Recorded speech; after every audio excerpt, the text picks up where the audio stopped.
Messages from the Senate. Message from the Senate. Mr. Speaker, I hereby announce the passage by the Senate of the following Senate files herewith transmitted. Senate file numbers 2090 and 3367, and the message is signed Joanne M. Zoff, Secretary of the Senate. First reading of Senate bills. First reading Senate file number 2090, resolution expressing concern over persistent and credible reports of systematic state-sanctioned forced organ harvesting. The bill is being referred to the Committee on Rules and Legislative Administration. First reading Senate file number 3367, a resolution urging Congress to take action on the Interest for Others Act of 2016. The bill is being referred to the Committee on Taxes.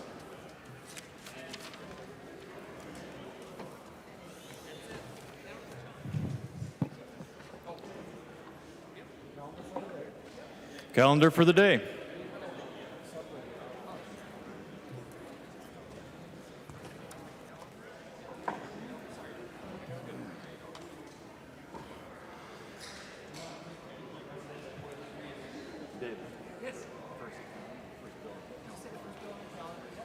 First bill on the calendar for the day, Senate File 2381.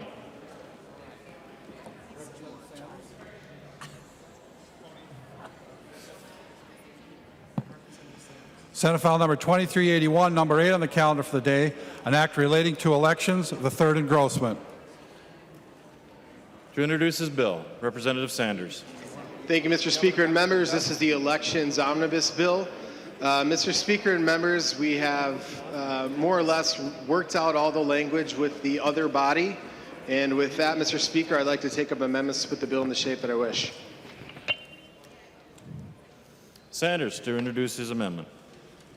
Sanders moves to amend Senate file number 2381, the third engrossment, and the amendment is coded DE1. Thank you, Mr. Speaker and members. The DE1 has three main articles to it. The first one is the Secretary of State's Elections Administration Bill, very non-controversial, technical. The second is addressing a school board vacancy fix that was caused with some changes that we had last session. So there's a fix here that we've reached agreement with the Senate. The third addresses emergency election plans. If there is an emergency that would cause a precinct or would cause the state to have to change or postpone the election due to a natural disaster or anything that would be horrible enough to close the polls or delay that, that we would have plans in place. Mr. Speaker, that is the DE1, and I'd ask for member support. Members to the amendment. Any discussion? We have amendments to the amendment. There is an amendment at the desk. Clerk will report the amendment. Sanders moves to amend Senate file number 2381, and the amendment to the amendment is coded A7.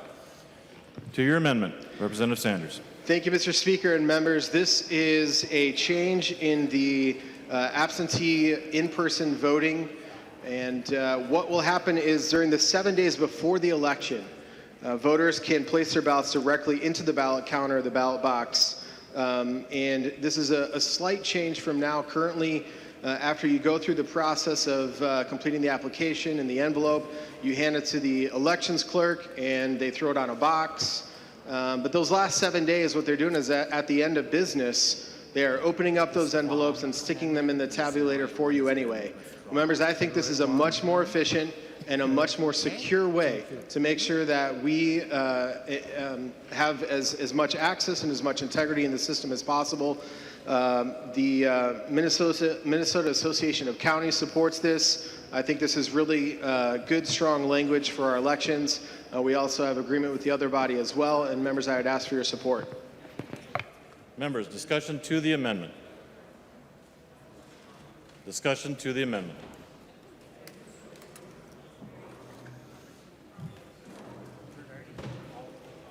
I recognize the representative from Ramsey, Representative Bernardi. Thank you, Mr. Speaker. And I just want to thank Representative Sanders for proposing this and moving it forward and helping our counties and our voters feel confident that their vote is being counted. Thank you. And I support the bill.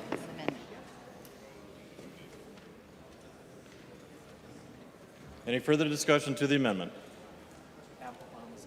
Hearing none, all those in favor of adopting the amendment to the amendment signify by saying aye. Aye. All those opposed? Motion to prevails. There is an amendment at the desk. Clerk will report the amendment. Is Quam still in here? There's two of them? There's two.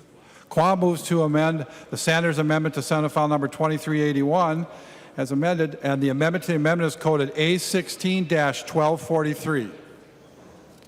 I call on the representative to explain his amendment. Thank you, Mr. Speaker and members. During an emergency, we don't know what the emergency is ahead of time, and it is appropriate that we have local governments look at procedures in order to cover that.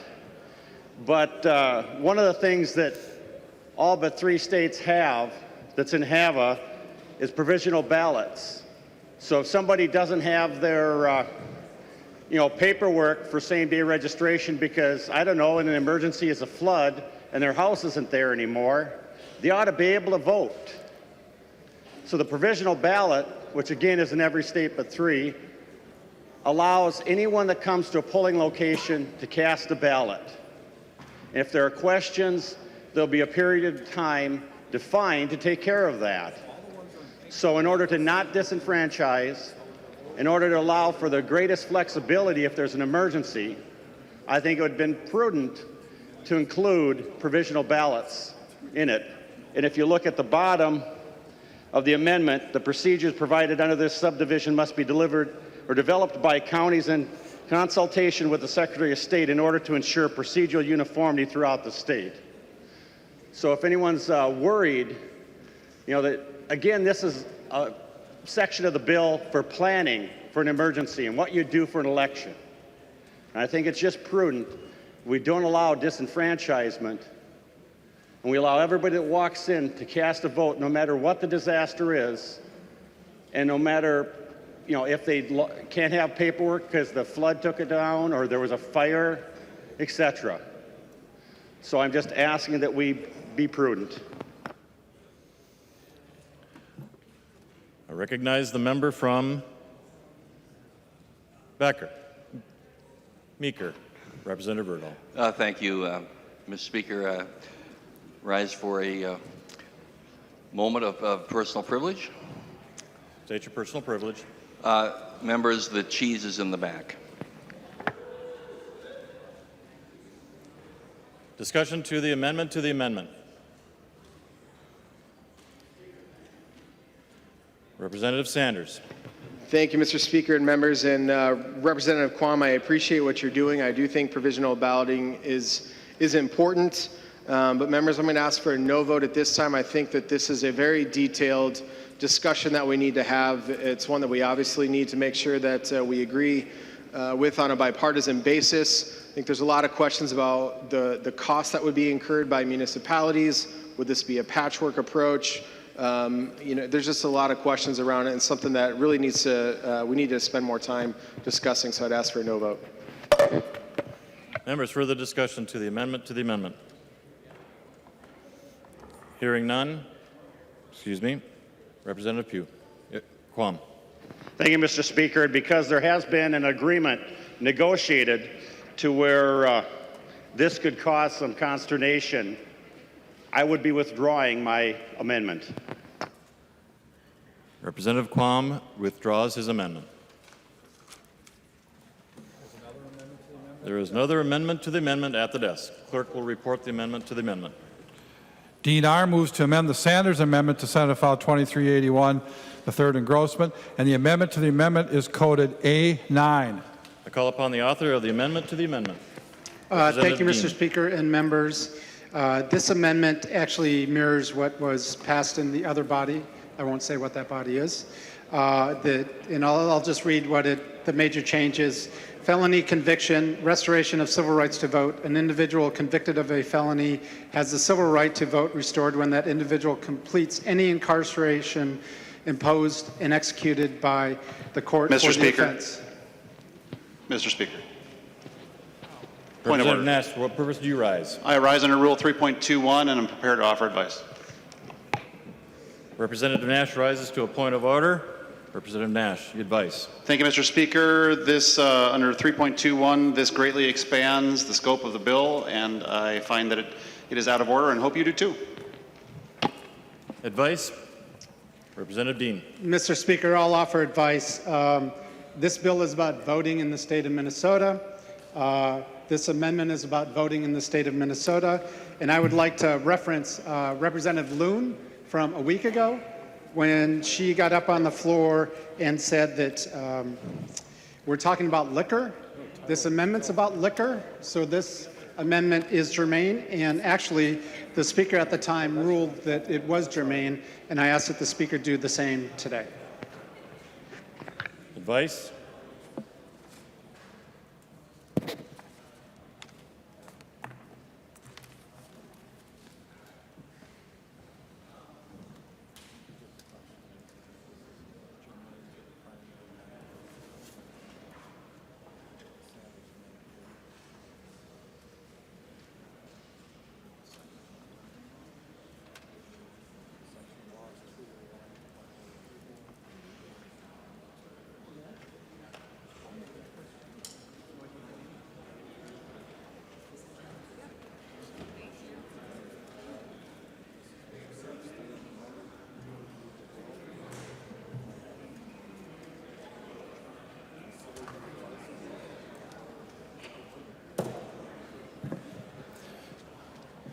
Members, I've reviewed the amendment. I have looked at it in comparison to the bill. I have listened to advice from Representative Nash and Dean, and considering that, I am ruling the point of order well taken.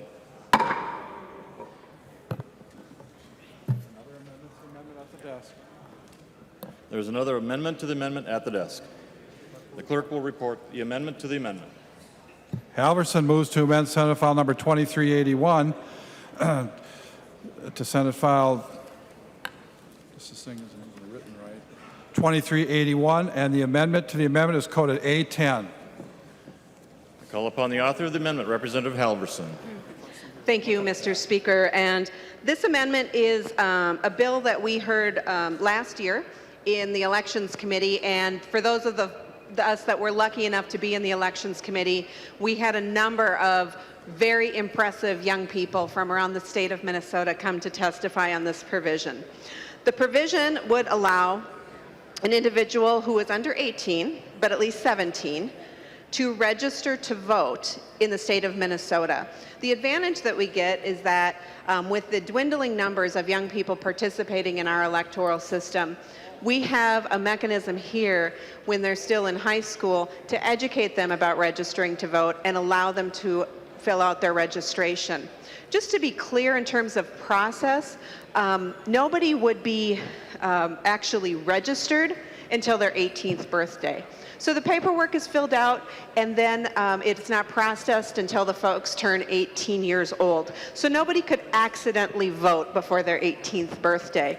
It really does maintain the integrity of our election system. This bill has had bipartisan support, so that everybody knows, which I've greatly appreciated, and the young people of the state who have worked on this issue have greatly appreciated as well. I think that we could do a great service to our young people in this state, the folks that are just going to start flexing their citizenship muscles at the age of 18, to allow them to pre-register to vote. There are studies that show this significantly increases voter participation, and it is not linked to a particular party. It actually spreads that participation equally across parties, and it shows that our young people will participate if given the right chances. It's something that we heard last year. We haven't heard again this year. So at this time, I believe I'll withdraw that amendment, but would appreciate members considering this in the future. Thank you. Representative Halverson withdraws the A10 amendment to the amendment. Members, we are on the amendment, the Sanders amendment, the DE1. Any further discussion to the DE1 amendment? Hearing none. All those in favor signify by saying aye. Opposed? The ayes prevail.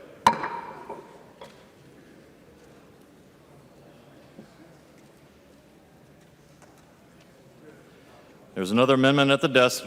Clerk will report the amendment.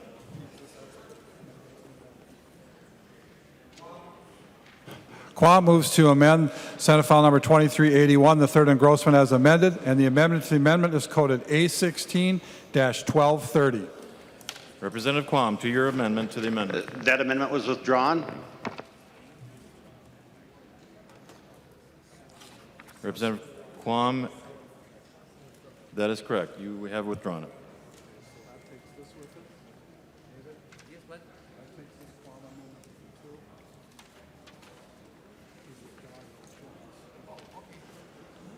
Good. There's another amendment at the desk. Clerk will report the amendment. Dean R. moves to amend Senate File Number 2381, the third engrossment as amended, and the amendment is coded A3. I call upon the author of the amendment, Representative Dean.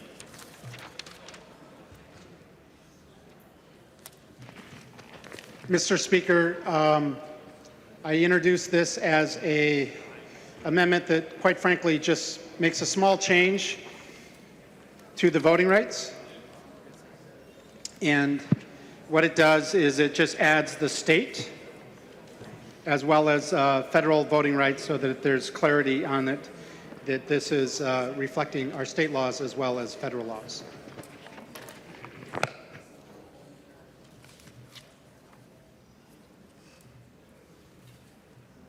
And I have an amendment to the amendment.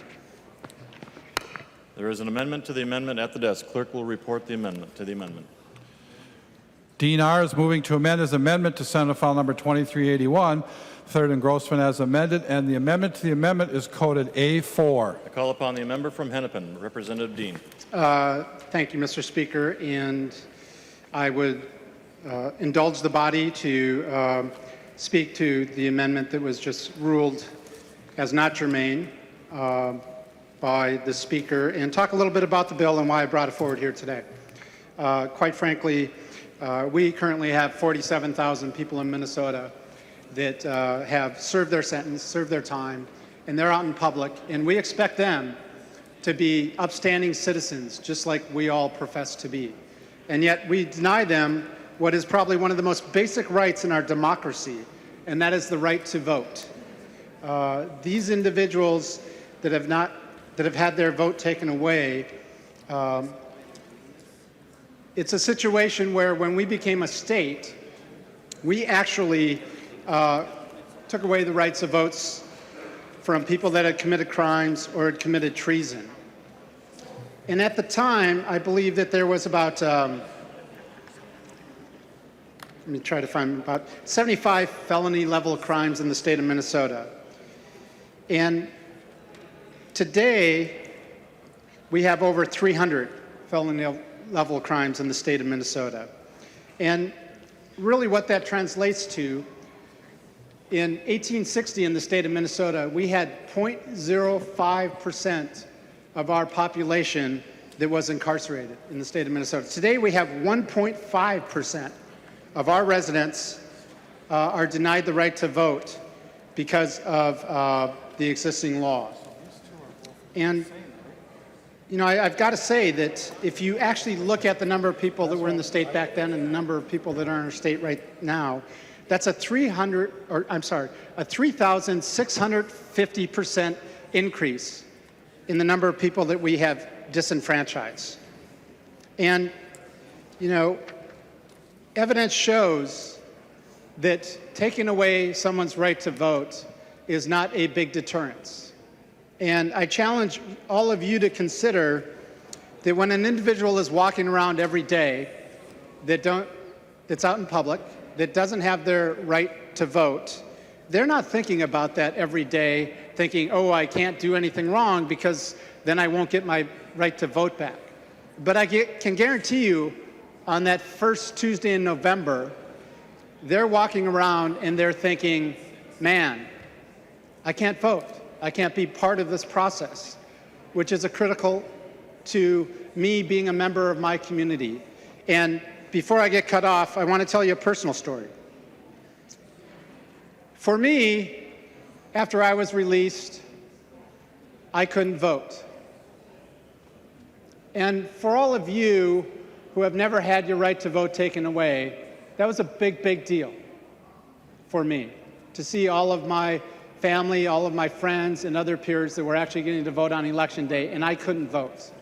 And our laws are written in such a way that most people, once they serve some time, they're not likely to vote again.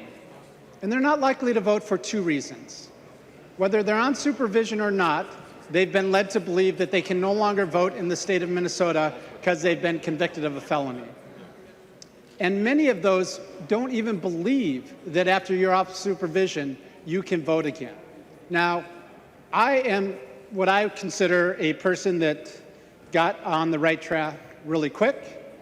I got early release from my supervision, and I was one of those people that didn't know that you didn't get your right to vote restored upon release for supervision. So I actually applied for a full pardon from the state of Minnesota so I could vote. That's how important it was to me. And it's important to all these other individuals as well. And I just hope that we all begin to understand that there's a movement in this country that allows individuals the opportunity, after they've made a mistake, after they've made a bad choice in their youth, and I know we've all made bad choices in our youth. If I asked all of you to stand up that you did something between the age of 14 and 25, that if you'd have been caught, you'd have a criminal record, I'm guessing 90% of you would stand up. So what I'm asking you today is that you begin to consider how critical this is, not only to these individuals, but also to the issue of public safety, which we all say is one of the most critical things we deal with here. If that's a critical thing, wouldn't it make sense? Wouldn't it make sense to have individuals participate in our democracy? It's been proven to show that these individuals that participate are less likely to reoffend. And when someone's less likely to reoffend, what that does is that improves public safety.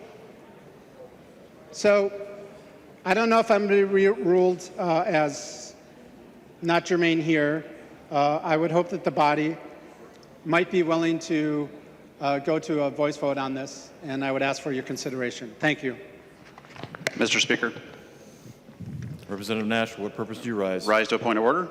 Under 3.21, this greatly expands the scope of the bill, and I would find this to be out of order and prepared to offer advice.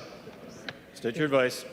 That this greatly expands the bill and really changes nothing about who is eligible to vote, and would urge your finding this point well taken. Advice, Representative Dean. Actually, Mr. Speaker, I'd like to withdraw my amendment at this time.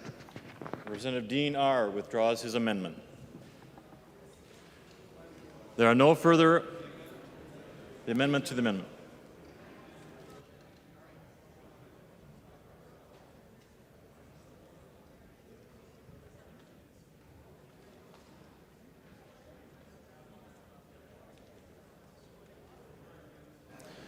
There are no further amendments at the desk. Clerk will give the bill's third Clerk reading. will give the bill its third reading. Third reading, Senate File number 2381, as amended. Third reading. Discussion.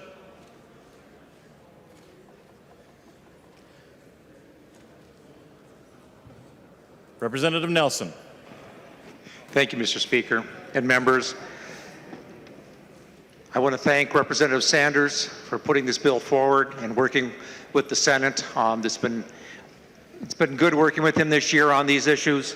While this may not have everything that some people would wish in it to make our election process more open, this goes a long way to fix a lot of things that are in there.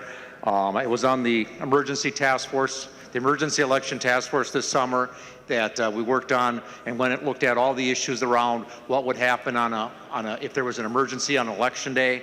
A lot of people here probably don't remember or realize that September 11th was an election day in New York City. It was a primary election. and they had to scramble for things there. And if something like that happened here, or a flood would happen here on that day, or just something in an individual precinct, we don't have the procedures set up to do that. And that piece of the election bill instructs the local counties, which are the ones that run elections in our state, to come up with procedures and have procedures in place so that if something happens, they know what to do. And that's all that part does, but it's an important piece so that we're prepared in case something like that happens. The early voting piece, or excuse me, the absentee ballot piece with our counties helps them to save money on that last week of elections. So, Mr. Chair, I think this is a good bill. Please vote green. Call upon the member from Anoka, Representative Sanders. Thank you, Mr. Speaker and members, and thank you, Representative Nelson. And I want to thank all of the members of the Government Operations and Elections Policy Committee. We really appreciate all the work and thoughtfulness that goes into election policy and all the policy that comes before us. And like Representative Nelson said, you know, with the way things work out, sometimes not everything we want is in the bill, but I think overall this is a very good step forward. Again, just to refresh members' memory, the articles now in the bill, we have a Secretary of State non-controversial technical bill. We also actually have you know, important things like, for instance, if the Capitol is not open, where do the electors meet?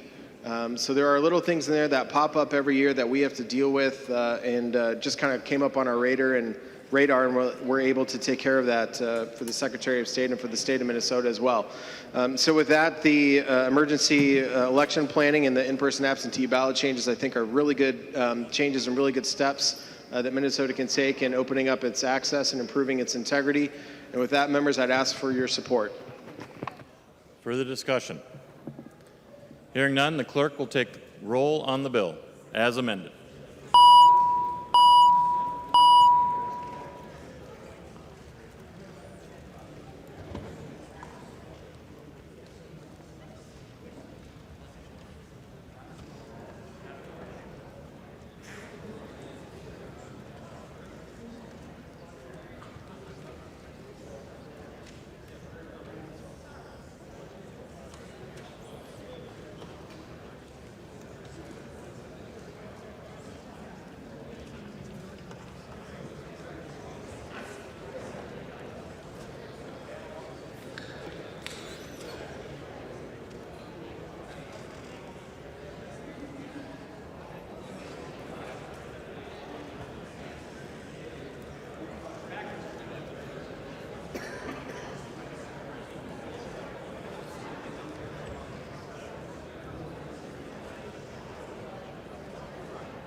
Clerk will close the roll.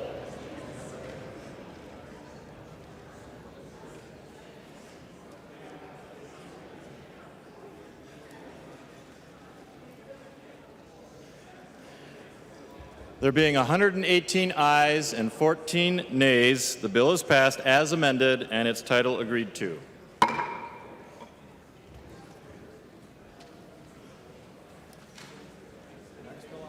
Next bill on the calendar of the day is Senate File 3047. Clerk will report the bill. Senate File number 3047, number 12 on the calendar for the day, an act relating to health care, the first engrossment. I recognize the member from Fillmore, Representative Davids, to introduce his bill. Thank you, Mr. Speaker and members. Senate File 3047 is a bill that corrects a little problem we have out here with health insurers that left the Minnesota market prior to the ACA. We have one, for example, that is the Principal Financial Group left, and it's very specific language, has to be less than 5 policies out there. And what's happened is these policies have gone up quite a bit in premium, but people have stayed with them. I have an example of some of the coverages on the principal policy here. For example, hospital room and board rate, $110 per day is the coverage that people have, and they think they actually have a policy. Anesthesia, they can get up to $180 to pay for an anesthesiologist, and if the anesthesiologist charges $10,000, they have a little bit to pay there. So what this allows is the companies that have exited the market some time ago and 5 policies or less, there might be 1 or 2 companies here, we're probably talking less than 10 folks. And of course, through the ACA, they have guaranteed issue. If there's a qualifying event, the company exiting the market on these policies that would be a qualifying event, then they can go over to a policy that does have better coverage than what they have. They have to give 180 days notice to the commissioner, 120 days notice to the policyholder. The Department of Commerce must approve it, so there's safeguards in that regard. And members, that's the bill, and I'd really appreciate your support. And I'd stand for questions, Mr. Speaker. Discussion. There being no amendments at the desk, the clerk will give the bill its 3rd reading. Third reading, Senate File number 3047. 3rd reading. Discussion.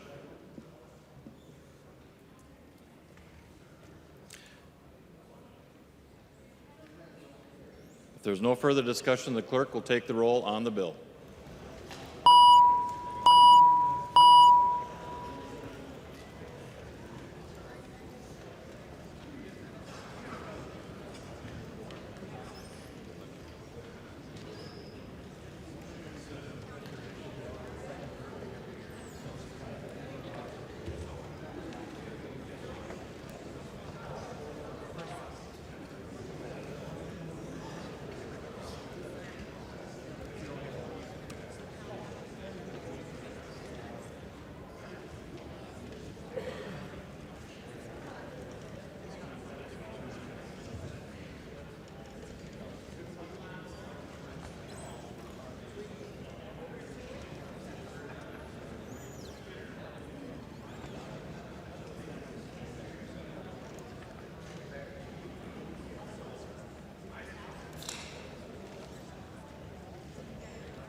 The clerk will close the roll.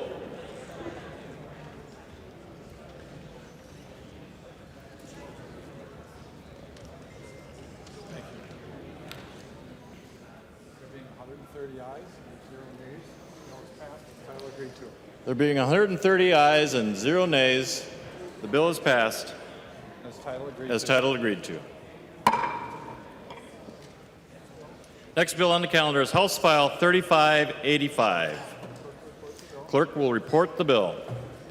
House File number 3585, number 7 on the calendar for the day, an act relating to public employment, the second engrossment.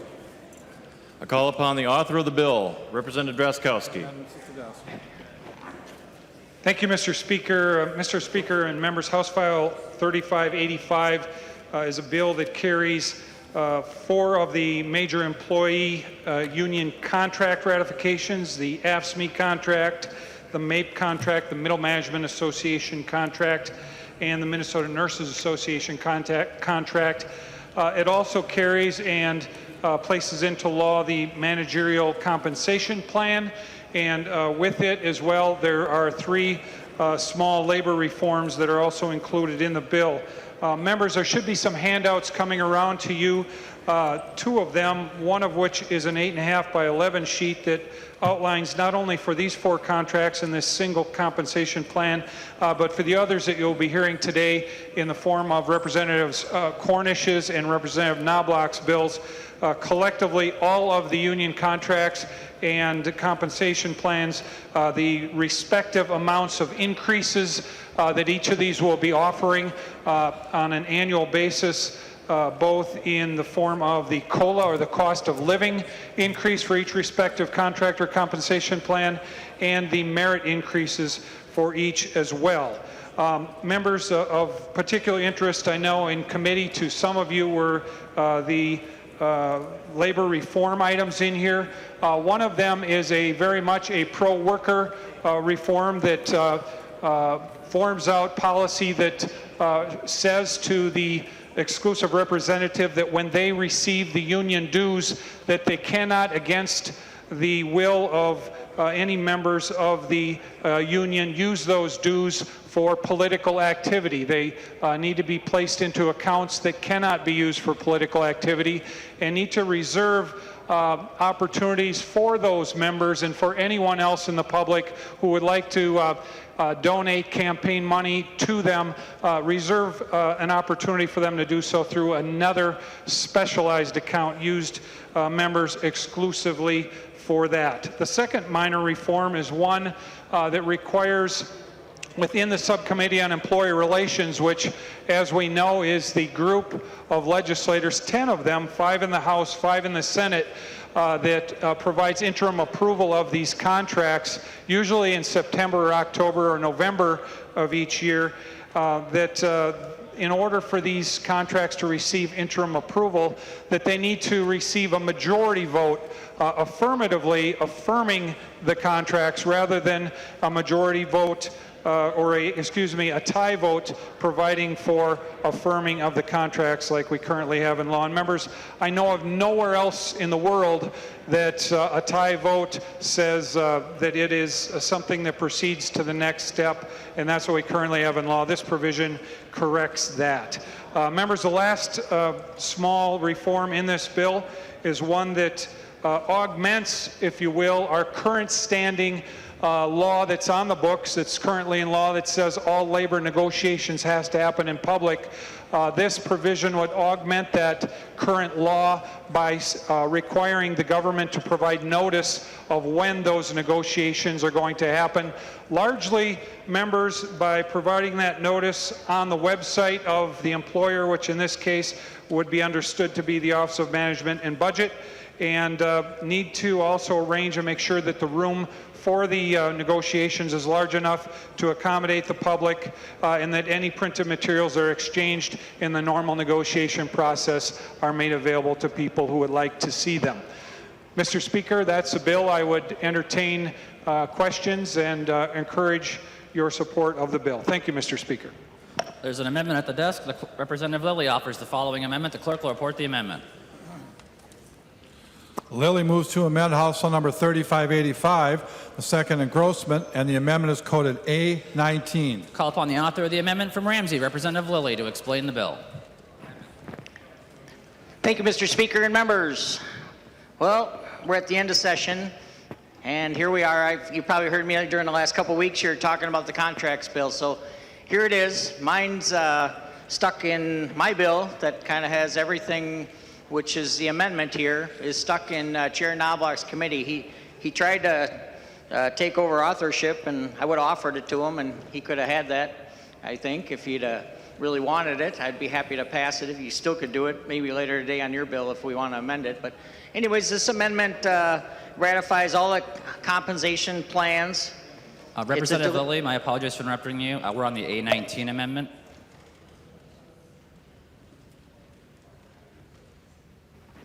Mr. Speaker, I misunderstood. I thought you said we started with the Was it your intent? Did you want to take the delete all amendment first? Because we can temporarily lay this over and take up the DE1 amendment. I just wanted to make sure, you know, the A19 is what's up.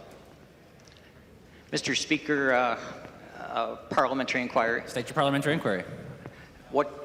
Mr. Speaker, what did you state? The A19 amendment is the amendment that's before the body, Representative Lilly. Mr. Speaker, excuse me, I'd like to substitute to the DE. Okay, so Representative Lilly temporarily withdraws the A19 amendment. The clerk will report the amendment. Lilly moves to amend House File number 3585, the second engrossment, and the amendment is coded DE1. Call upon the author of the amendment from Ramsey, Representative Lilly. Thank you, Mr. Speaker. And members, my apologies. The DE1 amendment, as I started to say, ratifies all the contracts. I asked staff to hand out a form, and it has, it states it pretty clear. So we have a couple contract bills that are up today. You can see the bill that we have before us right now. On the far left is Representative Drazkowski's bill and what contracts that has. And then later on, Representative Cornish's bill and the Knoblach bill. But as you can see, the bill that the DE1 ratifies all the contracts. And it's already passed somewhere, maybe across the street. Oh, good, she's not here, so I can say it.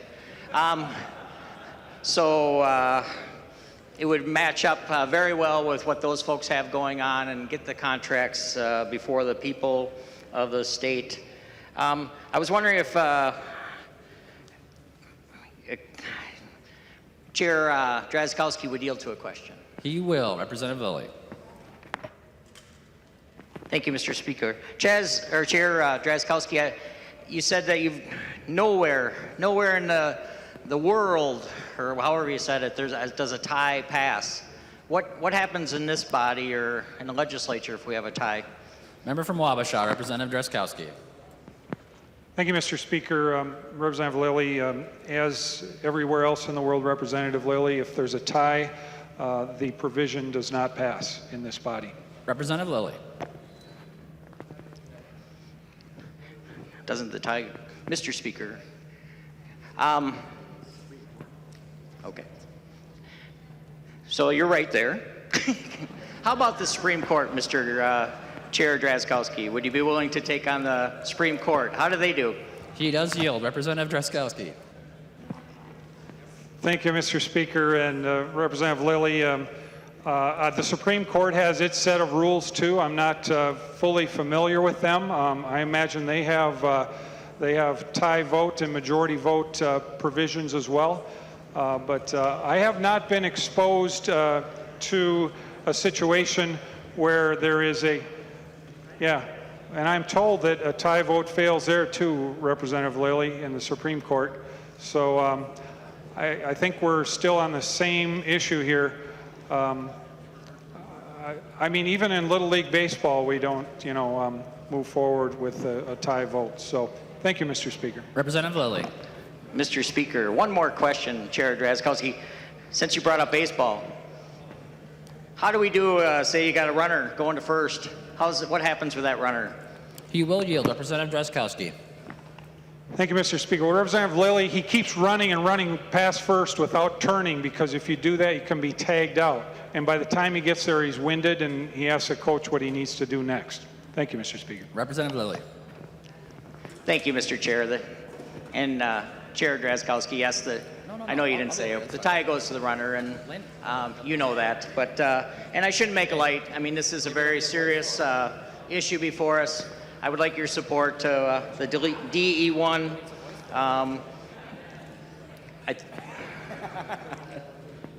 Roll call, please.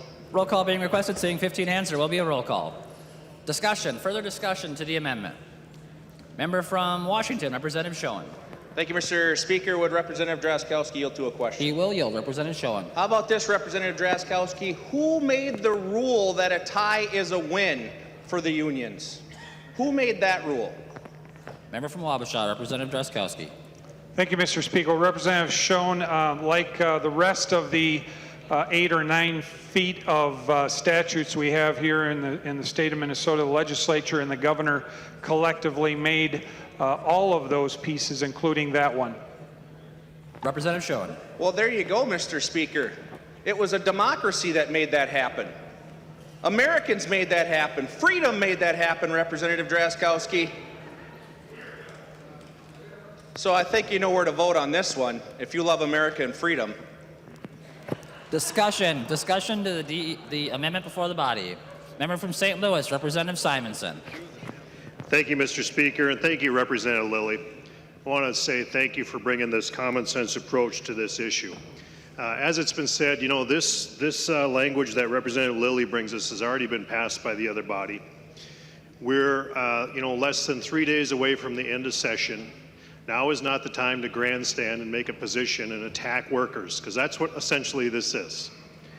So the Lilly amendment is a good one, members. I encourage a green vote. Let's get on with this. Let's get done. Discussion. Member from Wabasha, Representative Drazkowski. Thank you, Mr. Speaker. I just urge a no vote on this amendment. Thank you. Seeing no further discussion, the clerk will take the roll on the amendment.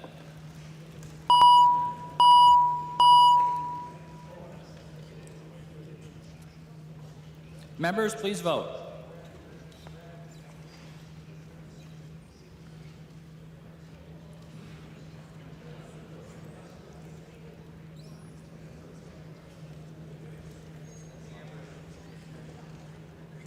The clerk will close the roll.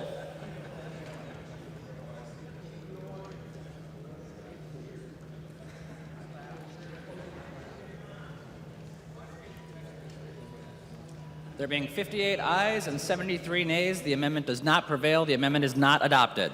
There's an amendment at the desk. The clerk will report the amendment.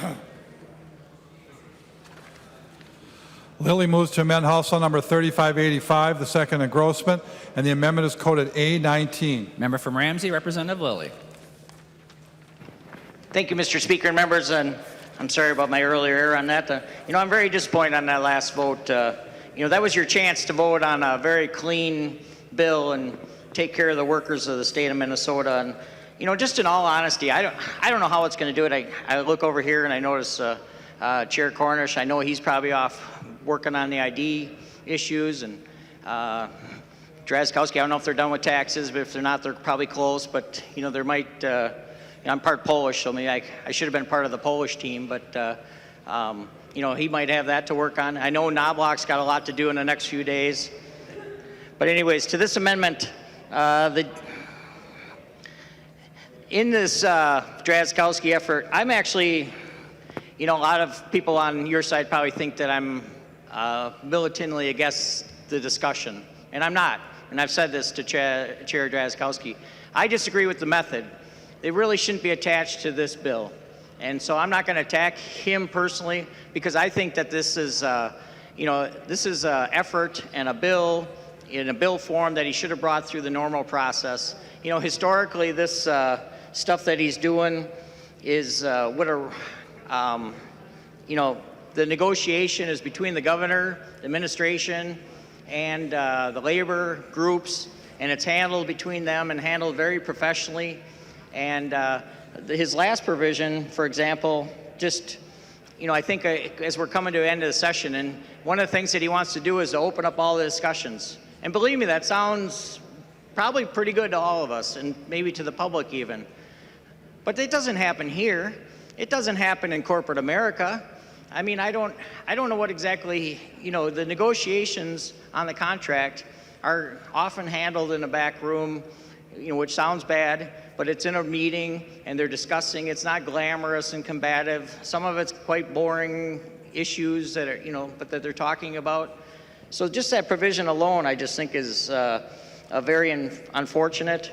And I just wish that we could pass a clean bill and move it forward. Again, I don't speak ill of Chair Drazkowski. He's entitled to his opinion on these matters. And but I just really don't think that's the way we've done it historically. And I know some of the members that have been around here for a while know that. Last year, Chair Knoblach carried the bill. Took about 5 minutes and it was done. We didn't have to go through days of this and go to conference committee. Representative Lanning carried it. It went quite quickly back when he was serving in this body. But, again, I just don't think this is the right way. And those provisions, and he won't deny, are a bit aggressive, and he knows that. And if they went on their own, I don't know how the vote would go. I have an idea where it would go, but I don't think it should be attached to this bill, and I'm disappointed. I'd like a green vote on the A19 amendment. And like a roll call, please. Roll call being requested. Seeing 15 hands, there will be a roll call. Member from Hennepin, Representative Hillstrom. Thank you, Mr. Speaker and members. Members, I serve on the Subcommittee on Employee Relations and have for many years, on and off, based on who's been in the majority and who hasn't. Members, typically we pass those contracts clean. It is unfortunate that Representative Drazkowski has added Wisconsin-style politics to these contract bills. Members, I would encourage you to vote for the A19 amendment, as we do not need Wisconsin-style politics, and union busting in Minnesota. Member from Sibley, Representative Grunhagen. Well, thank you, Mr. Speaker and members. I'm also a member of the Employee Subcommittee negotiations, and I would just say I support these reforms. Specifically, when I was chief negotiator of my school district for 6 years, and negotiated, well, 6 of the 16. I just never had a situation where the contracts were all negotiated, and the people who were supposed to vote on it aren't informed of the process, and all of a sudden they're just here. This is what was decided on, and you're just supposed to vote on it. It just seemed irregular to me, and I think this. In fact, I expressed in the committee that I'd appreciate the opportunity to give a little input prior to the negotiations process of things we'd like to see or reforms we'd like to bring forward, because we're the people that are actually voting on it, or representative of the people in this body are the ones who are voting on it, and the whole process was completed before we even had a chance. So I think these reforms are common sense. I don't believe they're trying to send a negative message to any particular group, and I think that the public would appreciate this types of transparency, and I know the people voting on it would appreciate participating in the process a little bit earlier than once everything's settled. Thank you, Mr. Speaker. Member from Hennepin, Representative Nelson. Thank you, Mr. Speaker and members. We should be passing these contract bills clean. We shouldn't be putting other stuff, extraneous stuff on it.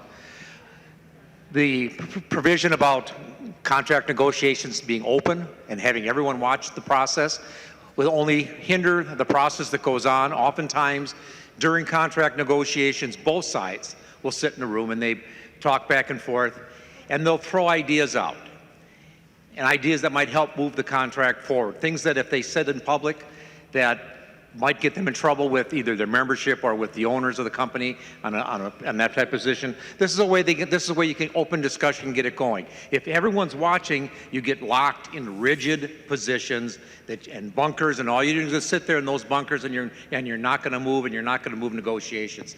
That piece of the so-called reforms would make this contract negotiations drag out longer, and that's something we never want to have happen. The other thing about this bill that I'm happy to see that Representative Drazkowski joins me in trying to overturn Citizens United, because the provision in this bill about the unions being able to spend their money on political campaigns some of that came out of Citizens United. Before the Citizens United decision, this is the way it was. You had to have a separate fund set up, and that's the only place you could spend money out of on political activities. But Citizens United, just like corporations, corporate America out there, can now spend their money on political campaigns by putting in and giving money to super PACs and all of that. That was something that wasn't allowed before Citizens United. So I'm happy to see that Representative Drazkowski joins me in helping to overturn the Citizens United bill. Member from Blue Earth, Representative Considine. Thank you, Mr. Speaker. I actually find it to be an affront to call these despicable provisions reform. This is an appalling bill that is an attack on our state workers. They are the people that provide all the services for civilization, whether it is fire, whether it is police, whether it's flushing your toilet. These are all done by public employees. They make your life better. And what's the reward in this particular thing? You're going to curtail a lot of their rights.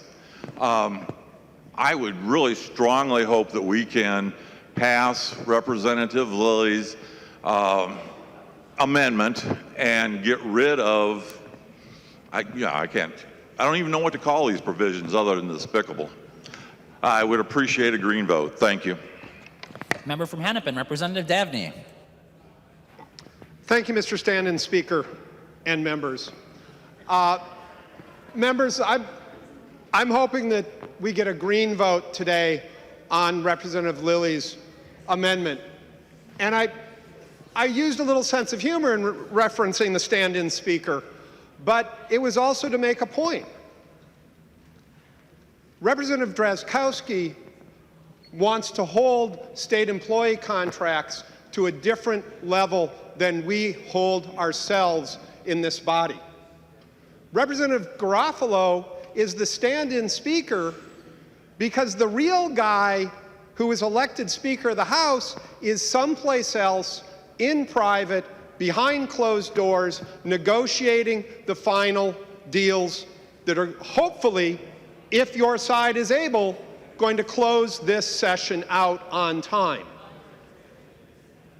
We require, as state law requires for the contract negotiations, that committees meet in public, but at the end of the session, the leadership, for good or ill, goes into a back room. They're able, as Representative Nelson said, to maybe make some comments that wouldn't be politically popular for one side or the other.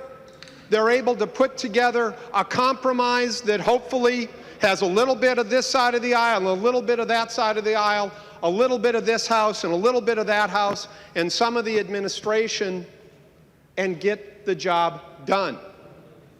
Because our job is to get the job done for Minnesotans.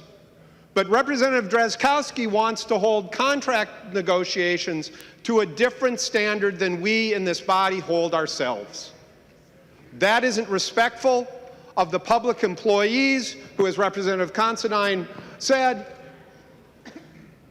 are our state patrol, are our wildlife people who make sure we've got clean water and who plow the roads and all that. It's not respectful of them. It's not respectful of Minnesotans to set a standard different than the one we hold ourselves. I ask for a green vote on the A19 amendment. Thank you, Mr. Stand-in Speaker. Member from St. Louis, Representative Metza. Thank you, Mr. Speaker and members. Representative Drazkowski, in committee I watched your bill go through, and you did something that really concerned me, and I know Representative Christensen would really feel opposed to this as well, because what it did is infringed on people's freedom to spend their vacation time how they want. I know you've tapered the bill down a little bit, but you were telling state employees who had earned a paycheck separate from anything that, you know, regardless of whether it was from state funds or not, that's money that these individuals had earned. And they have the freedom to spend their time with their vacation however they want, whether they're volunteering for Democrats, Republicans, Habitat for Humanity, or any other organization that they feel deemed fit to volunteer for. And this bill, quite honestly, is offensive that you would take their rights away. You're talking about people's paychecks, their hard-earned dollars. What you're using is a guise to try to say that these people don't want their money spent on politics. Well, Minnesota's a fair share state. And these people have the right to do what they would like in their own free time, however they please. This is a poison pill. It's not going to pass the Senate. This is another ploy by the majority to stick your finger in the eye of working people in the state of Minnesota, and it's not appreciated. I'd urge a green vote on Representative Lilly's amendment here, which actually passes a fair state contract. Member from Hennepin, Representative Carlson. Yes, Mr.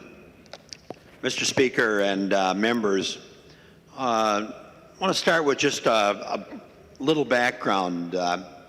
When I was first elected to the legislature, we only allowed public employees to meet and confer. That didn't work out very well. In fact, there was one major strike in 1970 that I'm intimately aware of because it was the Minneapolis Federation of Teachers, and I was a member of that local for many years. And at that point in time, I was a teacher in Minneapolis. So there was, I think, general consensus finally reached that the meet and confer idea, which only basically required that you put together a team to meet with the representatives of the board, and I think the law even defined how many members there were. So when I was elected in 1972, one of the major bills of the 1973 session, and there's still two of us here, Representative Kahn and I, PELRA was introduced and passed into law. And the goal of that legislation was to bring about an opportunity for public employees to have a contract. Prior to that with meet and confer, in fact, one of the big issues was the ability to have a contract. And so one of the things that PELRA led to was it enabled some balance between management and labor so that they could sit down as equals and bargain a contract. And it's worked extremely well in the past 44 years that we've had PELRA. We're a collective bargaining state, and I think it's served both the employees and management very well. Now, my problem with this bill is that it's not a clean bill, as Representative Lilly has pointed out. You're attempting to attach language that would change PELRA, Representative Drazkowski, and you and I both know that these are not small reforms, as you said in your introductory comments. I was in on some of the committee hearings when that bill came up, and members, if you weren't there, that room was packed with public employees. They did not view these as small reforms. They were major. And 3 bills were reported out, one of which is yours, and unfortunately the Lilly bill was left behind. I made a motion in Ways and Means that it too come forward to the House floor, and unfortunately the majority in that committee voted against that. So now we have a situation where the true bill, the right bill, is left behind in committee, and it should have at least been given the equal time that the other 3 bills are being given here today. But the most onerous one was the Drazkowski bill. We had strong testimony against it because it would begin to change PELRA. Now, Representative Drazkowski, if you want to change PELRA, you shouldn't be messing with the contracts that have been worked out between equals at the bargaining table. You should introduce legislation and let the body address the changes as separate issues. And you've chosen not to do that, which does greatly harm and would have potential future harm to the whole issue of how we handle contracting with public employees. Now, in all the years that I've been here, I'd be pretty hard-pressed to think of anything that was attached to those contract bills. I can think of none, because we've always viewed that the equals have sat down, negotiated a contract, and those contracts should be ratified as clean bills. In fact, just as a little footnote, some of the committees I've chaired, I've had people request or say, Representative Carlson, we're having difficulty at the bargaining table. Do you think you could come forward and try to influence the bargaining process? And I would always say no. I would say PELRA is set up to let the unions, the collective bargaining representatives and management work out their differences. And I would say, you know, I might be favorable to your position, but next time I might not be the legislative committee chair, and you might have somebody with a totally different philosophy. So you're better off hammering it out if you're having difficulty at the bargaining table. But once that's done and they come forward here to have their contract ratified, it should be a clean contract, because sometimes those negotiations are extremely difficult. And there's give and take on both sides of the aisle when you're involved with that process. So let's accept the Lilly amendment and move forward with a clean bill. And while I'm up, if we don't have a clean bill, I would encourage people to vote no on this bill. And we do have 2 others that are coming forward, and perhaps we can get one of them in good shape with what Representative Lilly is trying to accomplish, the ratification of all those contracts with a clean bill. Member from Nicollet, Representative Johnson. Thank you, Mr. Speaker and members. You've heard me talk frequently in this chamber about the Minnesota Security Hospital, and I think you know that that's a very serious place in this state. We serve citizens from all of your districts. And when I say we serve, I say the public employees who work for the state of Minnesota serve people from all of your districts in a very challenging environment. And then I look at this bill and I see that targeted are the public employee unions who work at the Minnesota Security Hospital, AFSCME, MAPE, the Nurses Association, as well as management. In fact, I heard from a manager the other day. He's in the management contract. He's worked at a security hospital, I don't know how many years, but I think for his entire career. He's worked his way up to head of security and safety for the security hospital. You can imagine how important his job is to the patients and to the people who work there. And he's really discouraged by what's going on here. Fundamentally, what's really behind what this language, this extraneous language in this bill, is an assumption that labor relations are not working in Minnesota. And I guess I'd say, come to St. Peter, I think you will see where labor relations are really fundamentally solving problems for Minnesota. I've said before, I'll say it again, I can't imagine a more complex place to work and to manage than the security hospital. And I'll tell you, last summer, it was hitting some lows. It was hard. It was difficult. And that's when the governor intervened and said, we're going to solve this problem. And we're going to solve this problem by employing everybody who's involved in working at the security hospital to get at solving that problem. And it brought together the management and what management calls our bargaining partners, or our partners in the collective bargaining units, these unions that are attacked in this bill. And they spent several months, and they worked hard, and they worked together to really investigate clearly two main problems, two main challenges, and they're large: improving the treatment of the patients and improving the safety and security for everybody that's in that building. And they made progress. And it was because they worked together, because they had a collective bargaining system that worked. They had an organization with which the workers members of those unions could select their leaders to participate in this very extensive process. I'm talking hours and hours and weeks and months to come to a really, I think, a good plan for action to improve the most challenging work site in the state of Minnesota. You know, folks, I don't think they could have done that without those unions.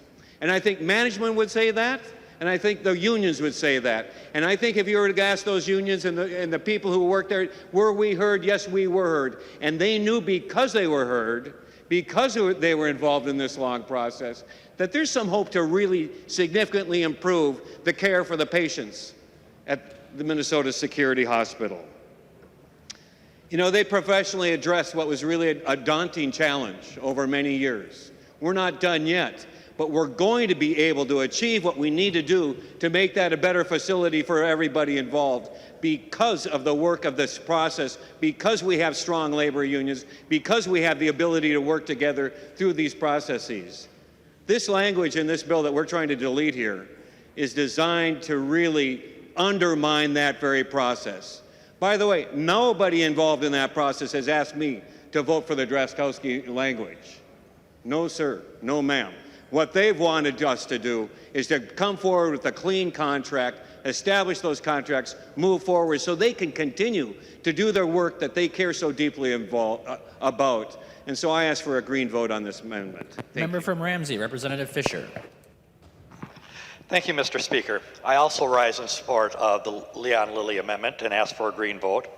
And it's because this is a bill that seems to put out a lack of respect for our friends and neighbors. It's an attempt to try to demonize these people who are public servants, who do great work for us. But I also want to let you know that it's not just attacking them, but it's also attacking our fabric of life, because our public servants are very involved in the fabric of our communities. These are the people who are out there acting as coaches on our Little League teams for our young men and women. These are the people who serve on our church councils, who organize bake sales to help support our local community. They help serve as volunteers on our commissions in our cities. There are Boy Scout and Girl Scout leaders throughout the community doing volunteer work to help make our community stronger. They're the people who volunteer on our fire departments and in our EMS departments who provide the volunteer services in our community. By passing forward Representative Lilly's amendment, it will take out the disrespectful language, because the people that we are working with here provide great services, not just as public servants, but also in our community. And to not take this offensive language out is being very disrespectful of these people who do this great work and is an attack on them. Member from Ramsey, Representative Pinto.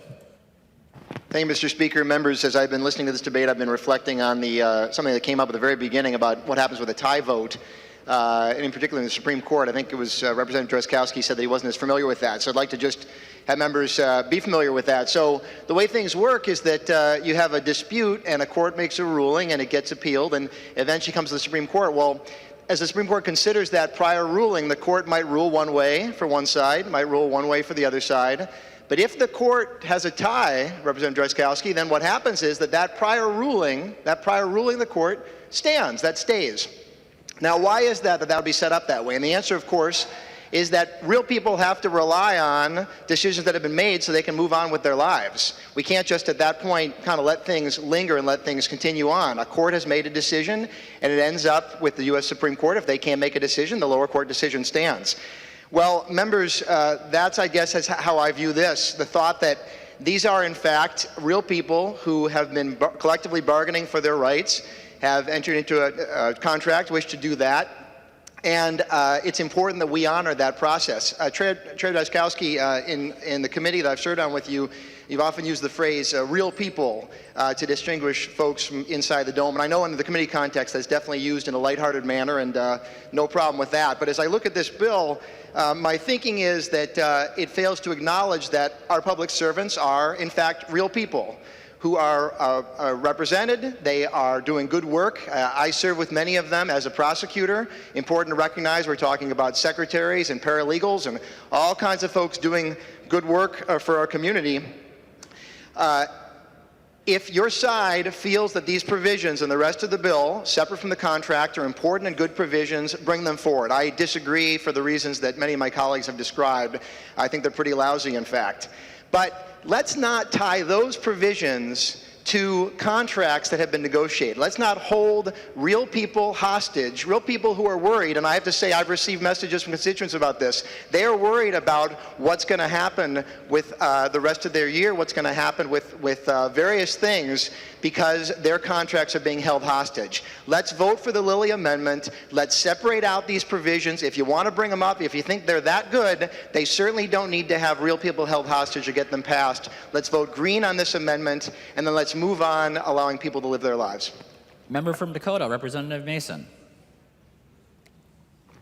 Thank you, Mr. Chair. Members, I don't know about you, but I have received a lot of messages about Representative Drazkowski's bill. Not any of them supporting it. But one of them in particular comes from a gentleman who identifies himself as a Republican because he believes in limited government and states' rights. But he is really saddened by Representative Drazkowski's bill because it puts the contract that has been negotiated at risk. He believes that there are ways to change it, but it needs to be changes from inside out. And again, I just want to reiterate what Representative Pinto said. We're talking about people here. These are the people that do the work of the state, and for the life of me, I don't understand why you would jeopardize or stress out these people. There are good ways of handling things and of doing reform, but to go against a contract to me is just, I don't understand it, and it is so incredibly unfair, and I think it does a terrible injustice to our state workers. Discussion to the amendment. Member from Wabasha, Representative Drazkowski. Thank you, Mr. Speaker, and members, thank you for the robust discussion. I would encourage a no vote on the amendment. And members, you know, there was discussion about messing with the process. The The amendment that we just entertained considered taking the pension director salary increases and putting them into law. Those were rejected in the Subcommittee of Employee Relations on October 29th. You could make the same argument that that amendment that we just entertained messed with the process. It also takes the managerial plans and puts them into law according to the original proposals in the subcommittee on October 29th. Those are not approved by the subcommittee. It overturns their decision on October 29th. You could say that messes with the process too. And the Office of Higher Education Plan, the financial provisions are brought forward in that amendment as originally proposed. It would overturn the process that the Subcommittee of Employee Relations brought forward in their earlier negotiations. So, you know, members, for those of you saying this bill is messing with the process because we have some things that are not traditional or not exactly what were part of the original ideas coming out of that process, the same amendment we just entertained violated that same thing. So that argument does not hold true. And members, it's already in law for these contracts to be negotiated in public. It's law. And the argument that the legislature isn't following the law, I mean, we've had that argument before, but at least we have posting requirements. We post our committee meetings, we post our conference committee meetings, we send emails out, we let people know when the meetings are, the best we can do. That isn't happening in these negotiations, and that's all we ask in this bill, is to let the people of Minnesota know when the negotiations happen. Very common sense, very much pro-worker, very much pro-taxpayer, very much pro-real people. And Representative Metsa brought up his discussion about this was money that the employees had earned. Well, Representative Metsa, that is precisely why we have the provision in law. Or that is precisely, excuse me, that is precisely why that provision is in the bill.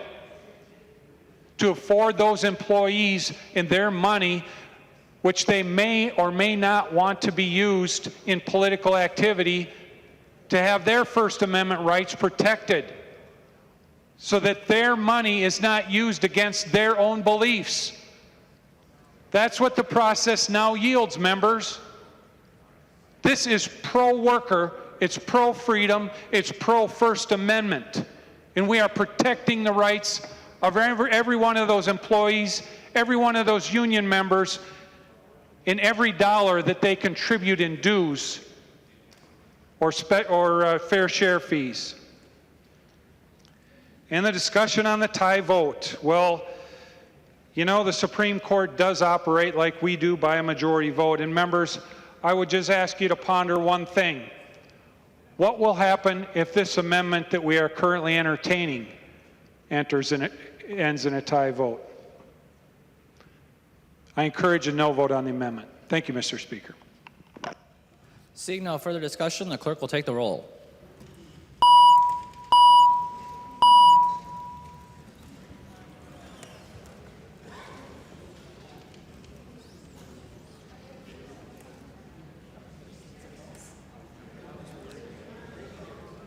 Members, please vote.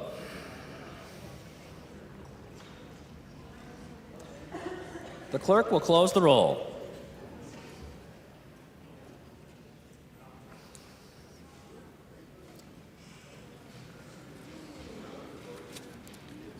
There being 60 ayes and 71 nays, the amendment does not prevail. The amendment is not adopted. There are no further amendments at the desk. The clerk will give the bill its third reading. Third reading, House File Number 3585. Third reading. Discussion to the bill. Member from Hennepin, Representative Nelson. Thank you, Mr. Speaker. And members, I rise to say vote red. And I don't think didn't think I'd ever say that here on this floor, but I rise to say vote red on this bill. These contracts are good contracts that were negotiated, but with the poison pill language that are in them, this is a terrible bill. Representative Drazkowski talked about taxpayers and the people, but this makes the people that work for us second-class citizens in our state. And people remember, the people that work for the state of Minnesota are citizens of the state. They're residents of the state. They live here, they pay taxes here, they have the right, they should have the rights everybody else has. And what we're doing here with these things is making them second-class citizens. Again, I urge a red vote on this bill. Member from Rice, Representative Bly. Thank you, Speaker. And members, since in my estimation, the changes that Representative Drazkowski is asking for, that he calls pro-worker, expand the whole contract, I wanted to make some comments about how I view this as an expansion of what would be anti-union measures, and some concerns that I've noticed recently in the press. There was a story last week about a Pew Research Center that talked about the dying middle class. Now, I know that your side cares about the middle class because you want to aim, as you say, your tax protections at the middle class, and that's fine. But what this report is saying is that the middle class is declining. And many on our side would argue that the middle class came into existence because of union efforts. And if we look at the time of the Depression or other downturns in the economy, when labor has been able to come forward and argue for a fair share or a fair pay, it has increased the roles of the middle class. This is an issue that I've really developed a concern about, and because the middle class, not only is it the bastion of our democracy, makes democracy possible, but it is that guard against people falling into poverty. In fact, it's the ladder up out of poverty. And when we do harm to the ability of people to negotiate and advocate for a fair share, that's a problem. And so the middle class fell in virtually all parts of our country from 2000 to 2014. Income for middle class households fell by nearly 5% between 2000 and 2014, declined by 28% after the housing market crisis. And 47 million Americans are living in poverty. A household needed, the lower and middle classes have been stagnating for a long time. Middle-aged hourly wages only rose 6% between 1979 and 2013, and the low-wage workers actually fell 5% at the same time. The Economic Policy Institute calculated amount of money needed to maintain a four-person household in different parts of the country between $49,000 and $106,000 per year. $44,000, the lower end of the Pew's middle class income range, is not adequate income anywhere in the country. Costs have risen dramatically. Take college tuition, out-of-pocket costs under employer health care plans, retirement security has evaporated, and other benefits have fallen. So when we insert ourselves into the process of negotiations, which is difficult to say the least, we are harming not only those workers, but unions as well.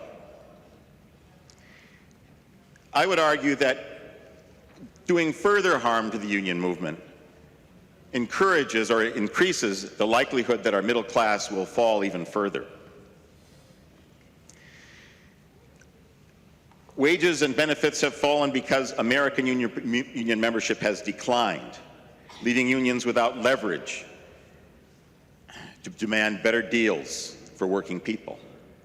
Rampant poverty and economic discrimination against people of color has been bad enough as it is, but they also don't see the benefits that unions can bring. Rule bending is what is hurting our middle class. Deregulation, a tolerance for ever larger corporate mergers, unwillingness to enforce the law against bankers and plethora of tax breaks for corporations and wealthy individuals, terrible trade deals, defunding of public institutions, neglect of our infrastructure, and laws that make it harder for workers to collectively bargain on their own behalf. It's a simple matter of fairness. We shouldn't interject ourselves in this way. We want to eliminate poverty, but by harming unions, we only make poverty more likely. Middle-class Americans are the economy's largest group of consumers, which makes them the engine of economic growth. Retailers rely on middle-class purchasers to come and buy at their stores. If we decrease their numbers, the demand for products and goods will go down. What can we do? Experts say we can increase the minimum wage, we can expand social programs, we can rebuild our infrastructure, we can demand that corporations and wealthy individuals pay their fair share, and we can end bad behavior.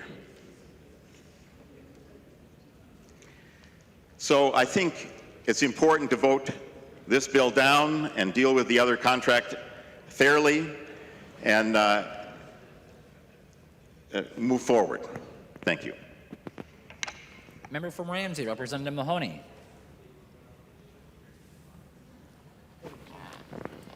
Mr. Speaker, last year you famously said, "Are you angry?"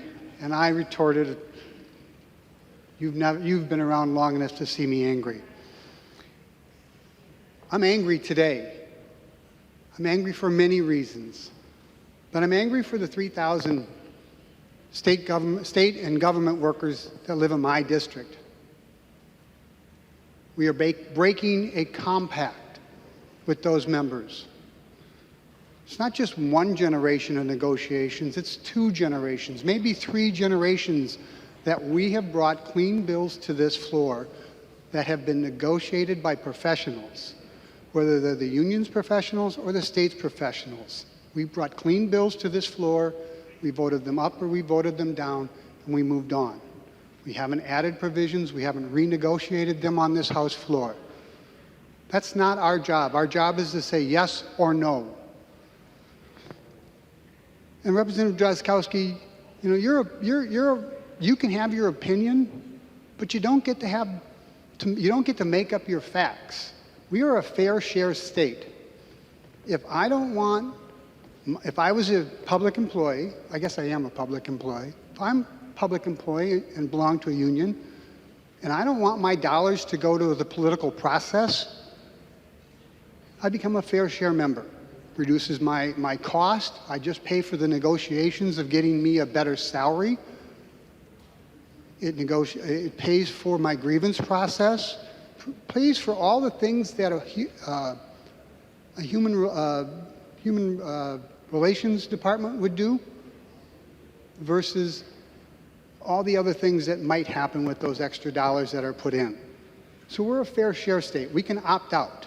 Our employees can opt out of any political endeavor if they so choose. And then also they can request an accounting of that money above and beyond what a fair share would have cost. And they have to get it to them. And they will be honest, because sooner or later they're going to have the National Labor Relations come in and do an audit, because they do them all the time, and they're long and they're drawn out and they're in depth and they're expensive.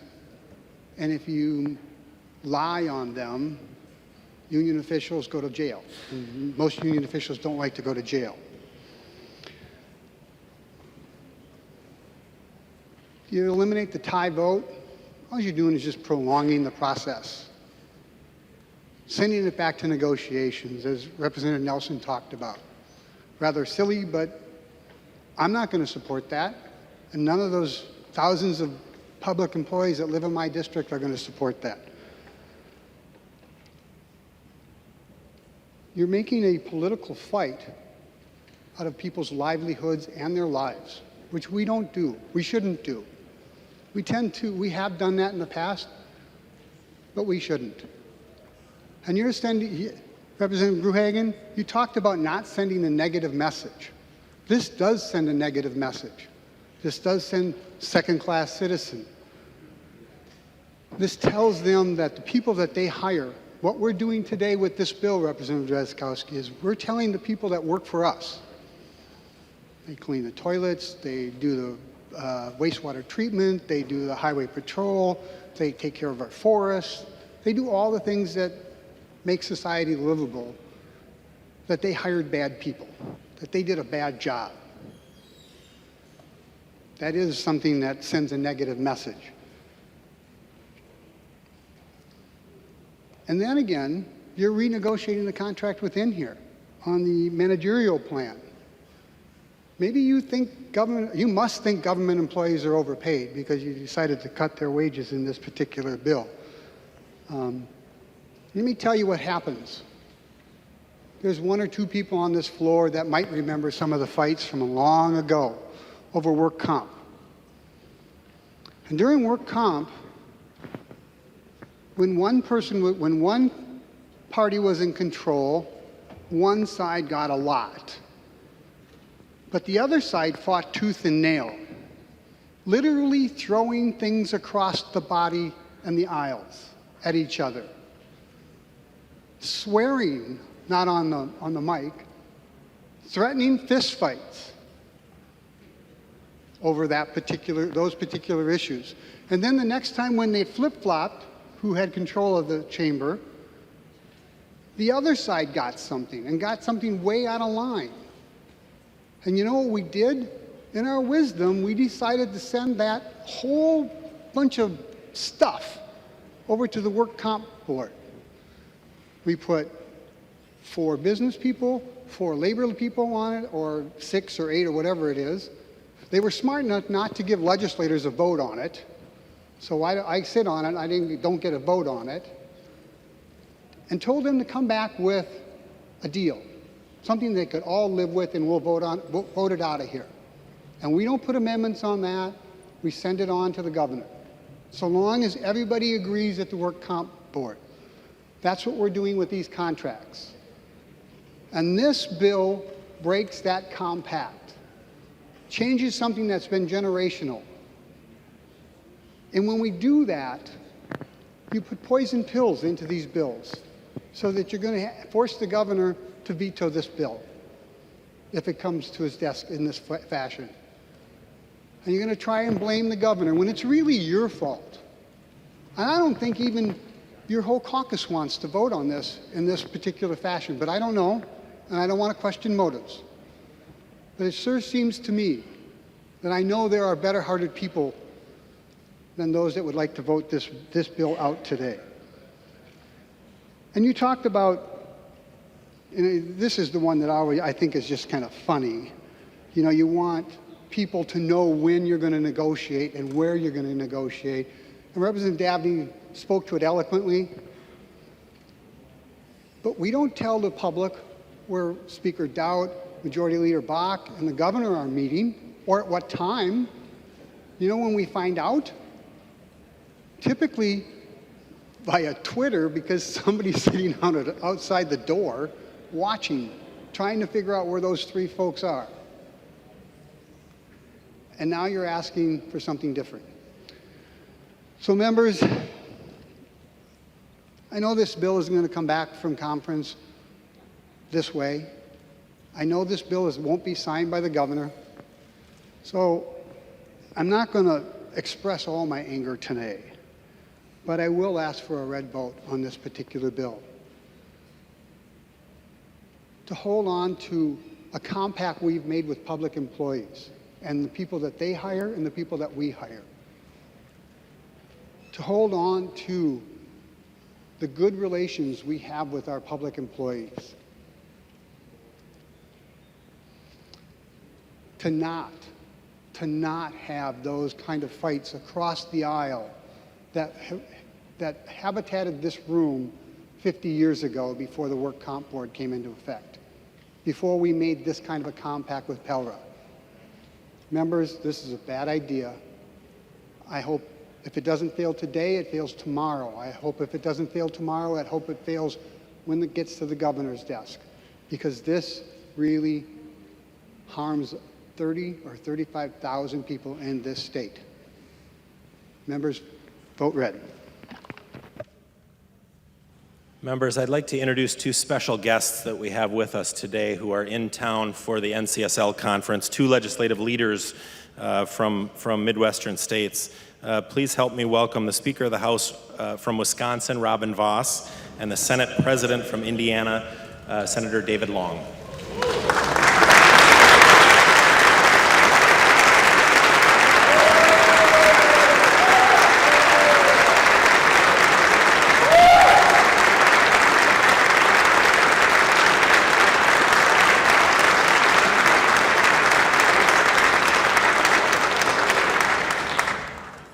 The member from Olmsted, Representative Quam.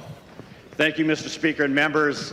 We're not the judicial branch. We were elected by the people of Minnesota to fulfill our constitutionally required duties. And this before us, it's in our purview. Obviously, we're voting on it and have before. And it's also our responsibility and duty to look at and improve and fix any process within the state government. And frankly, I think we're doing that now. So please vote green. Member from Sibley, Representative Grunhagen. Well, thank you, Mr. Speaker, members. Excuse me. Just a couple comments in relationship to the negotiations. And I've heard the word attack on union members, demonize, disrespect, and a couple other words. You know, again, I'll go back to my school board experience.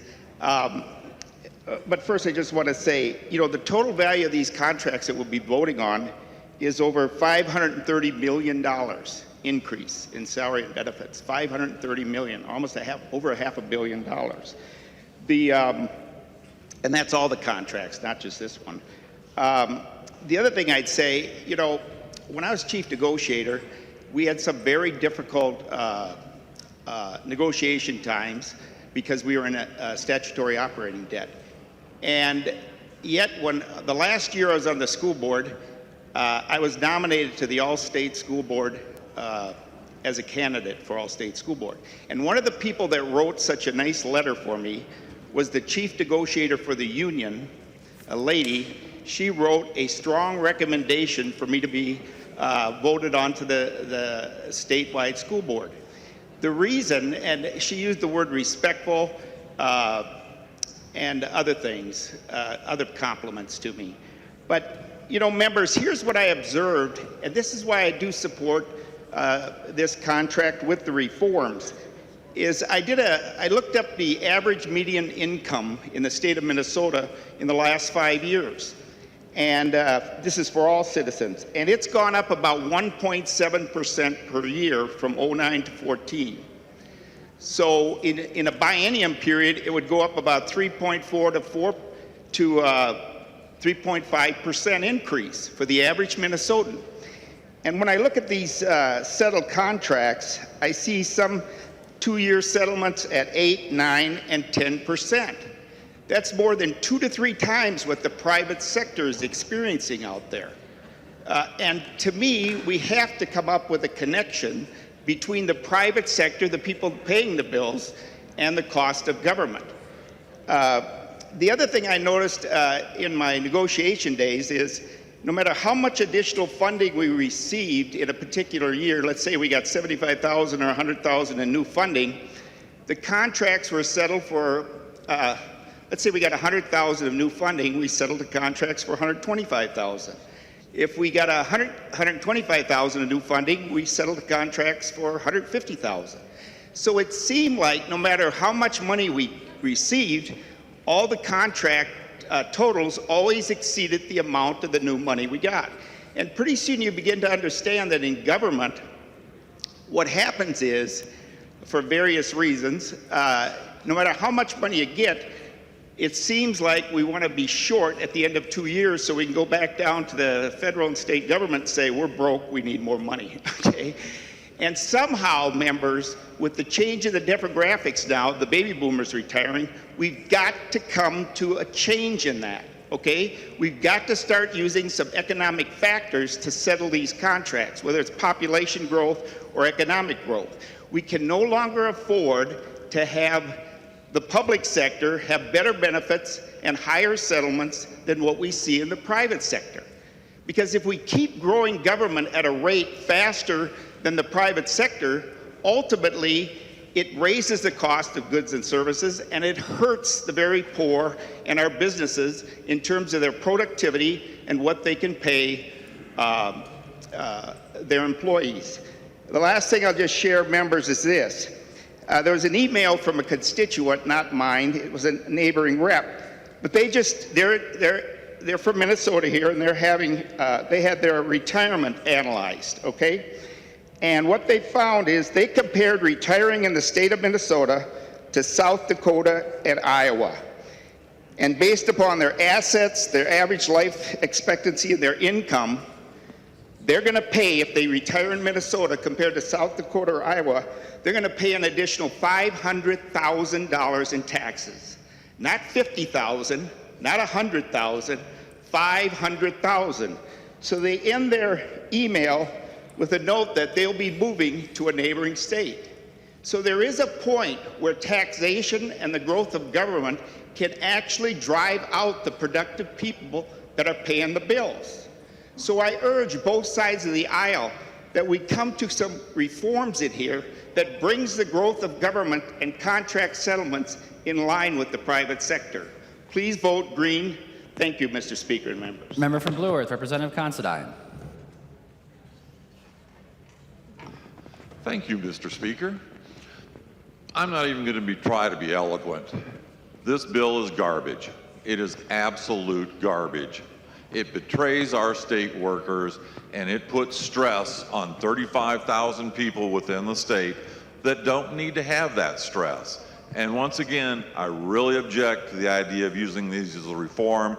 I do not believe there is a single worker in the entire state that would call this reform. I would very much urge a red vote. Member from Washington, Representative Schoen. Thank you, Mr. Speaker. Would Representative Gruenhagen yield to a question? He will. Representative Schoen. Representative Gruenhagen, 16 years on the school board, 6 being the chief negotiator. What is the most expensive thing to operate a school district? The member from Sibley, Representative Gruenhagen. Thank you, Mr. Speaker. Representative Schoen.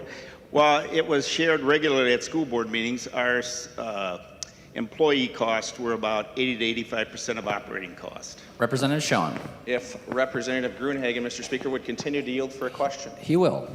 Representative Gruenhagen, can you operate that school district without the employees? Representative Gruenhagen. Not according to the last time I checked, Representative Schoen. Representative Schoen. Thank you, Mr. Speaker and Representative Gruenhagen. These are people. I am baffled to understand the attacks that come from that side of the aisle on the troopers that are patrolling our streets, some of who I've worked with side by side, who have had my back in my communities on domestic violence calls, and been out there and struck when a squad car gets taken out and take care of us when we're hurt. You want your snow removed from the highways? And you're mad when it's not bare down to the pavement. Can't understand. I mean, come on, this is not the right thing.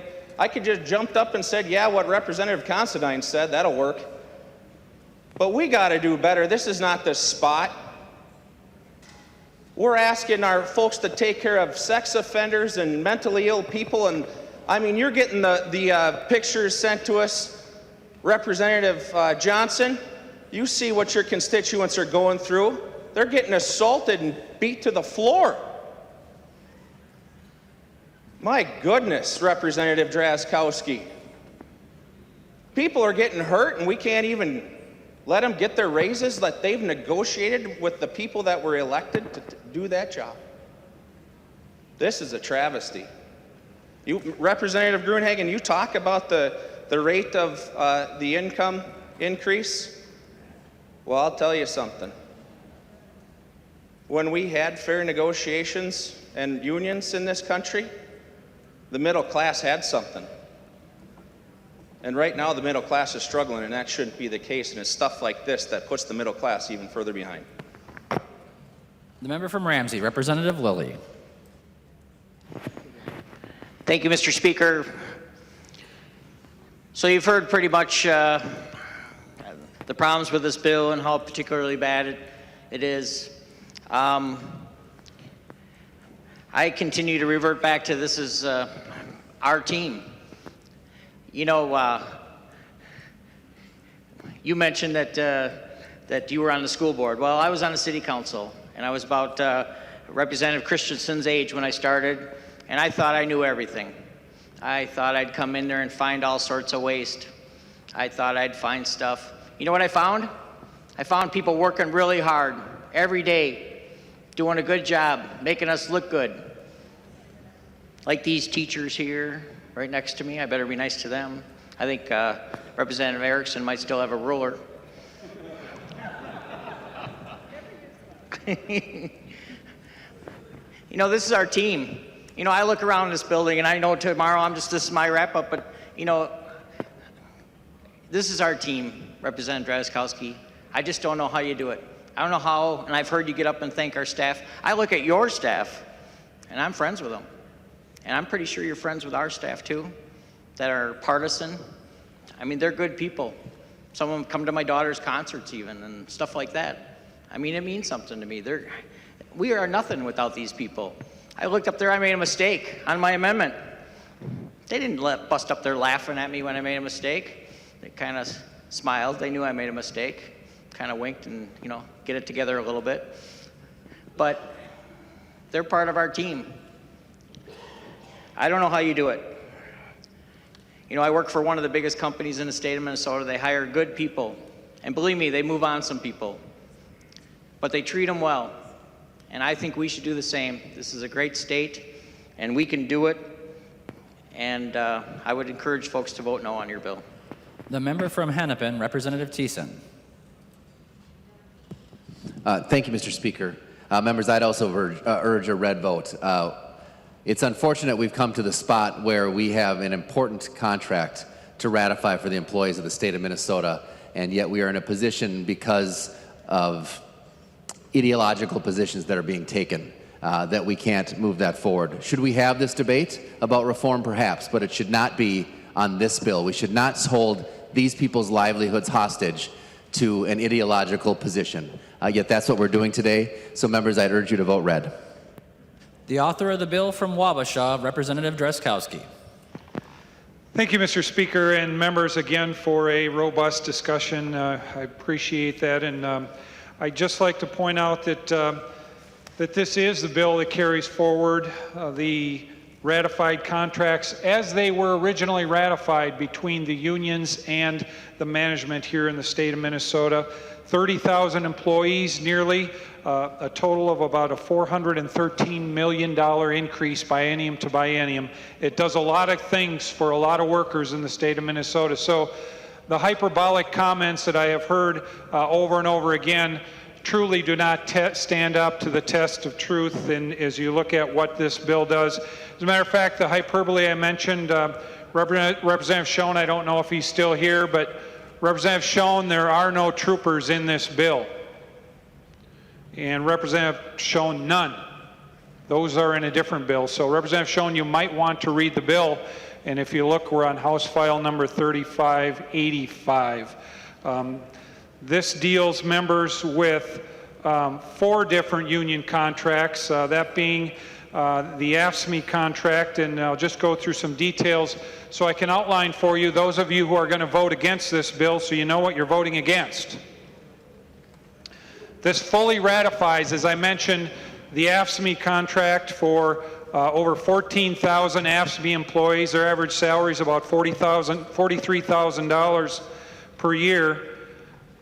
The agreed upon contract between AFSCME and MMB, or the state of Minnesota, calls for about a 5.2% increase. That includes the merit and COLA each year for about half the employees, and the other half of the employees get a 2.5% increase.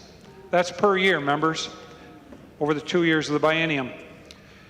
And members, if you're going to vote against this bill, you'll also be voting against the agreed upon contract between the MAPE employees, all nearly 14,000 of them, at an average salary of $63,000 per year, receiving in the bill, again, as negotiated between the MAPE union and the MMB, the state of Minnesota, a 6% increase per year for about half of the employees. The other half will get a COLA of 2.5% per year for each of the 2 years of the biennium. And members, if you're going to vote against the bill, you'll also be voting against the contract for the Middle Management Association, all 2,983 of them who have their contract ratification in the exact terms presented, as with all of these, from the negotiations between the union and the state of Minnesota, bringing those employees an increase of 6.1% per year for about half their employees. The other half will receive about a 2.5% cost of living adjustment.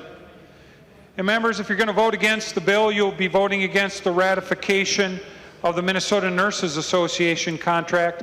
761 employees there, $79,000 average salary. Their increase is 6.5% per year for about half their employees, the other half a 2.5% COLA. You'll also be voting against a 2% COLA for the managerial plan, about 1,391 of those employees earning an average of just under $103,000 a year. And members, those nearly 1,400 employees will receive a 2% COLA increase in the bill. And not only are all of those pro-worker provisions in the bill and all those things that the people of the state of Minnesota are going to do to support all of our good employees in the state of Minnesota, but it will also be an opportunity for you, for those of you that brought the vitriolic rhetoric, for those of you that brought the hyperbolic statements, to actually vote for what you are saying is not in the bill. Because if you read the bill, Representative Schoen, again, it's House File 3585, Representative Schoen. There's not a single trooper in the bill, and you got to wait for Representative Cornish for that. So appreciate it if you read the bill, Representative Schoen. And members, you'll also have an opportunity to protect the First Amendment rights of every worker in these 4 contracts, 30,000 of them, some of which agree with the union spending their money on political activity, some of which do not. And I believe it is our responsibility as a legislature of the state of Minnesota to protect those rights and to not force them to have their hard-earned dollars used against their beliefs. That's in the bill. It's pro-worker. It's us being able to demonstrate our support for those hardworking people in Minnesota and showing them the respect that they duly deserve. Members, I appreciate your vote on the bill. Again, thank you for your discussion today, and thank you, Mr. Speaker. Seeing no further discussion, the clerk will take the roll on the bill.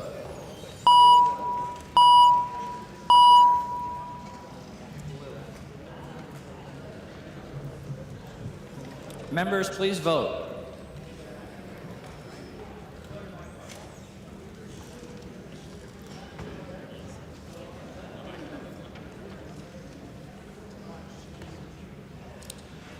Members, please vote.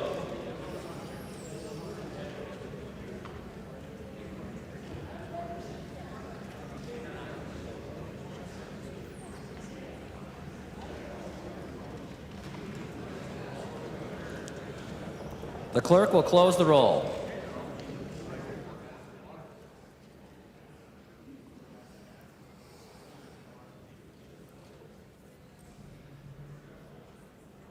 There being 69 ayes and 61 nays, the bill is passed and its title agreed to. The next bill on the calendar for the day is House File 3255. The clerk will report the bill. House File number 3255, number 5 on the calendar for the day, an act relating to state government, the second engrossment. Call upon the author of the bill from Sherburne, Representative Knoblach, to explain the bill. Thank you, Mr. Speaker, members of the House. This bill ratifies 6 labor contracts, primarily related to higher education. Ratifies the Interfaculty Organization, the Minnesota State University Association of Administrative and Service Faculty, the Minnesota State College Faculty, the Personnel Plan for MNSCU administrators, the Office of Higher Education Plan, and also the State Residential Schools Education Association. The average biennial increase from biennium to biennium is in a range of 3.8 to 3.9% for these plans. I think that's a certainly reasonable number, and members, I'd appreciate your support. There's an amendment at the desk. The clerk will report the amendment. Lilly moves to amend House File number 3255, the second engrossment, and the amendment is coded A7. Call upon the author of the amendment, Representative Lilly, to explain it. Thank you, Mr. Speaker, and members. I think everybody's fully informed. Chair Knoblach, will you yield for a question? He will yield. Representative Lilly. Chair Knoblach, some baseball question. No, I'm not going to do that. It didn't go so well. The baseball one did. Supreme Court one did. Anyways, Chair Knoblach, I know you're busy. You got the Ways and Means Committee, and early on you wanted my bill, and I wish I'd have gave it to you because we wouldn't be here right now. But just before my amendment, I'll be happy to withdraw it. I'd be curious, not to ask how you vote, but would you support this amendment? The member from Sherburne, Representative Knoblach. Well, Mr. Speaker, Representative Lilly, I've had an opportunity to vote on this amendment several times this year as people have tried to amend other contracts onto this particular bill, and I'd appreciate having my bill a clean bill and would oppose your amendment. Representative Lilly. Thank you, Mr. Speaker, and Chair Knoblach. I thought maybe we could get away and without going forward, and you could have your clean bill and send us over to across the street, and we could get moving. But looks like we're going to have some other steps. I would encourage a green vote on the amendment and ask for a roll call, Mr. Speaker. Roll call being requested. Seeing 15 hands, there will be a roll call. Thank you. Discussion to the amendment. Seeing none, the clerk will take the roll.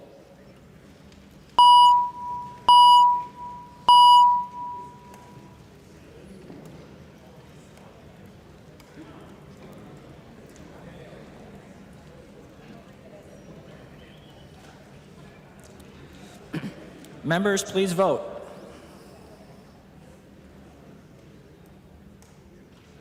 The clerk will close the roll.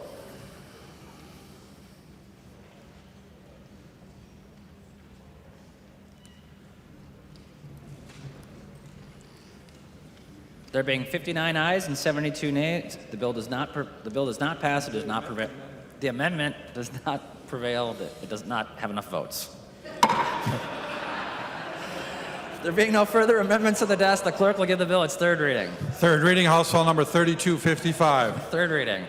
Discussion to the bill. Member from Washington, Representative Schoen. Thank you, Mr. Speaker. Would Chair Knoblach yield to a question? He will yield. Representative Schoen. Thank you, Chair Knoblach. I was just curious if you could answer, does your bill modify PELRA as disastrously as the last one, which affected state troopers, as well as every state employee? Member from Sherburne, Representative Knoblach. Mr. Speaker, Representative Schoen, there's no language in my bill regarding PELRA. This is simply a ratification bill of the contracts I previously discussed. Representative Schoen. Thank you, Mr. Speaker, and thank you, Chair Knoblach, for allowing me to get that out in response to the last one. Discussion. Member from Hennepin, Representative Thiessen. Thank you, Mr. Speaker.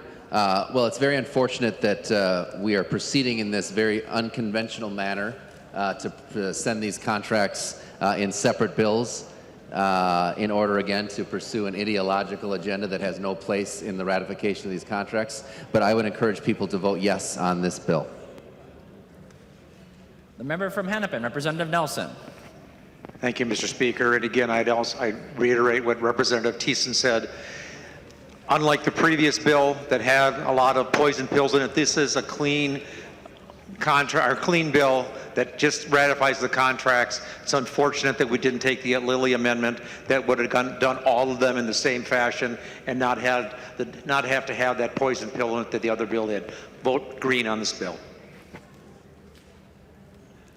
Seeing no further discussion, the clerk will take the roll.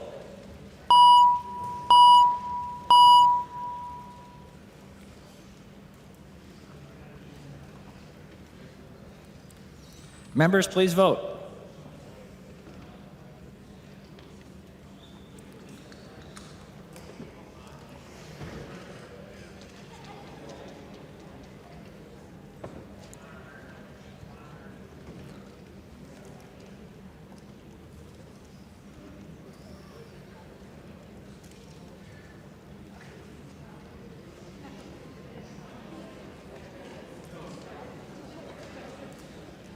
The clerk will close the roll.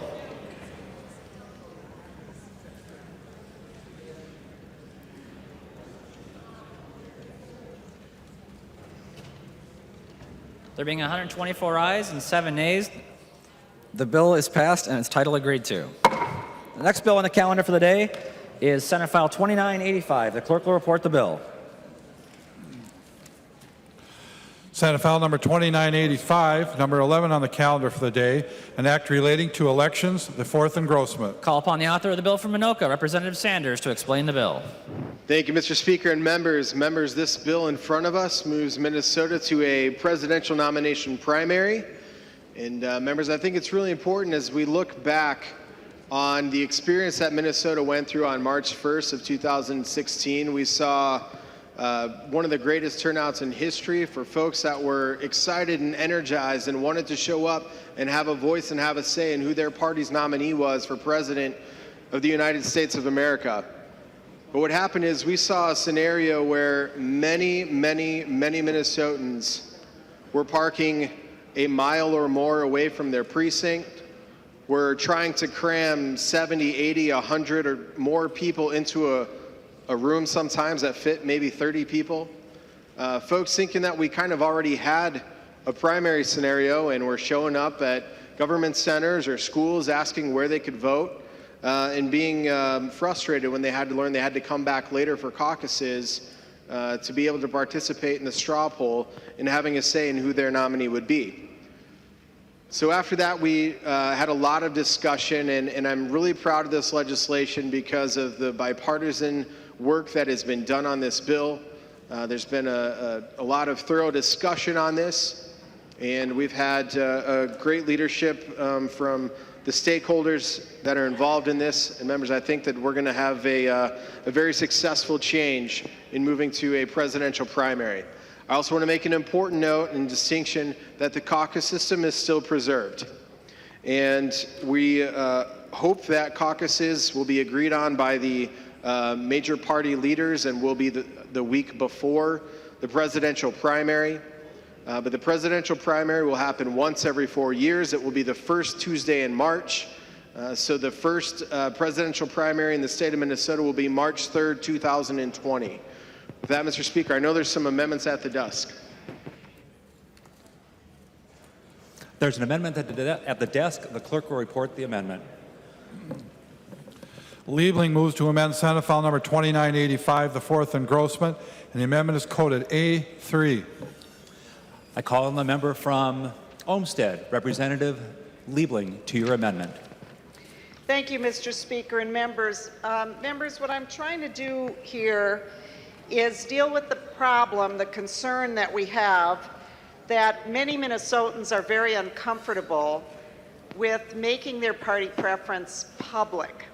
So I think that when we think about replacing the caucus system with another system, there are a lot of trade-offs we have to make.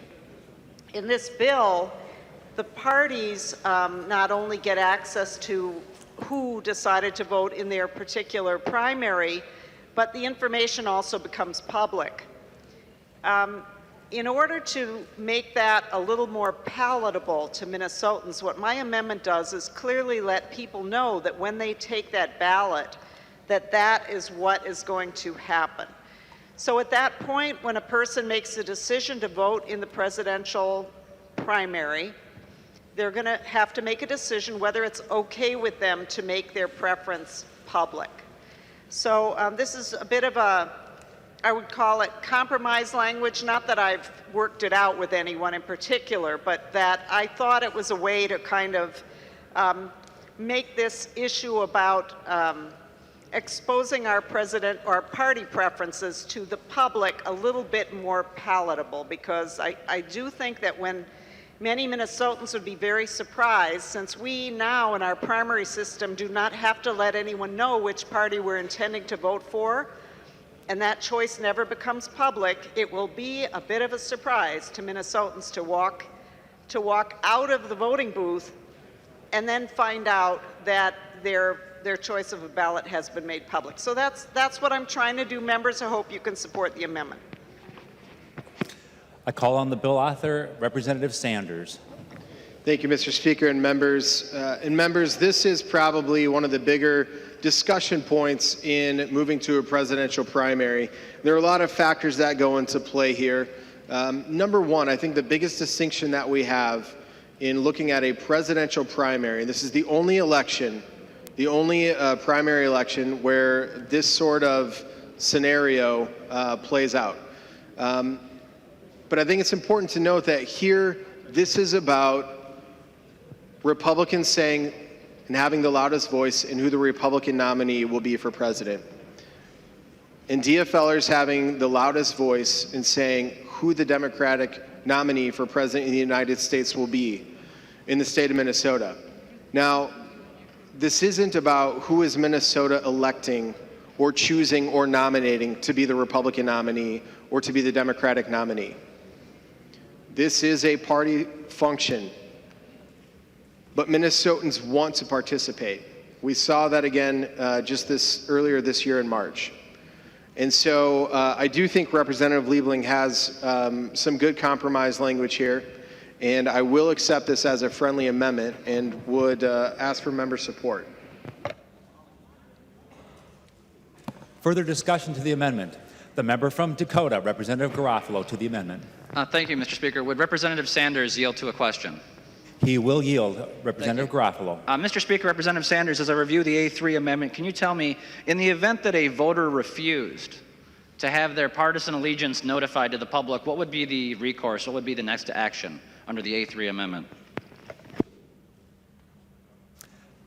Representative Sanders.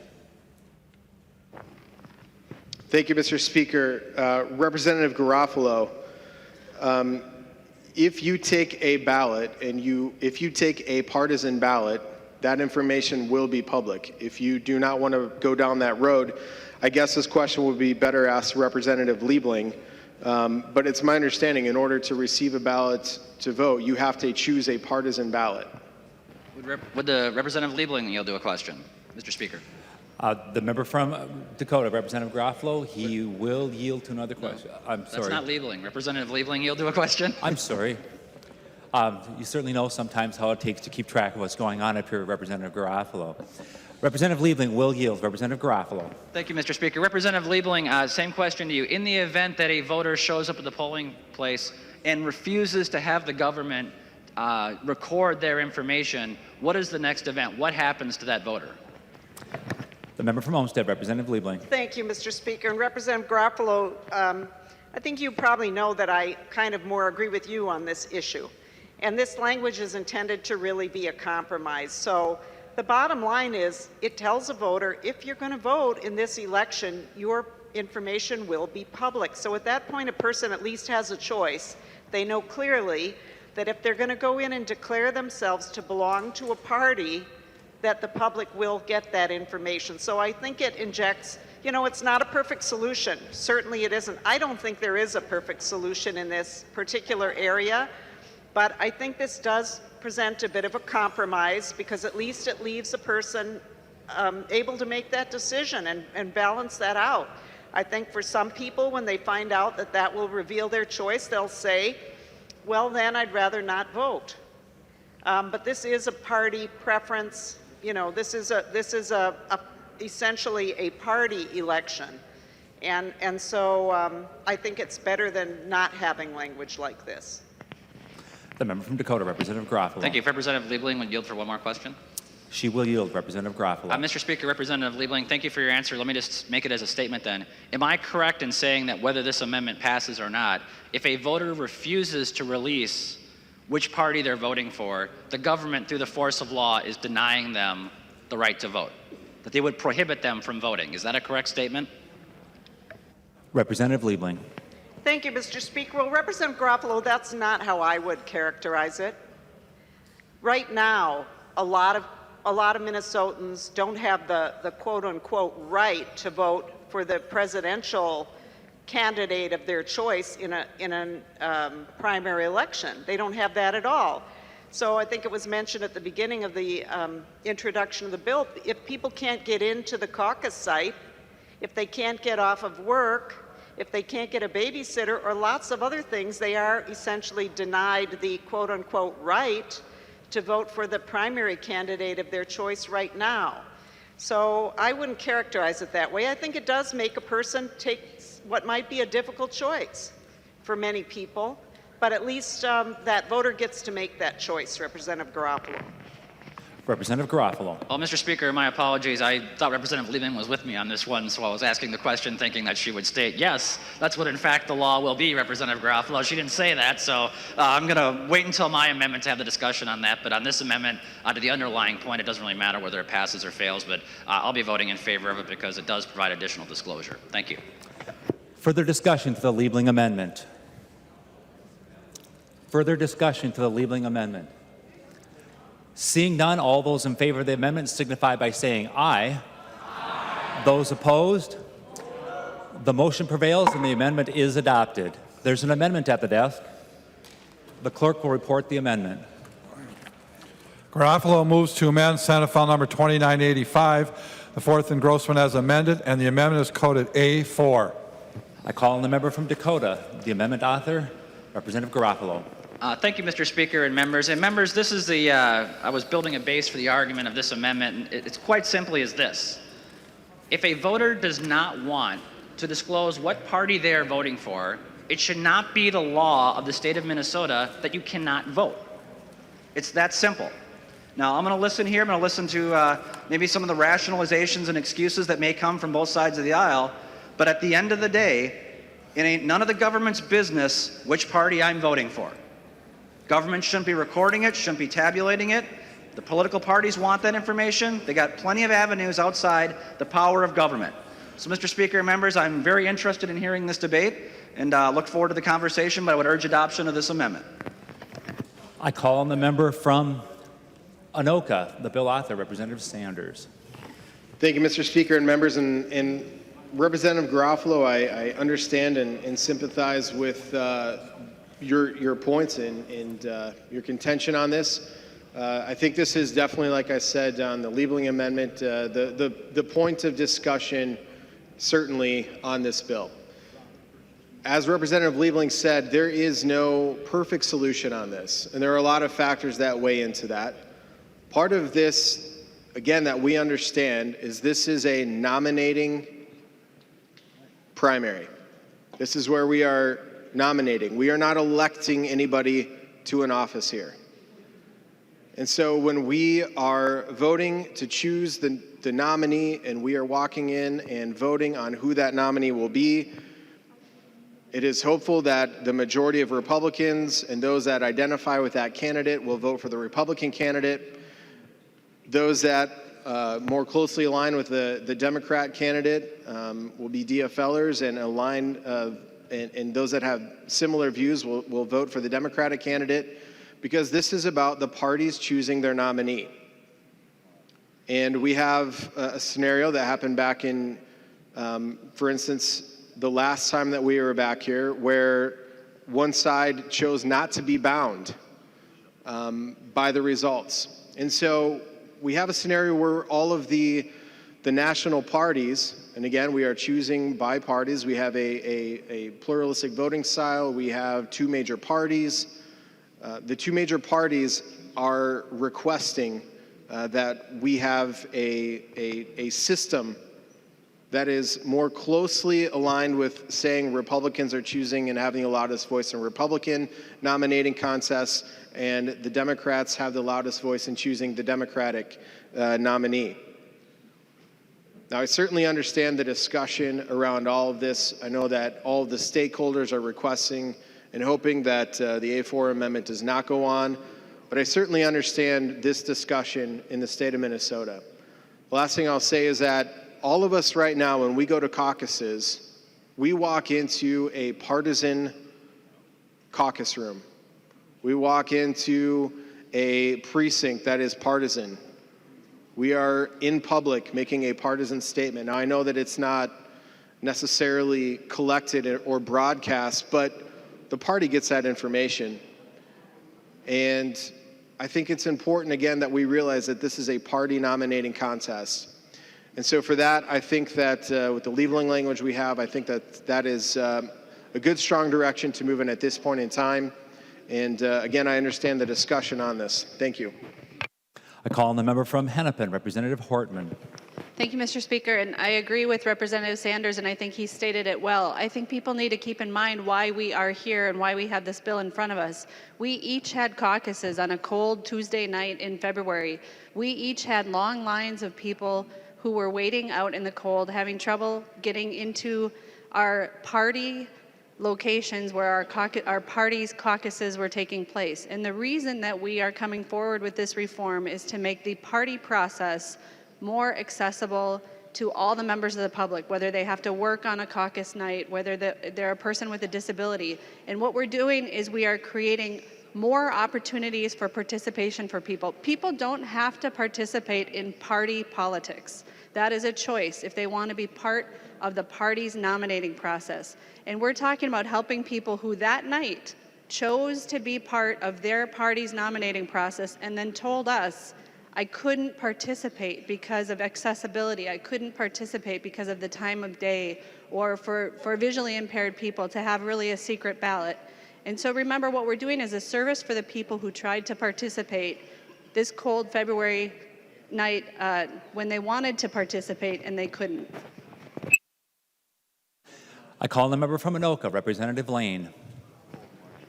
Thank you, Mr. Speaker. Well, as you know, that I have an amendment identical to this one, so I'm going to speak to that now.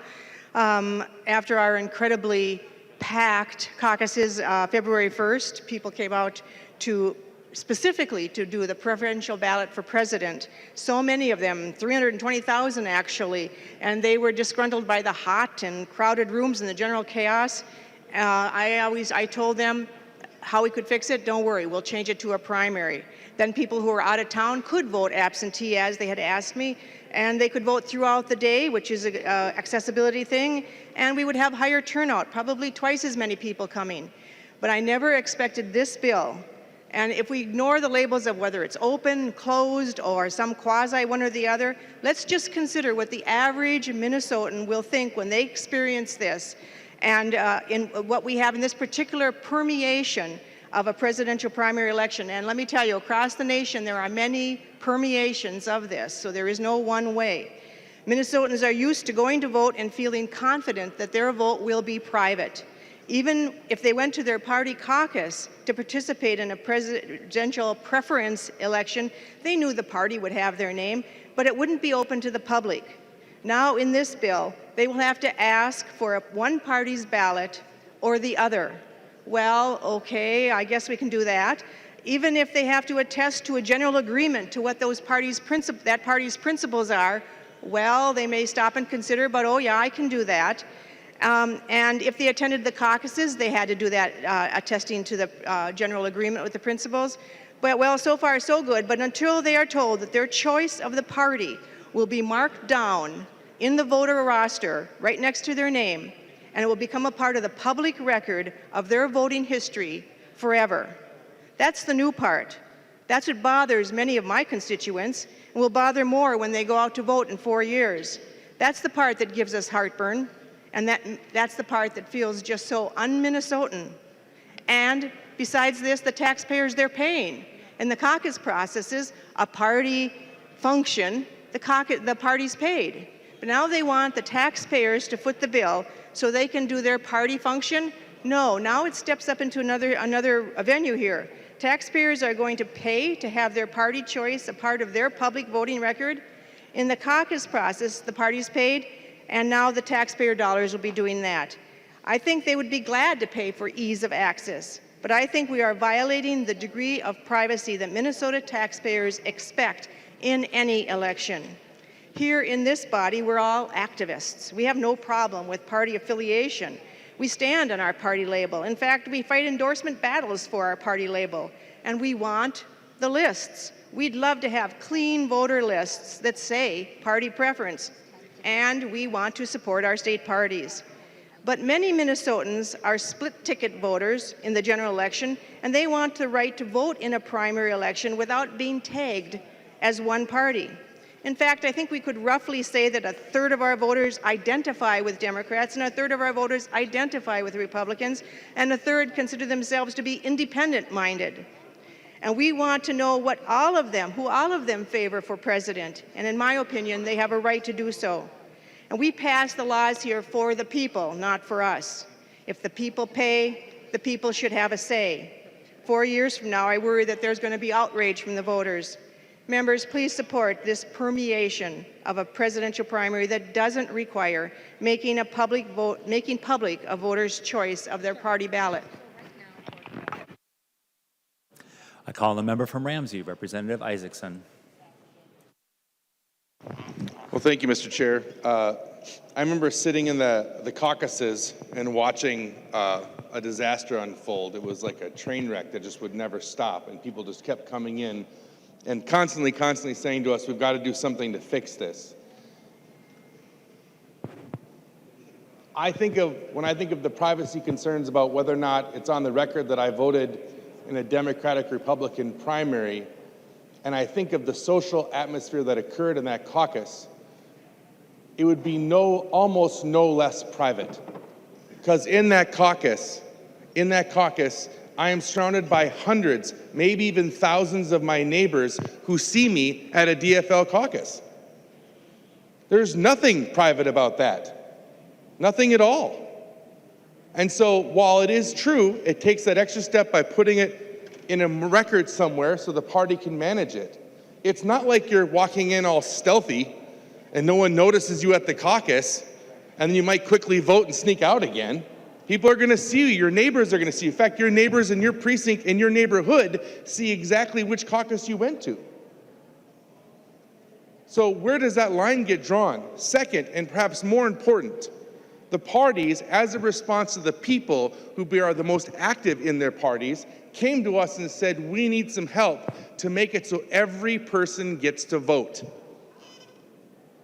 It is a party process to make sure that we elect, as Representative Sanders says, who the Republicans want to put up for their primary presidential preference and who the Democrats want.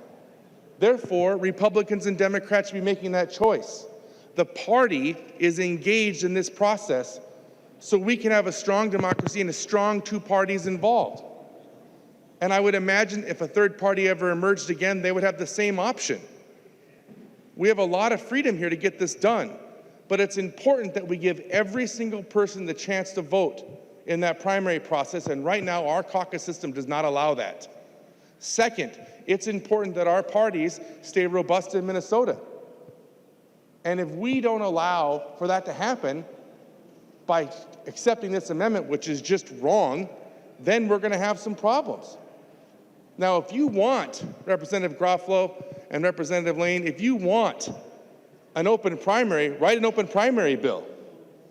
Or if you want to protect it, fine, protect the data. Write an amendment that says only the parties get the data, but it's not public state record. That would go over real well.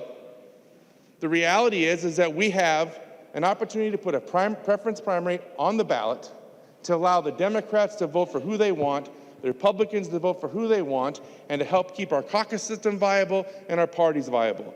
It makes a lot of sense, and in my opinion, it's very Minnesotan.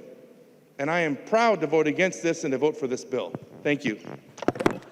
I call on the member from Hennepin, Representative Nelson. Thank you, Mr. Speaker. And members, I know we keep describing what happened this year in March as a disaster. And I don't think it was a disaster. Thousands of Minnesotans came out on a cold March evening to participate in the political process. And yes, the volunteers, and let me repeat that, the volunteers in Minnesota, the volunteers in the Republican Party and the Democratic Party that set up the precinct caucuses across our state were overwhelmed by the huge turnout. I don't consider that a disaster, that we have thousands of Minnesotans willing to go out and try and participate in the political process that makes our state strong. I originally was not in favor of presidential primary. I think through the process that we worked on, that we've come up with a compromise that works for everybody. And I know this piece about the having to declare who you are or who you're supporting, what party you're supporting, is the biggest heartburn piece in this whole bill. I understand that. Would Representative Garofalo stand for a question? He will yield. Representative Nelson. Thank you, Mr. Speaker. And Representative Garofalo, 4 years from now, when the Democratic Party is going to re-elect President Sanders as president. Mr. Speaker, point of parliamentary inquiry. and Representative Garofalo, and former Governor Plenty is the nominee for Minnesota. Would you want me going and voting in your presidential primary to possibly put somebody else up against Governor Plenty? Would you like me or all of the people on the Democratic side here participating here? Because we don't have to vote in ours because President Sanders is going to get reelected and renominated. The member from Dakota, Representative Garofalo. Mr. Speaker, Representative Nelson, actually, I would hope that after the 4 years of economic disaster that a Bernie Sanders presidency would bring to the United States, that yes, you would in fact vote Republican. But Representative Nelson, on a serious note, you bring up the exact point I'm trying to make. This is not a closed primary system. If we were going to a closed primary system where only the Republicans were voting in the Republican primary and only the Democrats were voting in the Democrat primary, then there would be a legitimate reason to have the government record this information.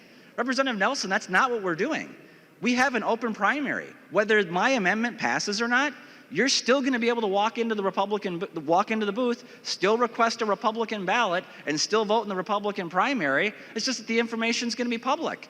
Just like with me, I could walk in and get a DFL ballot, and I could vote in the DFL primary. And the only difference is going to be whether that information is public, Representative Nelson. Representative Nelson. Well, thank you, Mr. Speaker. And I guess, as was stated here before, this is not about electing a president. This is not about electing state representatives or local officials. This is about allowing the parties to choose who they want and the people that will be voting on who they want for their nominee. And that's what this is about. And it's not a normal primary election and I guess that's where people are hung up, is that they think this is a primary election. And it's not. It's a primary, it's a process where the two parties get to choose and their people get to choose who their nominee is going to be for the presidential election. I say vote no on this amendment. I call on the member from Olmsted, Representative Liebling. Well, thank you, Mr. Speaker. And I felt I needed to rise on this amendment to sort of explain, since I had the other one, because really I do support this amendment. And I just wanted to tell you briefly why. And I know that probably my own party won't be real happy with me about it. But I think that when we run for office, everyone here on the floor ran as either a Democrat or a Republican. And you know, that's great. We get nominated by our party, we depend on our party for help to get here, and so on. But when we're here governing, I think we're here governing not as a member of a party. At least ideally, we should be governing to represent all of our constituents, including those of the opposite party and including those who declare no party. And what we're talking about here is having a procedure that is paid for by public dollars. And so, yeah, this is a party process that's being proposed here. It's to replace the caucuses. It's to have a nominating process. That's all fine.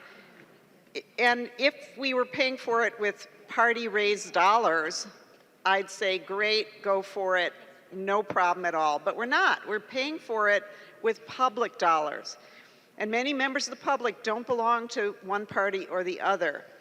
And that's why I am going to support this amendment. Now, I have to say, I'm not, this is not one of those cases where I'm going to stand up and imitate Representative Garofalo and get real passionate and angry about it all, because I do recognize that this is a close call. There's no easy solution to this problem.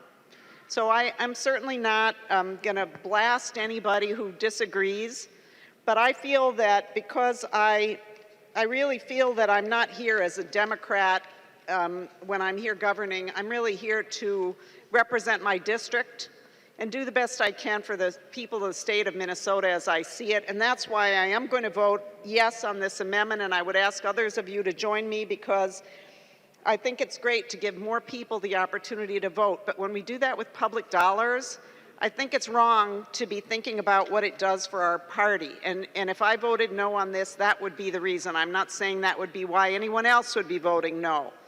But if I did it, it would be because I would be putting my party ahead of what I view as my duty to the larger community that I belong to, which is my people who live in my district and all of Minnesota. I call on a member from Hennepin, Representative Freiberg. Thank you, Mr. Speaker. There's an assumption, I think, behind this bill that it will increase turnout in our presidential nominating process, and I think that's a good thing. Now, the main thing that led to that is the concern that people were shut out of the caucus process because of concerns of accessibility, and I think those are legitimate concerns, and I intend to support the bill for that reason. However, at least in the DFL caucus, when you go there, you sign in, you say, I don't remember the exact wording of it, but you say that you intend to support candidates of that political party.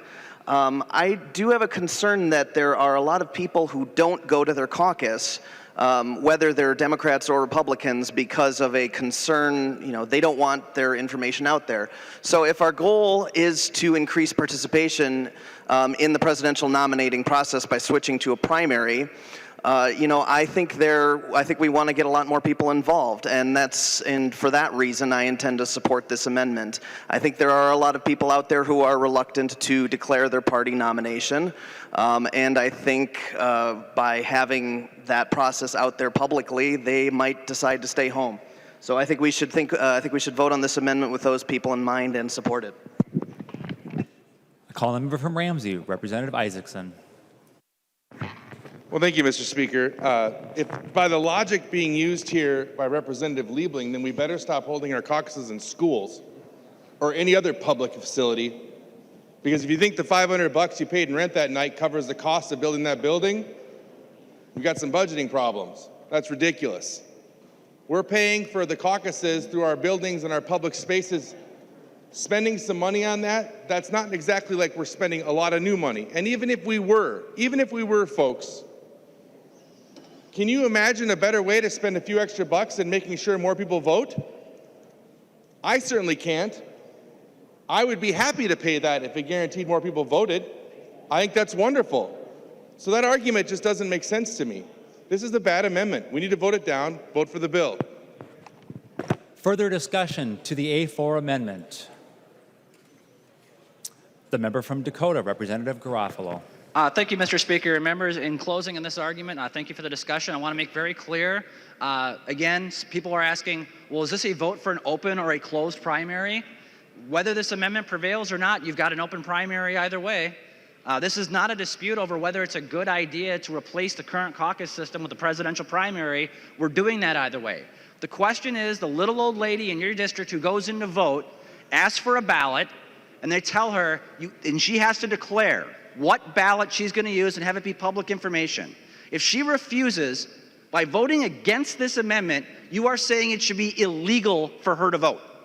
That is what the law of the state of Minnesota will be, that you will not be able to vote in a presidential primary unless you publicly declare and publicly share which party you're voting for. Now, the threshold for having it being illegal to vote in this state is very high. You got to be 18, you got to be a legal resident, and with a lot of you on that side of the aisle, I actually think you should get your rights restored when you're a felon, when you're done serving your sentence and being able to vote. That threshold for not being able to vote should never be because you don't want to just declare your partisan allegiance. Mr. Speaker, members, I'd ask for your support of this amendment. Seeing no further discussion, all those in favor of the A4, Representative Murphy, the member from St. Louis. Thank you, Mr. Speaker. Representative Garofalo, I don't have the answer to the question that I'm going to ask you, but I'm hoping you do. How long does this information remain public?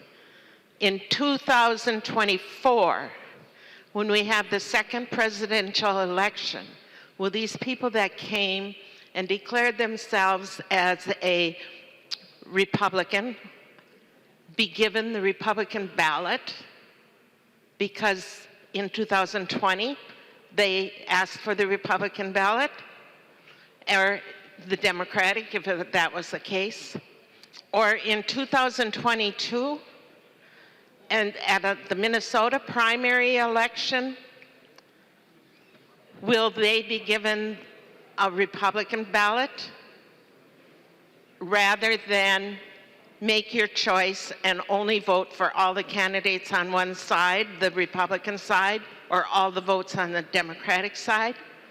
Or does this public information disappear after the election of 2020? Representative Murphy, are you asking Representative Garofalo to yield? Representative Garofalo. Mr. Speaker, Representative Murphy, in answer to your first question, I don't know how long the government's going to keep this private voter information in terms of which party you voted for. I would say that right now, it's only going to apply to the presidential election, but obviously, the parties, once they get this, they're going to want to apply it to the gubernatorial primaries and the non-presidential primaries. That'll be the next step in this pathway. But to be clear, I don't know how long the information is there, but I've said this twice before because people keep restating it and I want to correct them, especially for members on this side of the aisle because the research summary you have is wrong. Okay? This is not a matter of a closed primary versus an open primary. Whether the amendment passes or not, anyone can vote in either primary, whatever they want. It's just a matter of recording the data, Representative Murphy. The member from Washington, Representative Schoen. Thank you, Mr. Speaker. It's been a minute since we've been debating this. I was wondering if Representative Sanders would yield to a question or just at least reinforce to the body what his position was on this amendment. Representative Schoen, President Sanders will yield. Thank you, Mr. Speaker. Members, what I would say to this is this. I mean, this certainly is the biggest point of discussion on this, and I don't necessarily want to tell members how to vote. I would prefer the amendment not go on so that we can get the bill directly to the Senate, and hopefully the Senate would concur and get this signed into law. Thank you. I call on a member from Anoka, Representative Lane. Thank you, Mr. Speaker. I just want to say the answer to Representative Murphy is it will be there forever. It is a part of your voting record. You know, when you go and access the Secretary of State's office and you get how many times you voted, when you have voted, if you voted in this primary or that, it will be there marked forever because it's a part of your voting record. It's part of your voting history. It will be used for 4 years at least by the parties because then it will change next time. It does not affect what ballot you will get the next time, but it will be a part of your voting record forever. And it just reminds me that we tell our young people, oh, don't say bad things on Facebook because it'll be there forever and it'll come and hurt your employment later. What if your young son wanted to is a Democrat and asks for a Republican ballot one time? Now he wants to run 6 years later, and oh, he's got this bad mark. Or vice versa on the Republican side, your daughter votes in the Democratic, asks for a Democratic ballot, and then she's got that on her voter history forever. I know this is so because I have a son and a daughter-in-law in Georgia who have some of this in the voter history, and my daughter-in-law ran for election for a probate judge, and she defeated one of her opponents by pointing out that she once voted in the wrong side, the Republican side. The member from St. Louis, Representative Metza. Thank you, Mr. Speaker. And Representative Garofalo, I'm just so happy because we finally agree on something.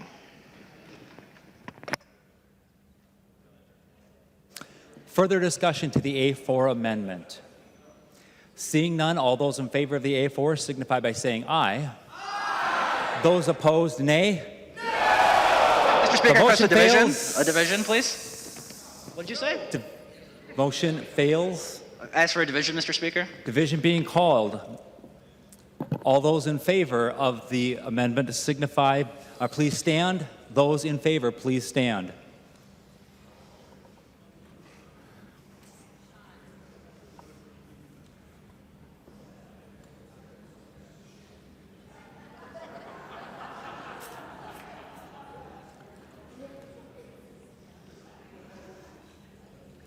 Pat?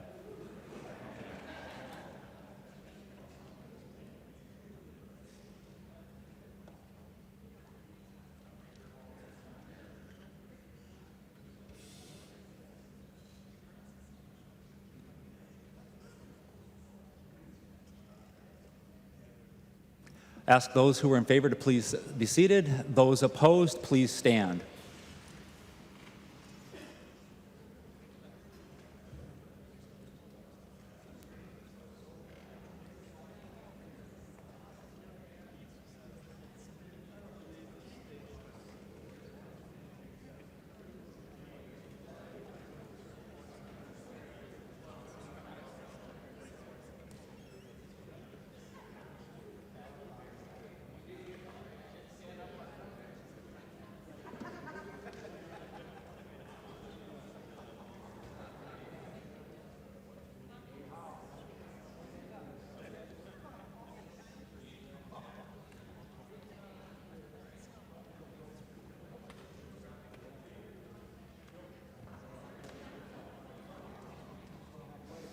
After the division being 53 ayes and 64 nays, the motion does not prevail.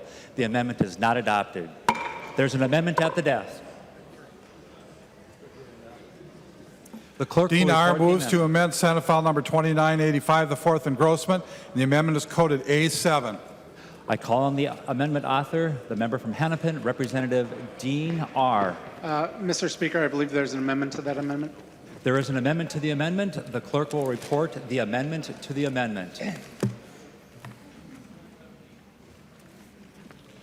Dean R. moves to amend his amendment to Senate File Number 2985, the fourth engrossment, and the amendment to the amendment is coded A8.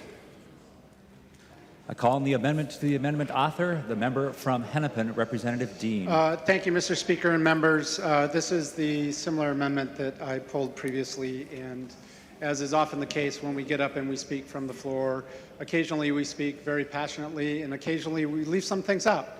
So I just want to bring up one thing that I left out that I think is critical to the conversation about issues relating to voting restoration for those who are no longer incarcerated. When we look at our prison population in the state of Minnesota and we look at our population relative to those who are out under court supervision, just under 8% of those individuals are African American. And when you look at the white population, it impacts roughly 1.1% of white people in America. And Native American populations are almost 6%. And I believe that a Latino population is somewhere in the range of 6.5 or 7%. And I think that that's something that we also need to consider as we consider these issues moving forward. I know it's something that we haven't had a lot of conversation about this session, but it's really about the racial disparities that exist in the state of Minnesota. And I think when we look around this body, we can pretty much say we're a pretty lily-white body. And even though it's not, I'm sorry, Representative Leon Lilly. I know that this body has, for many reasons, looks the way it does, and we have people in our prospective districts that vote the way they do, but yet this body doesn't reflect the demographics of the state of Minnesota. And I want to speak to this relative to the issue of voting.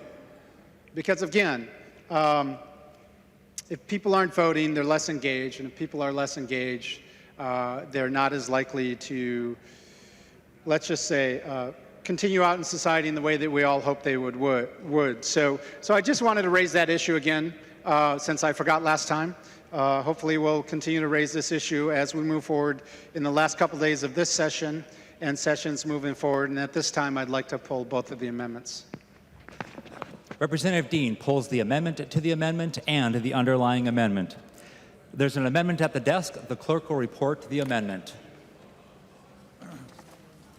Halverson moves to amend Senate File Number 2985, the fourth engrossment, as amended. The amendment is coded DE1.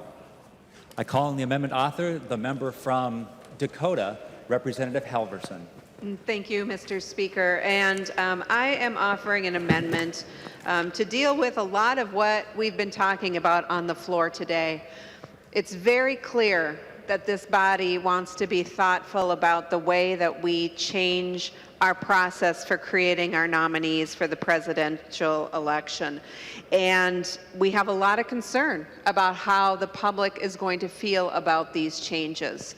And the fact is a caucus is a real different experience for a lot of people. And the people who show up, are certainly party faithful and party advocates and people who are perhaps new to the party. And it's very clearly a party activity.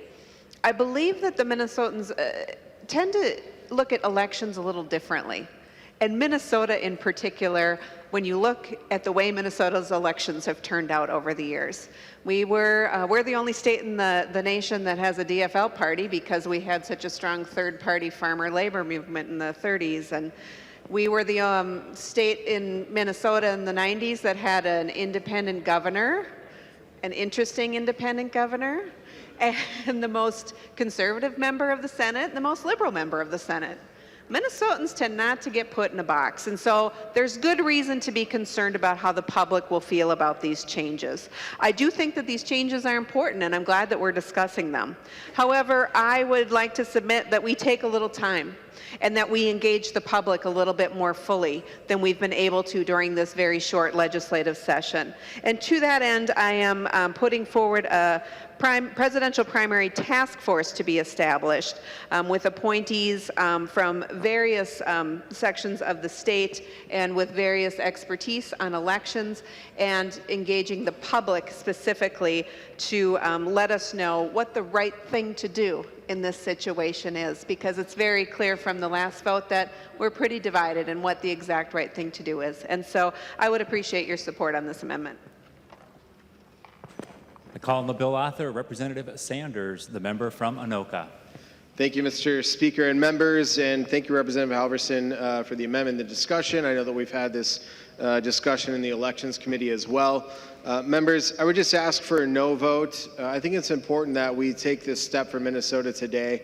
I will say that this certainly can happen outside of putting the presidential nominations into law. This can happen. We're going to have about 3 years after this, but let's establish that Minnesota recognizes the problems that we had on March 1st of this year.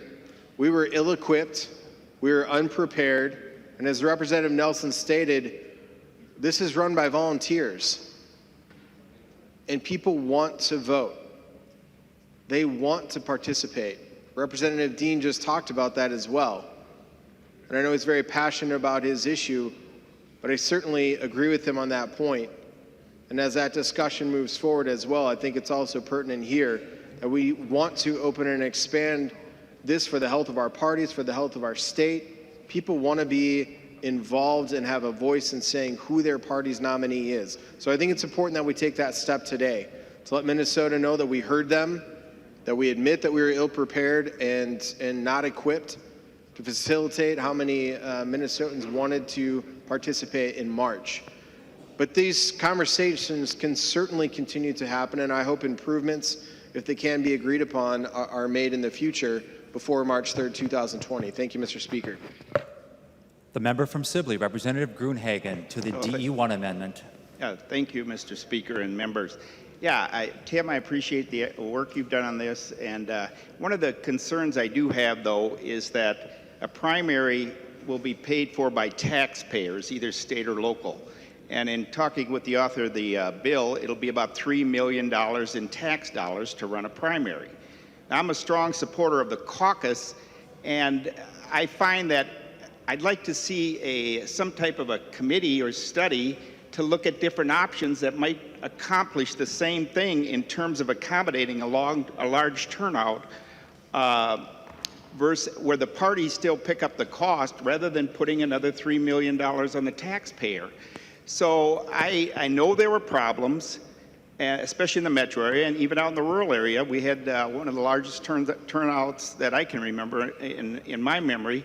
But I do think a study, we got 4 years here, would be appropriate to look at the different options, and maybe we could do it in a way where we don't have to charge taxpayers $3 million or more to do this, and the parties could still pick it up and we could accommodate a larger turnout. So I find myself in agreement with Representative Helverson. Thank you, Mr. Speaker and members.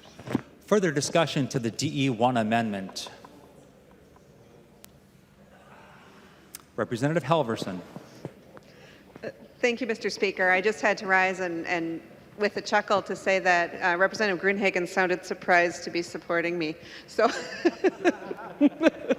so thank you for that. I did want to point out as well that while taking a little extra time and being thoughtful is important, that this is written specifically to ensure that we have reporting by early 2017, February in fact, so that we would have time as a body to act quickly so that all of the changes that would need to be made. And so it will be a thoughtful process but not lengthy, and so appreciate your support. Further discussion to the DE1 amendment? Seeing none and hearing none, all those in favor of the DE1 amendment signify by saying aye. Aye. Those opposed? The motion does not prevail. The amendment is not adopted. There are no further amendments at the desk. The clerk will give the bill its third reading. Third reading, Senate File Number 2985, as amended. Discussion to the bill. I call on the member from Dakota, Representative Hansen. Thank you, Mr. Speaker. And we've been having a good discussion about presidential primary. And during that discussion, we really haven't talked about what the purpose of the primary is. And since the primary and even since the caucus on March 1st, that was Representative Franson and my birthday on caucus night, people have been asking about changing to the primary. What is the purpose of the caucus and what will be the purpose of the primary?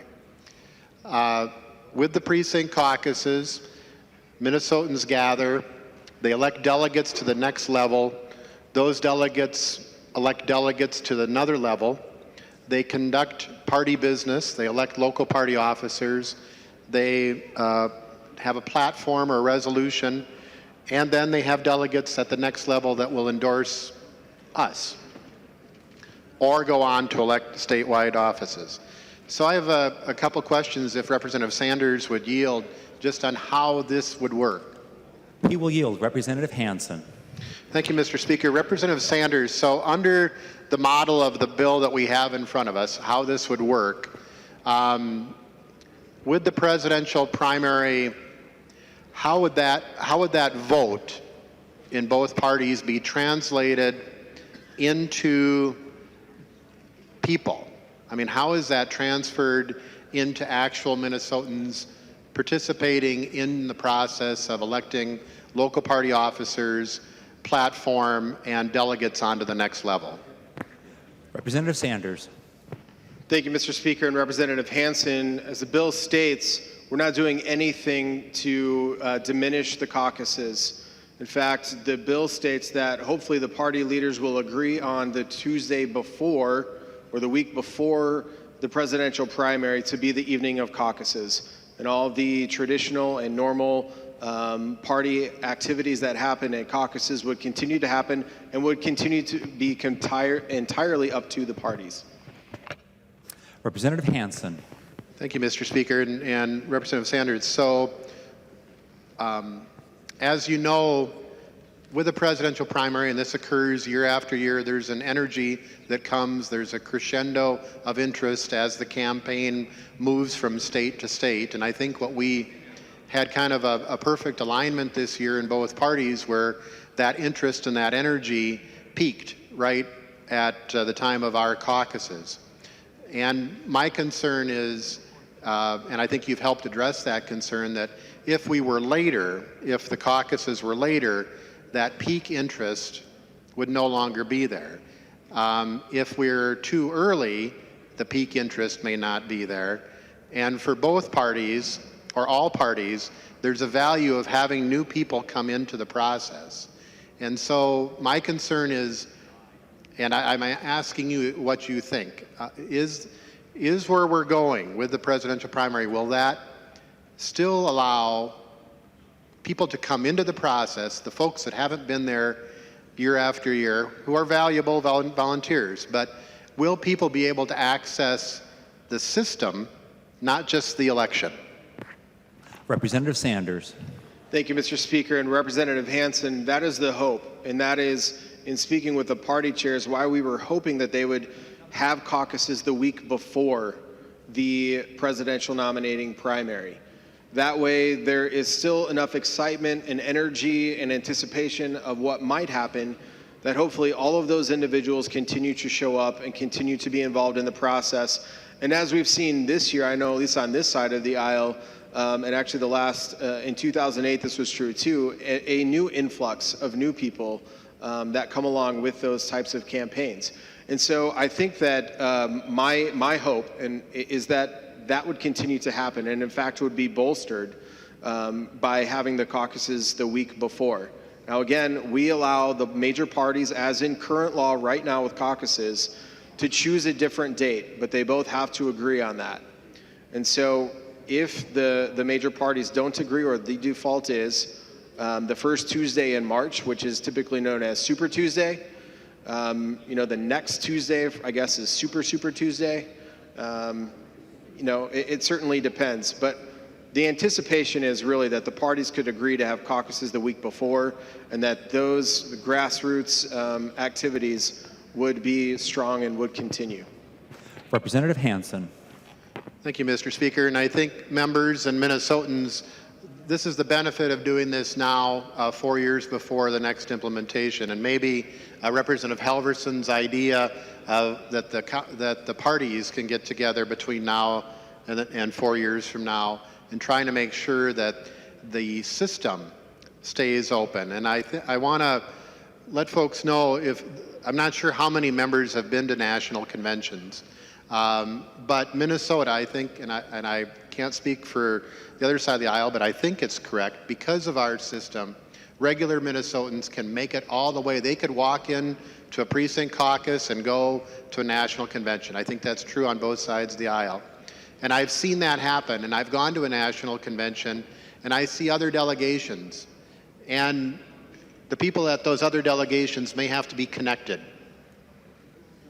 They may have to be somebody's relative, or they may have to donate.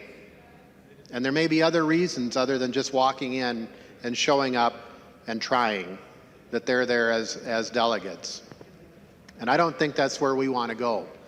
I think where we want to go is to make sure that everybody has an opportunity, whatever party they choose, that they can go from that precinct all the way to the national convention. And Representative Sanders, I trust you at your word here that that's where we're going.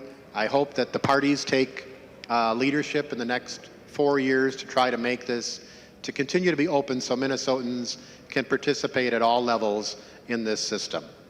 and I'll be voting yes for the bill. I call on the member from St. Louis, Representative Metsa. Thank you, Mr. Speaker, and members. I was wondering if Representative Lesh would yield for a question. He will yield. Representative Metsa. Thank you, Mr. Speaker. And Representative Lesh, this got me to thinking. I know this year we've been discussing a number of important privacy issues, and the city of Virginia, where I live and my wife live, recently adopted a bunch of cameras around town to keep tabs on things. And so as I was wondering about our previous amendment that Representative Garofalo carried, if there were a camera outside of a polling location run by the city, would, in theory, a person that wanted to do a data information request be able to access the footage and look at the faces or backs or images of the members going into their primary at that voting location? The member from Ramsey, Representative Lash. Thank you, Mr. Speaker, and Representative Metsa. Chapter 13 of the Minnesota Data Practices Act presumes that all data is public unless otherwise specified under a designated data set. And so in the absence of state law making that camera footage private, yes, it is public to anyone who would choose to access it. So the answer to your question is yes, the camera footage is available and is public viewing voters going into polling places. Representative Metsa. And thank you, Mr. Speaker. And, members, I'm just bringing this up because I really think we need to remain cognizant as a body with technology only growing and our access to it, our community's access to it, that we're careful what we make available for people to get and use that we wouldn't necessarily think of being public information. And appreciate the work that we've been able to do, not successfully this year, but again, remaining cognizant is important, and I thank you, Representative Lesh, for informing the body of that information. I call on the member from Sherburne, Representative Newberger. Thank you, Mr. Speaker. Members, I too rise in support of this bill. I initially wasn't very excited about this whole concept. I truly love the caucus system. I think it's a great opportunity for you to meet your fellow like-minded neighbors and caucus together. But watching how the last caucus unfolded really demanded some type of a response. And I think that Representative Sanders has reached a pretty good solution here. I would like to touch on one thing, however. Representative Nelson started to talk about this a little bit, and I just wanted to build on this a little bit further. Before I was elected to office, I was one of those volunteers. For many years, I worked on the local party level, and the whole caucus season is one that demands an enormous amount of commitment and work from volunteers on both sides of the aisle. You start sometime in November getting everything set forth, and you've got so many hoops to jump through and so many hours that you put into that. And I know that in the media it has been portrayed that this last caucus cycle was a train wreck. I don't see it as a train wreck either. As Representative Nelson said, we had phenomenal turnout from our fellow Minnesotans on both sides of the aisle, but also the amount of work that our volunteers, DFL volunteers, Republican volunteers, the amount of work that those people put in, even if their caucus sites were overrun, even if everything went out of control, these people worked their tails off. And I would like to say to you, Minnesota, to you on the DFL, you the volunteer, you in the Republican Party, you the volunteer, thank you very much for doing what you did, regardless of how it turned out. We owe you a debt of gratitude, and as this representative says thank you to both sides for all of you people that put so much into that. what we would like to do is to make that easier, and I agree. I think that Representative Sanders' bill strikes that and finds that point where we can do this. So members, I would encourage you to support this. And when you are done and you get back this summer before campaign season starts, take an extra minute to say thank you one more time to all of those volunteers who took time away from their lives, their jobs, and their families to make all of that happen. Thank you. I call on the member from St. Louis, Representative Melin. Thank you, Mr. Speaker and members. And will Representative Sanders yield for a question?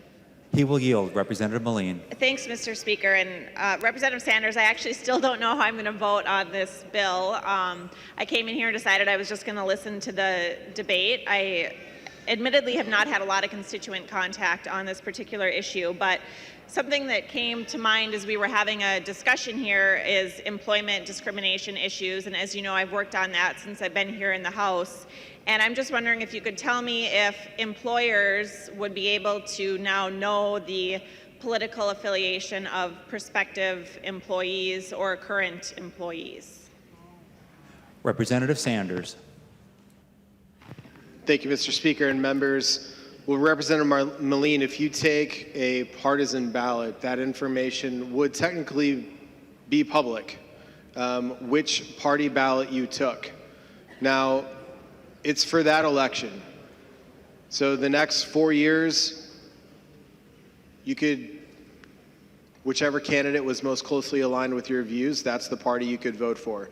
As Secretary of Simon said, there are not people out there policing this. But the intent is for party members, for those that most closely align with the candidate that they are supporting, to have the loudest voice in choosing the nominee. Because again, this is not about who Minnesota wants to nominate as the Republican or Democratic nominee. This is about who the parties themselves would like to nominate. So I would say one positive thing about moving to this direction, going back to your original point though, is this will now be run like a normal election as far as the process goes. So all Minnesotans by law are allowed and given time to go vote throughout the day, whereas during the caucus system, that doesn't always happen. And folks have things during that 2-hour window, and they missed the straw poll, and they didn't foresee needing to walk over a mile to get to their precinct room to be able to try and cast a vote. And I know for a fact in my Senate district, we had folks that were turned away 5 minutes after 8 o'clock because they didn't get there in time, coming from work, coming from sports, other activities. So I think to balance this out as well, moving in this direction allows a lot of Minnesotans and all Minnesotans that are eligible to vote all the rights that are currently given under law. Representative Melin. Thank you, Mr. Speaker, and thank you, Representative Sanders. And I completely understand the merits of wanting to go to a presidential primary. My caucus, too, was quite chaotic, and I know that there are people that wanted to be there and participate and couldn't, and also people that were there that were really frustrated. So I do know that I do understand the merits of wanting to go to a presidential primary, and I apologize for not catching this issue earlier. I admittedly was not paying that close attention, and perhaps I could have had an amendment drafted, but I do think the members should be aware that employers will be able to know now the party affiliation of employees or prospective employees. And I did take a look at the Minnesota Human Rights Act, which protects certain classes against employment discrimination, and party affiliation is not a protected class in Minnesota. So there could be little to no recourse for employees who might face employment discrimination because of this. So I just think it's something that members should be aware of and perhaps consider. Thank you, Mr. Speaker. The member from Anoka, Representative Sanders, the bill author. Thank you, Mr. Speaker and members. And to that point, in working with our awesome staff, statute does already say that that information can only be used for political purposes, and there is penalty in law already. There is recourse if that information is not used for those purposes or used against an employee or anybody because of their party affiliation. There are penalties already in law for that. Members, further discussion to Senate File 2985. Any further discussion? I call on the bill author, Representative Sanders.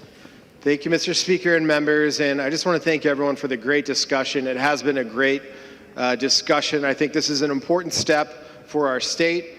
I know that the amendment that Representative Garofalo that he offered didn't go on, but I want to thank him for really being the catalyst for the discussion on this and for all of his work.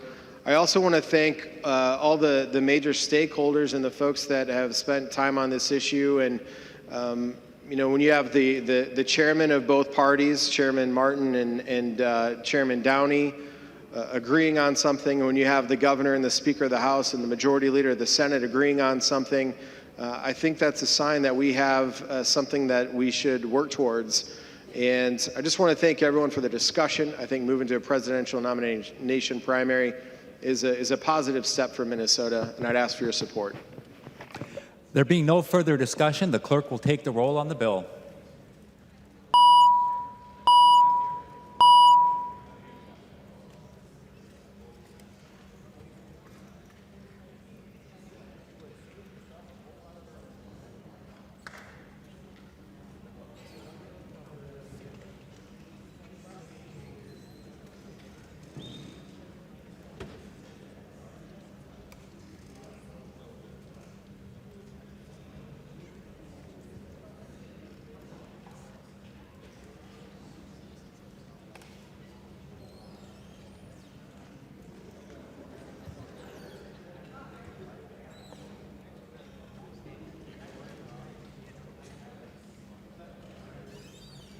Members, please vote.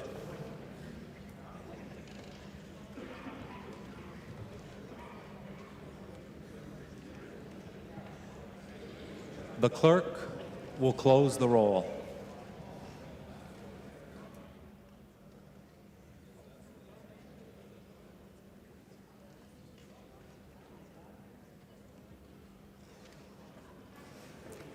There being 106 ayes and 23 nays, the bill is passed as amended and its title agreed to. The next bill on the calendar for today is House File 3584. The clerk will report the bill. House File number 3584, number 6 on the calendar for the day, an act relating to state government, the first engrossment. I call on the bill author, the member from Blue Earth, Representative Cornish, to explain the bill. Mr. Speaker and members, House File 3584 includes the state troopers, the conservation officers, Bureau of Criminal Apprehension agents, correctional officers, radio communications officers, and then also something known as a commissioner's plan. What you will be voting for would be basically a 2.5% increase across the board for these employees, and some performance-based increases. And there are no things like in this bill that reform like you've seen before in the other ones. And who you would be voting for increases would be mostly law enforcement, and you would have some non-union members in here also in the commissioner's plan that are unrepresented and basically at the mercy of what everybody else gets. And be reminded the people in these units are essential employees and cannot strike, and some are non-union, and I would encourage your vote for the good, hard-working union members and non-union members that are faithfully out there protecting us from the bad things. So, thank you. There is an amendment at the desk. The clerk will report the amendment. Lilly moves to amend House File number 3584, the first engrossment. The amendment is coded A4. I call on the member from Ramsey, Representative Lilly, to explain the amendment. Thank you, Mr. Speaker. As the author of the bill mentioned, the bill itself really is not controversial, as he said, and it's wholeheartedly accurate. Last night I was driving home, and I was leaving here thinking about today and the bills, and I got down over to 120, and there's a place, it's a radio shop, and there's a squad car, a highway patrol car there. It's been T-boned, and I thought about Cornish, as he was going to be offering this bill, and Schoen and Howe and Simonson, our public safety people, and this bill captures that. So what I'm, though, doing with my amendment is I'm adding in the other work groups to make it a clean bill to send to the Senate, and I encourage a green vote. Discussion to the Lilly amendment. The member from Blue Earth, Representative Cornish. Although I appreciate the intent and the meaning of the amendment from my good friend Representative Lilly, I would rather keep the bill in its present form and clean. Would encourage a red vote on the amendment. Thank you. The member from Ramsey, Representative Lilly. Thank you, Mr. Speaker. I'd like to ask for a roll call on this.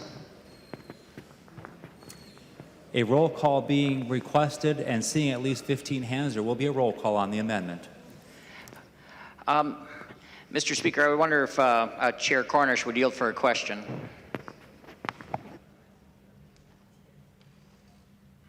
He will yield. Representative Lilly. Thank you, Mr. Speaker. Chair Cornish, I know you're a longtime negotiator on these contracts, and just simply, honestly, wouldn't it be easier if all these contracts were together in one big package that you could bring forward with your good bills and to bring forth to negotiate with the whatever they're called? I'm not even sure what I'm supposed to say now. With Representative Kahn probably behind me, ready to get up. But I think you know what I mean, sir. Representative Cornish. Mr. Speaker, members, Representative Lilly, much easier, but I was given a job to do and a clean bill, and I don't have the votes, and so rather than discuss it back and forth, I would rather have a red vote and move on. Thank you. The member from Ramsey, Representative Lilly. Thank you, Mr. Speaker and Chair Cornish. I appreciate your honesty. Further discussion to the A4 amendment. Further discussion to the A4 amendment. Seeing none, the clerk will take the roll.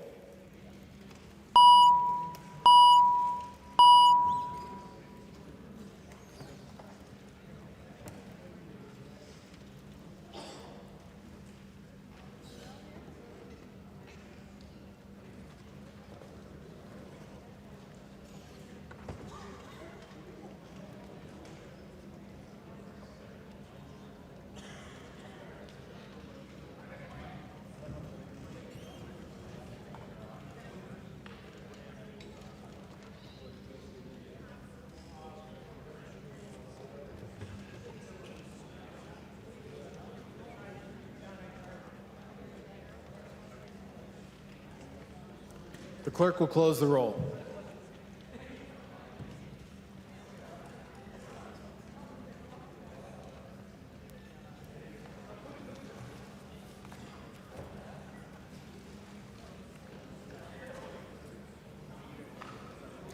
There being 61 ayes and 68 nays, the motion does not prevail.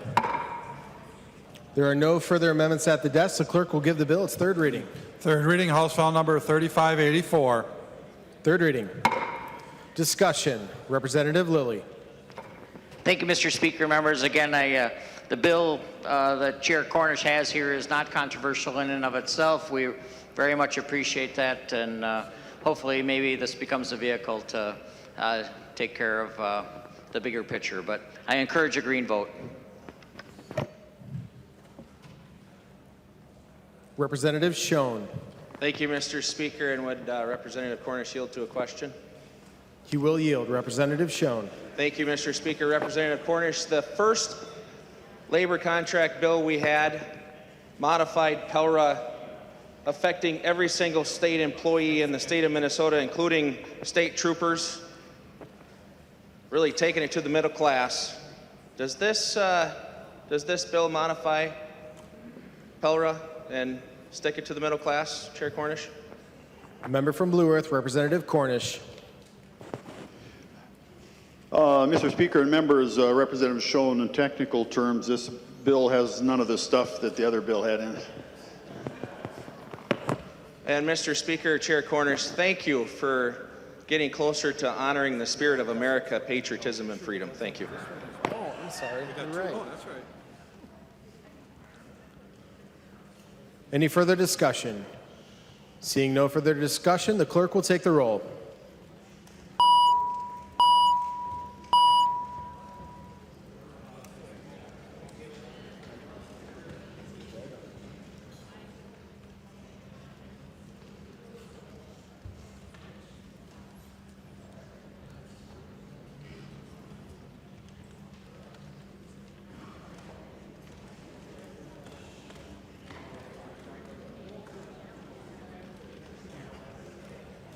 The clerk will close the roll.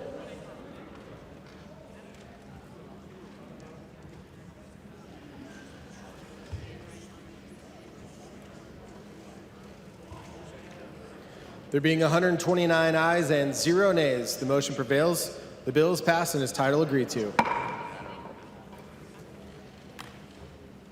The next bill on the calendar is Senate File 2665. The clerk will report the bill. Senate File Number 2665, number 10 on the calendar for the day, an act relating to real estate appraisers, the third engrossment. I recognize the author, Representative O'Driscoll. Thank you, Mr. Speaker and members. There's two parts to this bill that affect 3 different industries. I will talk about the second part first, which is the work that was done by the Appraisal Institute in conjunction with the Department of Commerce. Many of you are familiar with the term Dodd-Frank, which was federal legislation that dealt with more disclosure in consumer-related transactions, and as this bill relates to appraisals. And what the Institute has done with their working group and Commerce was to put in place a structure to define what is an appraisal management company, how will fees be collected, how will they be disclosed, and how and when should they be paid to appraisers. And so there is no opposition. It was unanimously put forth by the Appraisal Institute members in conjunction with the Commerce Department. The other portion of this bill affects the industries of appraisal, real estate, and insurance. Periodically, persons who are licensed by the Department of Commerce here in the state of Minnesota and our various regulated industries may have a complaint filed against them. At times, those are complaints that are founded, and there is something that that individual licensee has done that's inappropriate, which means that the Commerce Department may take disciplinary action and levy civil fines. And sometimes when people make accusations, they are not found to be of any basis, but Commerce periodically will still sometimes charge fees for the investigation to the company or the individual. This bill corrects that practice of not charging innocent people for fees when they have done nothing wrong. Mr. Speaker. There are no amendments at the desk. The clerk will give the bill its third reading. Third reading, Senate File Number 2665. Third reading. Discussion to the bill. Discussion. Seeing none, the clerk will take the roll.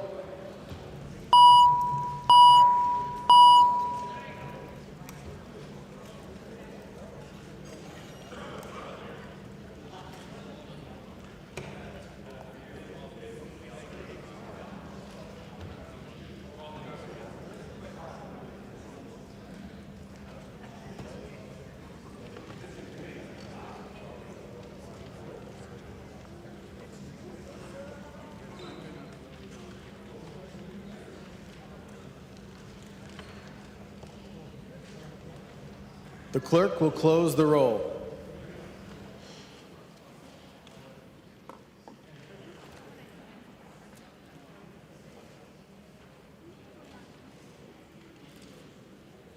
There being 128 ayes and 0 nays, the bill is passed and its title agreed to. The next bill on the calendar of the day is Senate File 2414. The clerk will report the bill.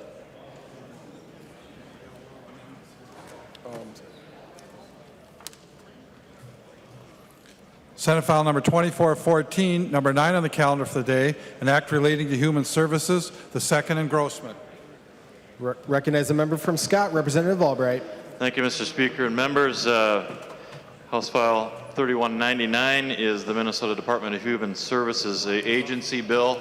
It incorporates the opportunity for an ombudsman opportunity. There are a number of amendments at the desk, and with that, as we get into the amendments themselves, I think we'll be better able to explain the process under which this bill has traveled over the course of the last several days. So with that, Mr. Speaker, I'm going to wait for the amendments to come forward. Representative Albright, would you like to put the House language in before you continue? That is my motion, Mr. Speaker.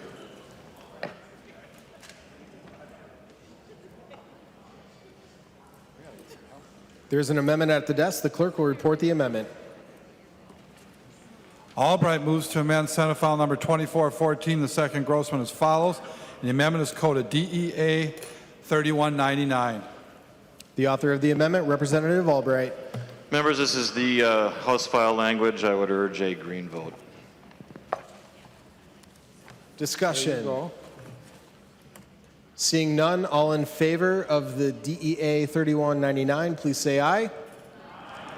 Opposed? The motion prevails. There is an amendment at the desk. The clerk will report the amendment. Albright moves to amend Senate File Number 2414, the second Grossman, as amended, and the amendment is coded A1-1. Representative Albright. Thank you, Mr. Speaker. Members, this is the amendment that was brought forward to me by MDE. The reason it's here is that it's related to businesses and barriers for schools, for independent and intermediate school districts, and it has a component for MA reimbursement in it, and I would encourage your support. Discussion to the amendment. Representative Dabney. Thank you, Mr. Speaker. Representative Albright, thank you for bringing this provision forward. Members, many people, many parents take their children to healthcare providers for either physical or mental health challenges that may impact their schooling. The current law requires that they have a note or a certification from a physician. They may not be taking their child to a physician, but another licensed healthcare professional. This is going to save families money, it's going to save them time, and it's going to help the kids get the services they need in school sooner. So again, thank you, Mr. Speaker and members. Thank you. I urge a green vote. Discussion to the A1-1. Seeing none, all in favor of the amendment, please say aye. Aye. Opposed?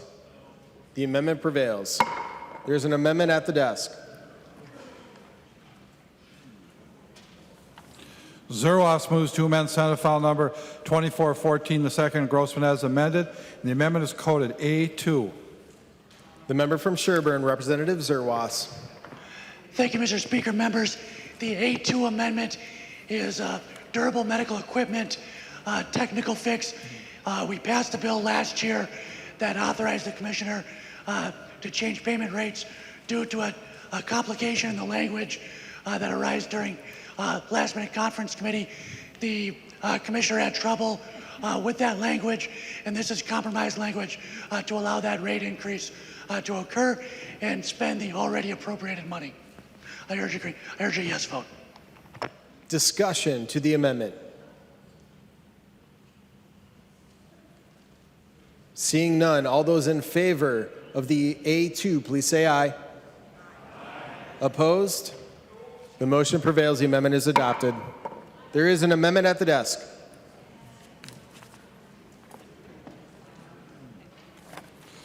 Albright moves to amend Senate File Number 2414, the second Grossman, as amended, and the amendment is coded A3-1.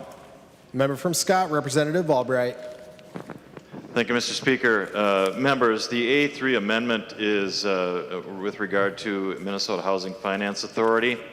It makes sure that we align with the Olmstead Plan, and it includes people with disabilities in the community. It gives some clarification to the agencies in terms of their existing methods and the collaboration that we are trying to foster wherever possible under that plan. And I would urge your support. Discussion to the A3-1. Representative Loeffler. Thank you, Mr. Chair, and I just want to thank Representative Albright for bringing this forward. I'll make sure that everyone that should be at the table is at the table, including our county agencies and people who are interested in providing affordable housing. Thank you much. I'd urge a yes vote.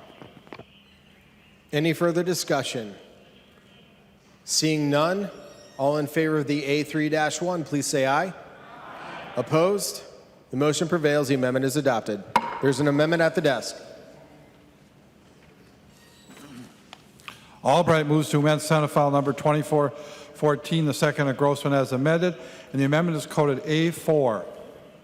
Representative Albright. Thank you, Mr. Speaker. This is an amendment, members, that was brought forward by DHS. This is actually to prolong the permit process for foster care. It was due to sunset on June 30th, 2016. The manner in which this is where you have a 4-bed foster home. There's an opportunity to move it to 5. What we're doing is we're moving that sunset provision out to June 30th, 2019. And I would urge your support of that amendment. Discussion to the A4. Representative Loeffler. Well, thank you, Mr. Speaker, and Representative Albright. This was a last-minute amendment that was brought forward after the DHS had let the group home industry know that it was actually expiring, and it hasn't been introduced as a bill or an amendment or had a hearing. And it's a response, as they told me, to the workforce crisis that we're having right now in group homes because the pay is so low.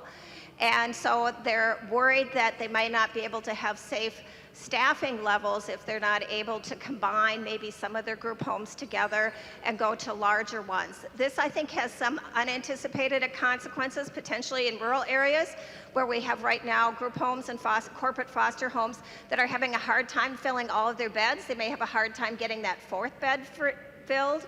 And so they may not want to have other competitors in the area adding on to a 5-bed. I think it works against some of our Olmstead obligations in terms of individualizing care. If you're one of 4 people, you get 25% of the staff's time. If you're one of 5, you get 20%. And I think there's some ways that we could work out some language so that it isn't just an open-ended authority as it is right now. And I'm wondering if Representative Albright would yield. He will yield. Representative Loeffler.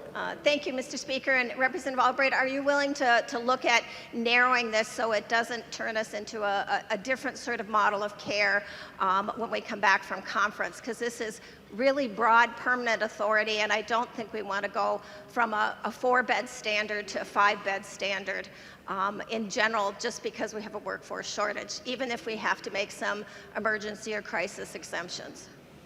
Representative Albright. Thank you, Mr. Speaker, and Representative Loeffler. You have my assurance that that is my intent, and I look forward to sharing that responsibility with you. I know that you've shared with me already some very good ideas in terms of how that language can be strengthened, and so I appreciate your assistance in that matter. Representative Loeffler. Well, thank you, Mr. Speaker. I would urge a yes vote in support of that and expect that we'll see something a little different coming back from conference. Thank you. Any further discussion? Seeing none, all in favor of the A4, please say aye. Opposed? The motion prevails. The amendment is adopted. There's an amendment at the desk. Zerwas moves to amend Senate File Number 2414, the second engrossment as amended, and the amendment is coded A5-2. Member from Sherburne, Representative Zerwas.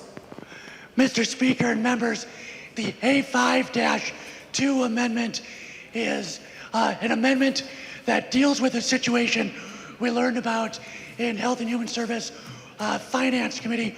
We heard from DHS and Minute and MNsure about what they called an executive steering committee, where many decisions on what technology priorities and what work needs to be done next to fix what has been a failing MNsure and a failing eligibility enrollment system. We worked with the departments to provide more accountability, more transparency, and importantly, members, not only will these meetings now be public and televised, but it will also include input from 2 county members. The counties are really are the ones on the front lines with the issues and the challenges around enrollment eligibility. And so this bill, or this amendment now onto this bill, will provide those counties a seat at the table as the MNsure eligibility system, as the department tries to make that functional. I urge a yes vote. Members, discussion to the Zerwas amendment. Representative Albright. Thank you, Mr. Speaker. And members, I would encourage a strong support of this amendment. I think this brings clarity and also some transparency that is greatly needed in this process. And so I would urge your support of the Zerwas amendment. Thank you. Any further discussion? Representative Liebling. Thank you, Mr. Speaker. I wonder if Representative Zerwas would yield to a question. He will yield. Representative Liebling. Thank you, Mr. Speaker. Representative Zerwas, could you just tell us who is in agreement with this? I mean, have you talked to the stakeholders? I just want to know if there's any, I know they may not necessarily want to change, but is there violent opposition from anybody that would be involved in this? Representative Zerwas. Mr. Speaker and members, we had a meeting with assistant commissioners and the MNsure CEO, also an assistant commissioner from Minute, and legislative liaisons from the Department of Human Services. And with this compromise language, we had assurances that all of those individuals were in support of this language. Any further discussion? Seeing no further discussion, all those in favor of the amendment, please say aye. Aye. Opposed? Motion prevails. The amendment is adopted. There's an amendment at the desk. Albright moves to amend Senate File Number 2414, the second engrossment as amended, and the amendment is coded A7. Representative Albright, to your amendment. Mr. Speaker, I withdraw that amendment. Representative Albright withdraws the A7. There's an amendment at the desk. Murphy E. moves to amend Senate File Number 2414, the second engrossment as amended, and the amendment is coded A8. Member from Ramsey, Representative Murphy. Thank you, Mr. Speaker. Mr. Speaker and members, the A8 amendment would allow clinics certified as healthcare homes to extend the recertification period after their first recertification from 1 year to every 3 years. This legislature in 2008 passed a suite of healthcare reforms, including a healthcare home, and we believed it would save the state money and improve outcomes for people, and a review of 5 years by the University of Minnesota has proven that to be the case. Healthcare homes have saved Minnesota taxpayers about $1 billion in healthcare costs over the last 5 years. It's improved healthcare outcomes and reduced racial disparities in outcomes. Healthcare homes and the clinics and providers that serve patients through that means and through that clinical delivery system have asked that we extend the period for recertification. I'd ask for your support. Thank you. Discussion to the A8. Representative Albright. Thank you, Mr. Speaker. And Representative Murphy, I want to thank you for bringing this amendment forward. You and I have a shared goal in terms of bringing health care to people on a more appropriate and affordable basis, and so I want to urge all the members to support this amendment. Thank you, Representative Murphy. Any further discussion to the Murphy amendment? Seeing none, all in favor, please say aye. Aye. Opposed? Motion prevails. The amendment is adopted. There's an amendment at the desk.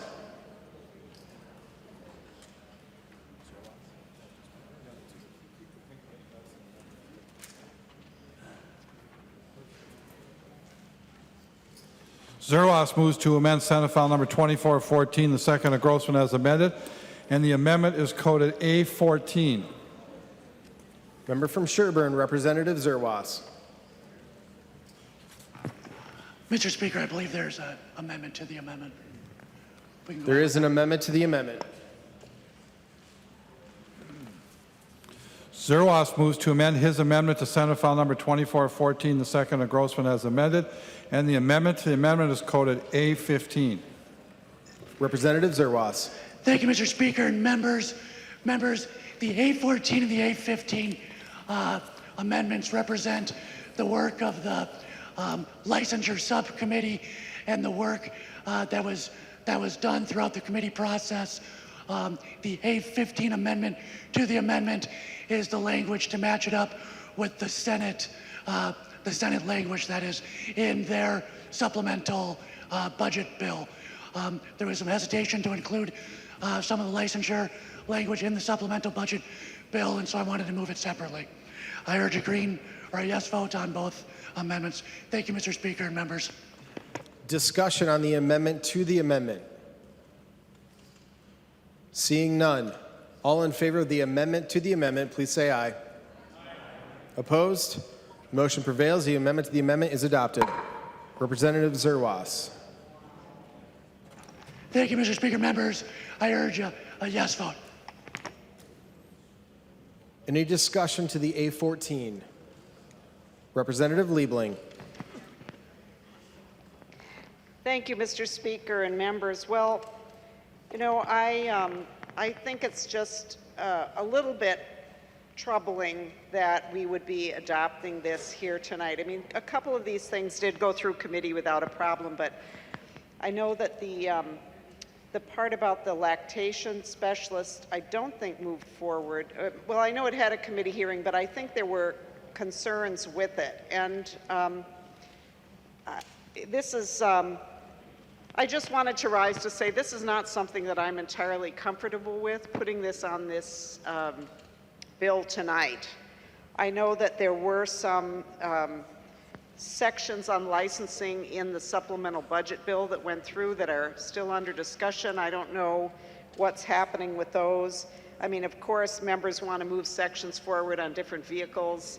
That's kind of the way we have to do things around here sometimes. But I guess the one that I just have some concern about is the lactation specialist, which did not, I think, end up in the supplemental budget bill. So actually, Mr. Speaker, maybe I could just ask Representative Zerwas if he would speak to that part of it, why that's in here, and whether, in fact, it went all the way through or not. Representative Zerwas. Thank you, Mr. Speaker. Members, Representative Liebling, you are correct. The genetic counselors and the orthotics licensure bills went through the process, were included in our supplemental bill, and were passed off the floor of this body. The Senate passed those two bills plus the clinical lactation specialist bill.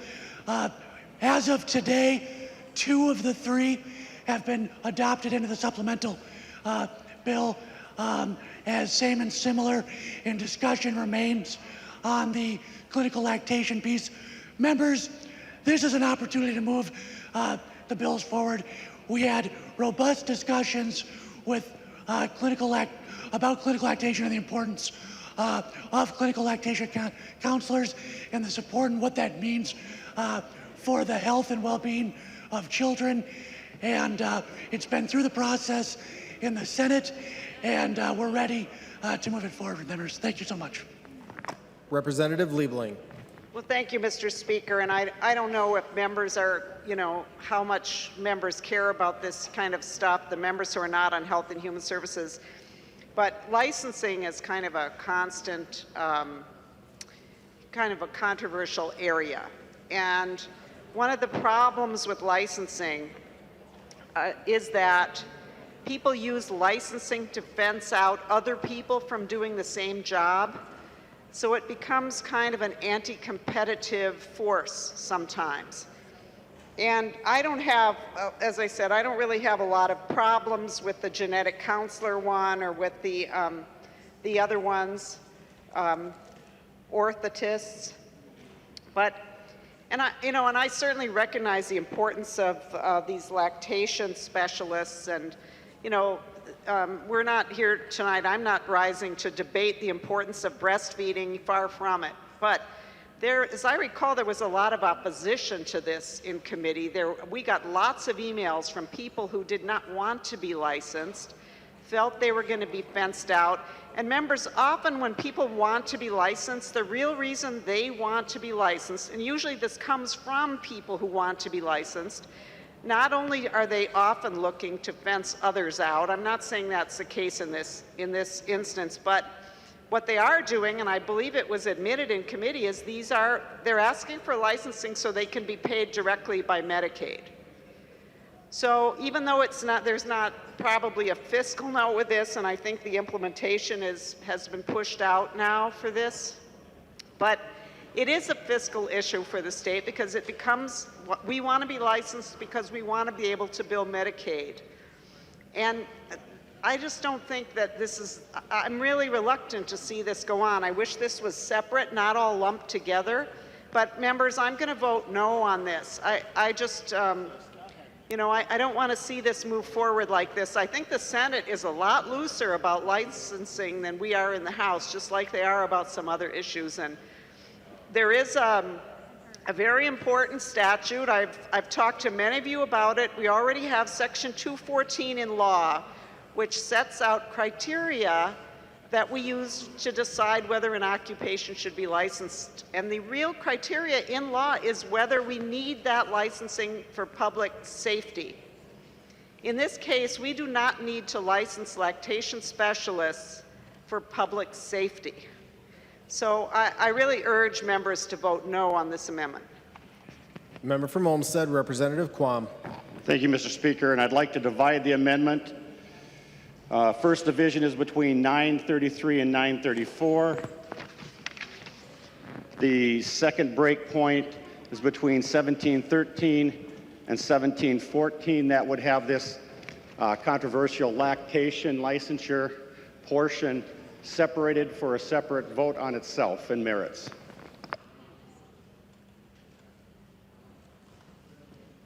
Representative Quam, could you repeat the dividing of the amendment one more time?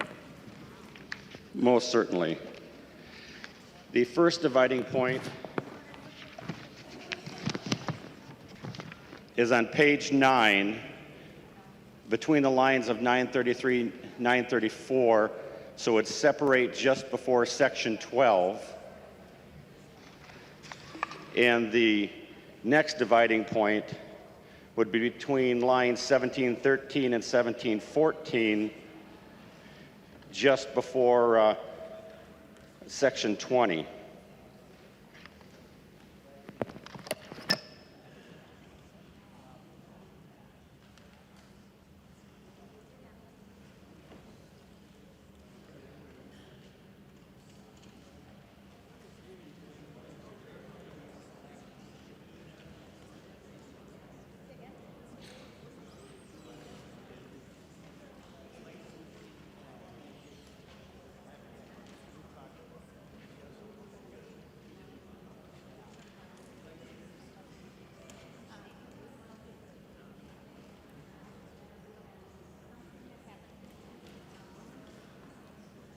Representative Quam, it appears the dividing of the amendment is in order. Which portion would you like to vote on first?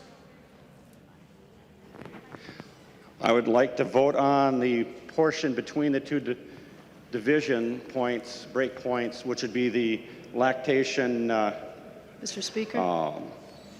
licensing portion. Mr. Speaker? The member from Ramsey, Representative Uruso, for what purpose do you rise?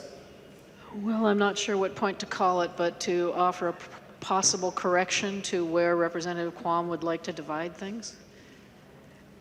In looking at the bill, he suggested dividing it between 933 and 934, but the language about lactation begins above that. Pardon me? Line 8.7 is where the definitions that are relevant to that part begin. Member from Olmsted, Representative Quam. Thank you, Mr. Speaker, and I want to thank the representative for clarifying that. The appropriate verbiage for amending the request for division. You're right. And changing it as suggested.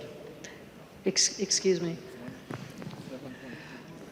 The member from Ramsey, Representative Uruso. Thank you. We're scrambling here to try to figure out the correct line.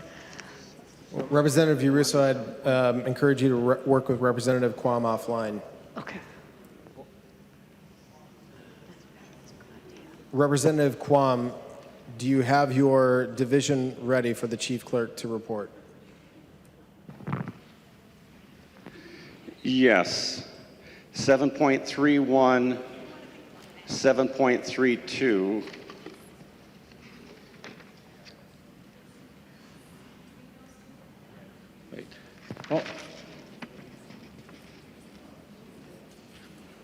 Yes, that would be the one because it would bring in the subdivision 1 and 2, which has definitions.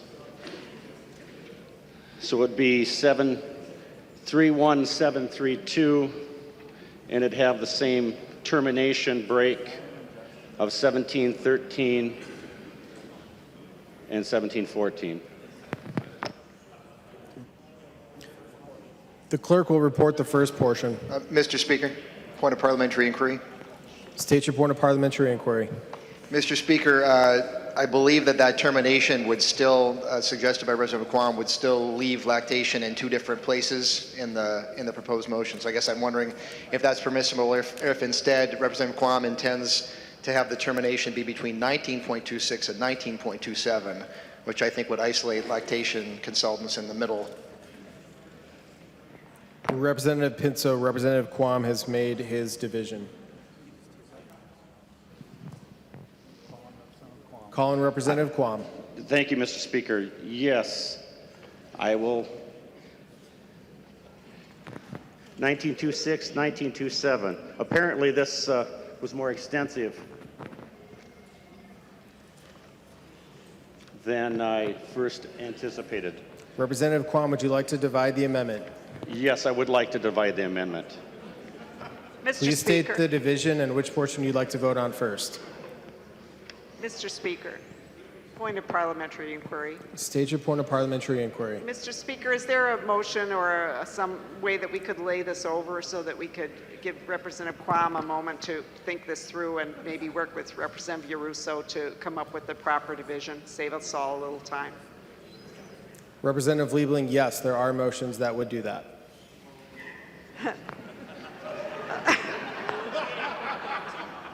Would you like to make a motion, Representative Liebling? I'm sorry, Mr. Speaker? Would you like to make a motion to temporarily lay the bill over? I wouldn't. Or the amendment? I guess, Mr. Speaker, I'm not going to make that motion, but I would suggest to Representative Quam maybe he would, if he feels he needs time, maybe he could make that motion. Thank you, Representative Liebling. We're back to you. Call on you, Representative Quam. Thank you, Mr. Speaker, and thank you, Representative Liebling.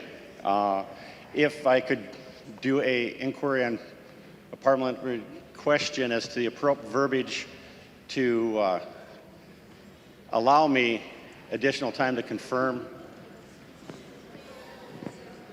So I'd lay over my division motion. Is that appropriate? Lay over the amendment? No, Representative Quam.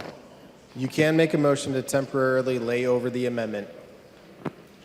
Or you can drop it altogether. It's up to you. I'll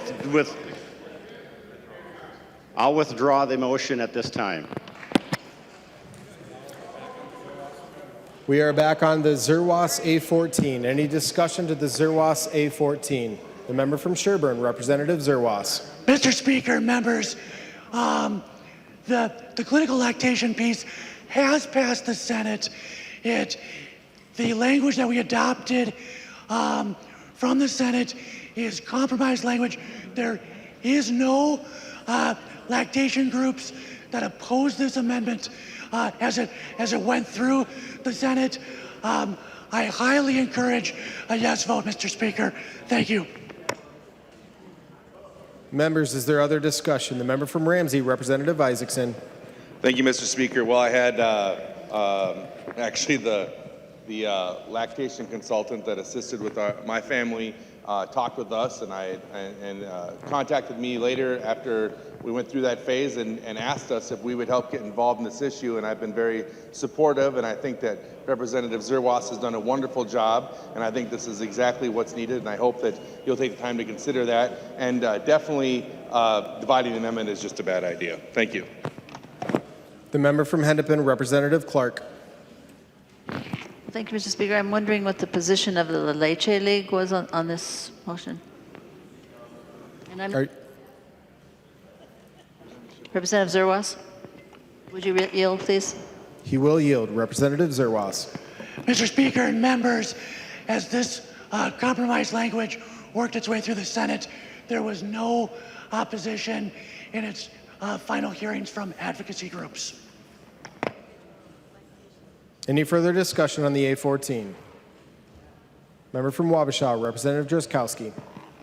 Thank you, Mr. Speaker. Well, members, if you're not looking at this amendment, it's chock full of all kinds of additional licensing. I don't even know what a lactation specialist does, but I'll tell you, there's lactation counselors, there's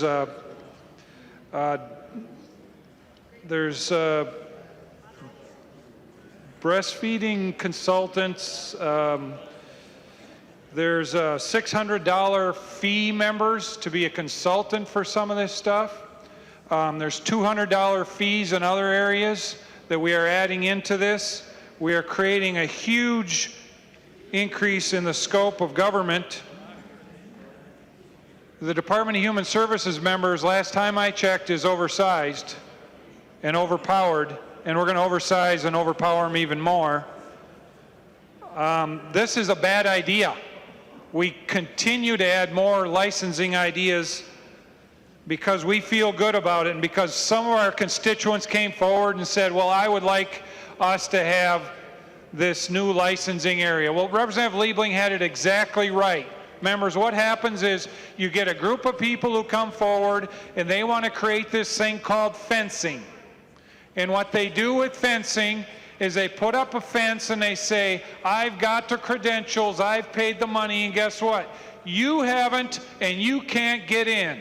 And the power of government is there in order to keep them out. It raises the cost of the services, whatever all these services are. I'm not on this committee, but this is ridiculous. We got to stop this. We should be repealing these types of things instead of bringing them forward in this bill. Members, vote this down. Representative Quam, you can divide it, but I don't see any parts of this amendment that are even worthy of our further discussion. Please vote no, and let's kill this thing. Thank you, Mr. Speaker. Member from Olmsted, Representative Quam. Thank you, Mr. Speaker. And I would like to divide the amendment between 731, 732, so it'd be just above section 10, scope and application, and the ending, and thanks for the representatives for assisting in that, is between 1926 and 1927, just before section 21, short title.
Member from Olmsted, Representative Quam.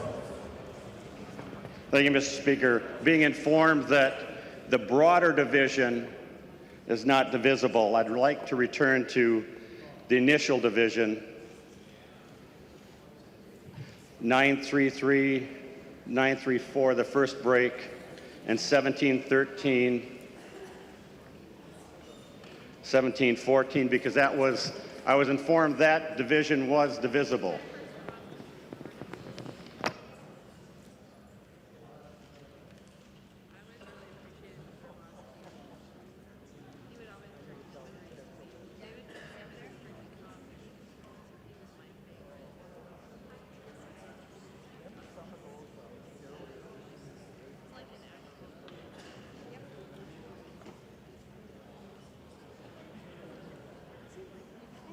Representative Quam, please state your division again.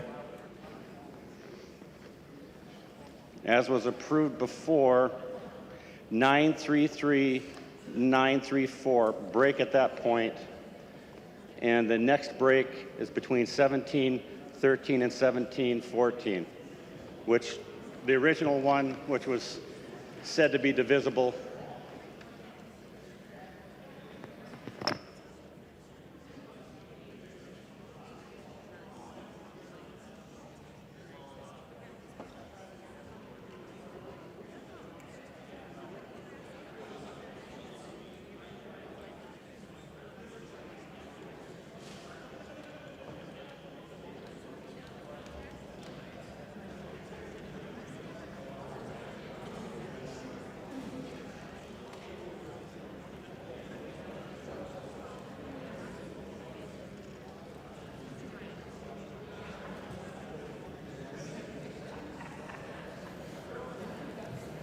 Representative Quam, in looking at the division and speaking with the chief clerk and the previous discussion, we are unable to say whether or not that division could stand on its own. And since the chief clerk had not reported the division had not been called on your original motion, and we do not believe that your division can stand on its own or is in order.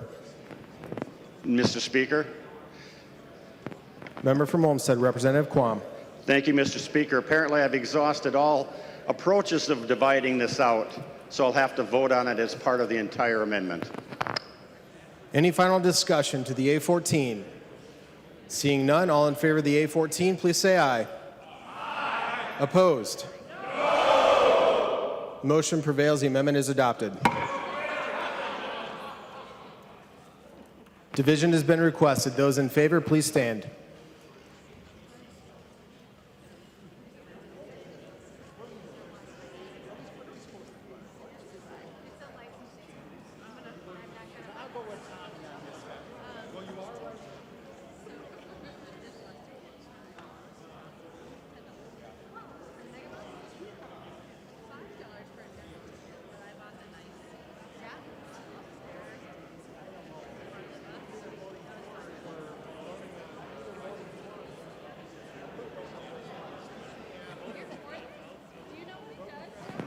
Mr. Speaker. Mr. Speaker. Point of order, Mr. Speaker.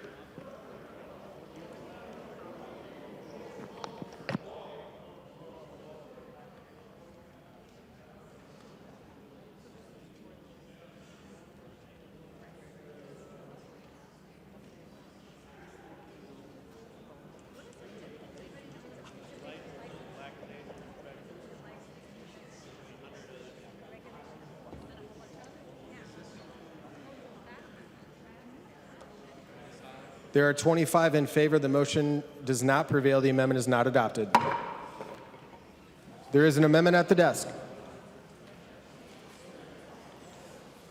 Johnson C. moves to amend Senate File Number 2414, the second engrossment as amended, and the amendment is coded A13. Member from Nicolet, Representative Johnson. Thank you, Mr. Speaker and members. This, the matter that this amendment deals with was brought to me by licensed alcohol and drug counselors in my communities, and it deals with the duty to warn. Psychologists, alcohol and drug counselors, marriage and family counselors have a duty to warn when someone has communicated to them a serious threat of physical violence to themselves or against another person, a specific other person. And a court case in 2015 by the Minnesota Supreme Court placed a lot of limitations on this, and the counselors are concerned that the students who serve in practicums and internships and the like, pre-docs, that sort of thing, in these professions do not have the duty to warn. And consequently, this amendment would draw in those students who are in those internships so they too would have the duty to warn. I ask for a yes vote. Discussion to the A13. Member from Scott, Representative Albright. Thank you, Mr. Speaker. Thank you, Representative Johnson, and I would encourage the members to support the amendment. Representative Purcell. Thank you, Mr. Speaker. I just want to rise in support of this amendment. Please vote green. Any further discussion? Seeing no further discussion, all in favor say aye. Aye. Opposed? The motion prevails. The amendment is adopted. There's an amendment at the desk.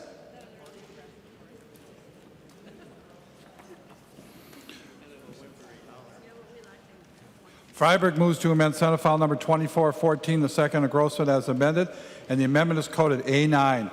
Member from Hennepin, Representative Freiberg. Thank you, Mr. Speaker. I have before you an amendment intended to be one small step to address the crisis of opioid addiction, and I have some brief comments in support. The stats on opioid addiction are truly troubling. More prescriptions are written for narcotics than there are patients in the United States. Americans, constituting only 4.6% of the world's population, consume 80% of the global supply of opioid pain medications. Each year, there are more than 16,200 deaths from opioid use in the United States. Here in Minnesota, data collected by the Minnesota Department of Health show that 317 deaths in the state in 2014 were linked to prescription opioids, up from 23 in 2000. It's clear something needs to be done to address the prescription narcotics crisis. We've had some discussions about this, partly through Representative Baker's bill dealing with the prescription monitoring program. Now, there should be a handout coming around of a KSTP article describing an innovative program by Abbott Northwestern Hospital to offer acupuncture in an emergency room as an option instead of narcotic painkillers. The lead researcher in Abbott's study noted that they see less use of opioids in the emergency room when patients receive acupuncture. Now, this amendment builds on that study by doing two things. First, it requires health plans to cover acupuncture services for pain management. We already have a provision in Minnesota statute stating that if a health insurance company covers acupuncture services, they must cover the services if they are offered by a physician or an acupuncture practitioner. Second, the amendment requires the medical boards to require licensees with authority to prescribe opioids to receive 2 hours of continuing education on non-pharmacological alternatives for pain management. This could include acupuncture, or it could include other options. This is consistent with recent guidance from Minnesota's medical boards, which have recently switched to a multidisciplinary approach that looks at both pharmacologic and non-pharmacologic modalities. This amendment will obviously not solve the opioid crisis alone, but I believe it is one small step that would help, and I would encourage your support. Discussion to the amendment. Representative Liebling. Thank you, Mr. Speaker. And Representative Freiberg, thank you for bringing this. I think that this is something that really does need to be explored. And right now we have the conference committee out on Representative Baker's bill, and I'm privileged to be appointed a member of that. And Representative Baker and I have had quite a few discussions about how we can really move forward in Minnesota to really address the problem. You know, the PMP is one thing, but we really need to be looking at other ways of addressing this. This is an extremely serious problem. Of course, not just in Minnesota, but nationwide. So I really appreciate that acupuncture certainly could be part of that solution. I would like to ask, though, if Representative Freiberg would yield to a question. Mr. Speaker, I'd like Representative Freiberg to yield to a question, if he would. He will yield. Representative Liebling. Thank you, Mr. Speaker. Representative Freiberg, did you, I think you had a bill on this, but if you could just let the body know, did you have a bill, and did your bill get a hearing? Representative Freiberg. Thank you, Mr. Speaker and Representative Liebling. I did have a bill on this. I requested a hearing, but it did not receive one. Representative Liebling. Well, thank you, Mr. Speaker, and Representative Freiberg. I certainly hope that in future years that we can give a hearing to this idea and really explore it, because you know, there are a couple things that I wouldn't be comfortable voting for today just because they haven't really been sufficiently vetted. And one of those is, well, we've got really two pieces here. One is mandating coverage, which I know there would be a lot of people who would want to weigh in on that, but also requiring professionals to get a certain kind of education, which may actually be a great idea. And I did want to stand because I wanted to flag that as perhaps one of many ideas that we really ought to explore. But I think we need to explore it in the committee setting and in other ways, and then hopefully bring it back next year and have, you know, maybe have it be part of a very serious package to try to change the dynamic around this terrible problem. The member from Hennepin, Representative Rosenthal. Thank you, Mr. Speaker, and thank you, Representative Freiberg, for bringing this forward. I too have a bill in that does basically the same thing and did not get a hearing. As some of you know, I suffer from back pain and was offered a prescription for hydrocodone by my physician a couple of weeks ago. I declined. I've been using acupuncture for years and years, and I've been there several times over the last week and a half. And I can tell you that I'm feeling much better, and I think this is a good way to move forward. So thank you. Member from Carver, Representative Nash. Mr. Speaker, would Representative Freiberg yield to a question? He will yield. Representative Nash. Representative Freiberg, question for you. If I read this correctly, the acupuncture is mandatory in this, and I'm just wondering, there's some things in there that I have questions on. Has this been scored? Have we seen a fiscal note on this? Because it seems like there would be some costs associated with your amendment. Member from Hennepin, Representative Freiberg. Thank you, Mr. Speaker and Representative Nash. As I mentioned in my colloquy with Representative Liebling, I requested a hearing but did not receive one. So there was no fiscal note prepared. I assume there would have been one had there been a hearing. I should clarify just one thing you said, though. You said it's mandatory. It does not mandate that all acupuncture services are covered, just that they are covered for pain management. Representative Nash, any follow-up? Thank you, Mr. Speaker. And Representative Freiberg, you know, as I understand it, you know, these things are going to be, they're going to involve costs, and I don't see how this can be something that we can support. If you're going to have things associated with it, you should have been able to get a fiscal note before you had your hearing as well. I've had that before I get my hearing granted, so you know, I'm just curious. The member from Carver, Representative Hoppe. Thank you, Mr. Speaker. Would the author of the amendment yield to a question? He will yield. Representative Hoppe. Thank you, Mr. Speaker. And Representative Freiberg, I've got a question for you. So why wouldn't the insurance companies be in favor of this? If they're able to spend, I have to think acupuncture would be less money for pain management as opposed to using opioids or something else. You happen to know what the health plans think about it? Representative Freiberg. Thank you, Mr. Speaker, and Representative Hoppe. I confess I have not spoken with them, so the premise of your question was sort of why wouldn't they be in favor of this, so I would kind of question the premise there. I guess I don't know that they are in favor. I do know that I do believe there are some health insurance companies that do cover acupuncture. Thank you.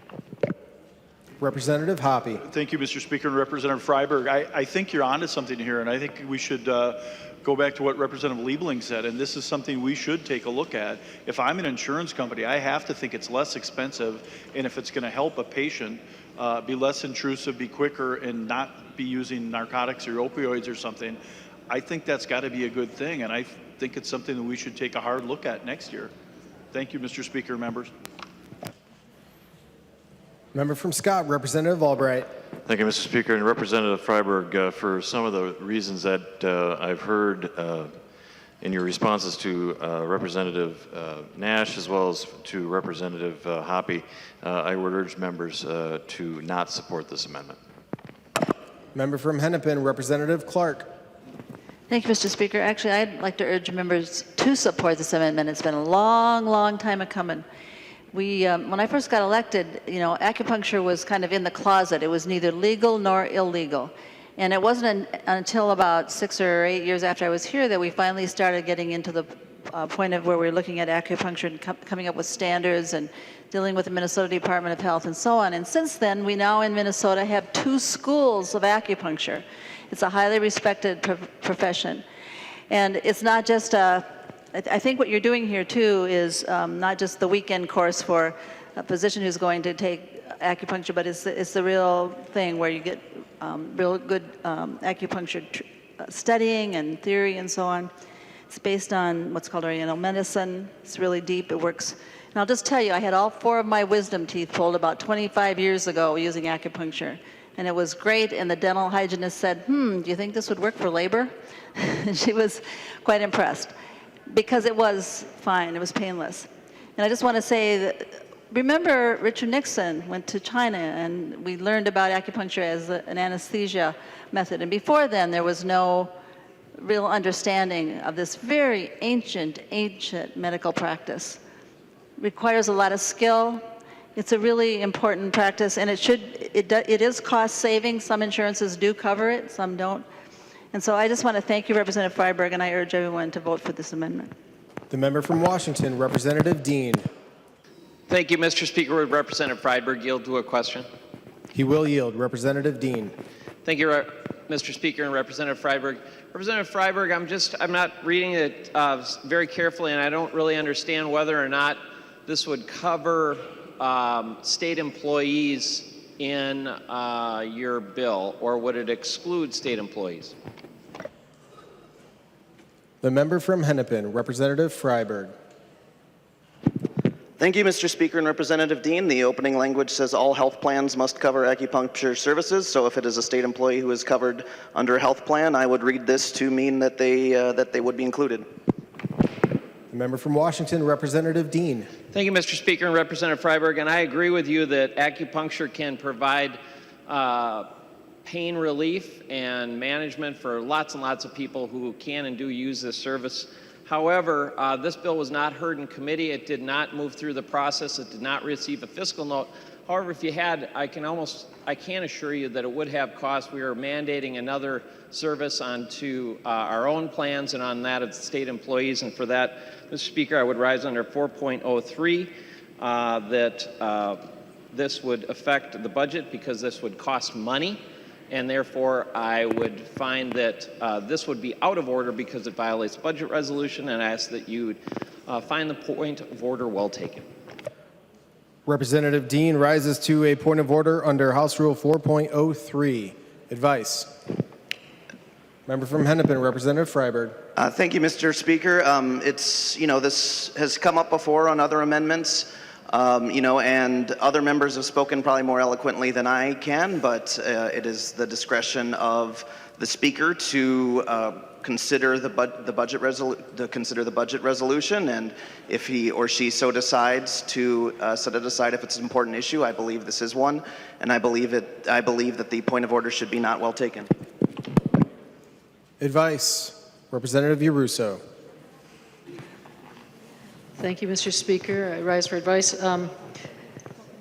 Since the point being raised hinges on whether there would be a cost to the state, I think that in order to rule correctly, we need to honestly consider that. Now, it's not the purview of this body to do on-the-fly fiscal notes. However, when we're deciding a question of whether or not it ought to be in order or out of order, we have to do some kind of rough judgment of whether it would or would not actually cost money. And we've heard several people concede that acupuncture is recognized for pain management for some people under some circumstances. We have also had quite a lot of testimony in this particular session in various committees under various circumstances about the growing problem and cost to the state of overuse of prescription opioids and the cascade of costs that proceed from that. First of all, there's the cost of the pills themselves. And it's pretty well recognized that when people are on those, there is a tendency among some people to have to use increasing doses of them, and that's where one of the problems comes from. But beyond that, we've heard quite a lot about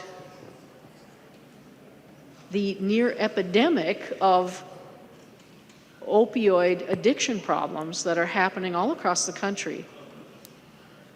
And these have great costs.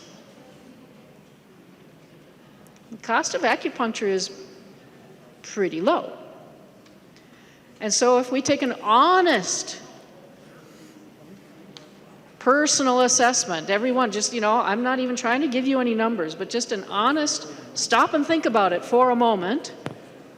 In my opinion, I would be shocked if we could add all that up and do a little balance book thing. I'd really be shocked if providing acupuncture care actually would cost the state more than continuing to prescribe opioid medications for people.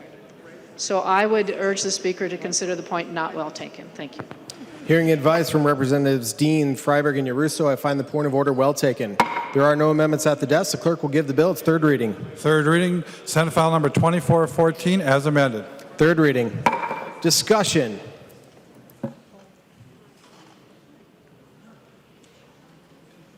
Seeing no discussion, the clerk will take the roll.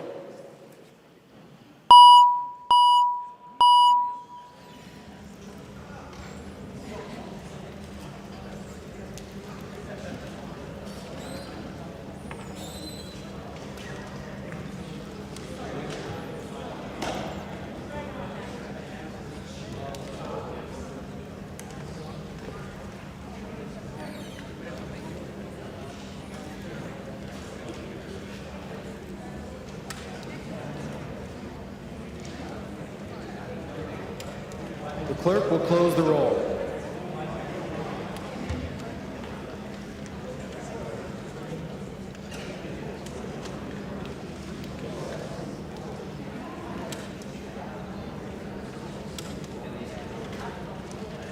There being 130 ayes and 0 nays, the motion prevails. The bill is passed and its title agreed to. There is a bill at the desk. The next bill on the calendar is Senate File 3131. Senate File Number 3131, number 14 on the calendar for the day, an act relating to local government, the second engrossment. Representative Melin. Thank you, Mr. Speaker and members, and thank you for taking the time to hear this bill that is important to my community. I will try to go through it as quickly as possible because I think it's pretty non-controversial, and hopefully we can get on our way this evening. Members, the first section of the bill has to do with the Laurentian Energy Authority, which is a joint venture between the municipal public utilities of Hibbing and Virginia. And in 2013, the legislature authorized a fuel adjustment provision for Laurentian Energy Authority, which was filed and approved by the Minnesota PUC. The provision, unfortunately, though, failed to technically include depreciation costs at the woodyard and related expenses, which clearly was the legislature's intent. And the language in this bill corrects this technical error and allows Laurentian Energy Authority to include depreciation costs in the fuel adjustment clause. And members, this has broad support. I'm not aware of anyone opposing this particular provision, and it was passed unanimously in the other body. Section 2 of the bill has to do with the City of Hibbing public utilities. Currently, we are 3 commissioners are on the Public Utilities Commission in the City of Hibbing, and those members are appointed by the Hibbing City Council. This increases membership of the Hibbing PUC from 3 members to 5 members. And finally, the third section of the bill has to do with the governance structure of the Hibbing City Council. The Hibbing City Council is the only city in the state of over 1,500 with an elected clerk. We have about 16,000 people in the city of Hibbing. They have held a public meeting on this change as well. Hibbing is a city of over 186 square miles, and what the change in this legislation does is it eliminates one of the ward positions on the city council and turns it into an at-large city councilor. So residents of the city of Hibbing are able to select or have stronger voices on the city council, and they have an at-large position to elect. So it will still remain a 7-member council, but instead of the current structure where residents only have a vote on 3 members of that council, every resident of Hibbing will be able to vote on 4 members of our city council. Again, this language has all passed the other body unanimously, and I would stand for any questions. There are no amendments at the desk. The clerk will give the bill its third reading. Third reading, Senate File Number 3131. Third reading. Discussion. Representative Garofalo. Thank you, Mr. Speaker and Representative Melin. Members, I'll be voting in favor of this bill. I know that there are members on our side of on the Republican side of the aisle who have concerns with the biomass portion of this and the higher costs of energy and the subsidies, but the reality is that this is a decision that was made many years ago, and we have to maintain these energy sources, so I'll be voting green. I'll be encouraging my colleagues too, but again, I recognize there's a diversity of opinion on our side of the aisle. So members, again, please vote green. Thank you. Representative Newberger. Thank you, Mr. Speaker and members. I too will be voting in support of this. I am familiar with this issue. Thank you. Any other discussion? Seeing no further discussion, the clerk will take the roll.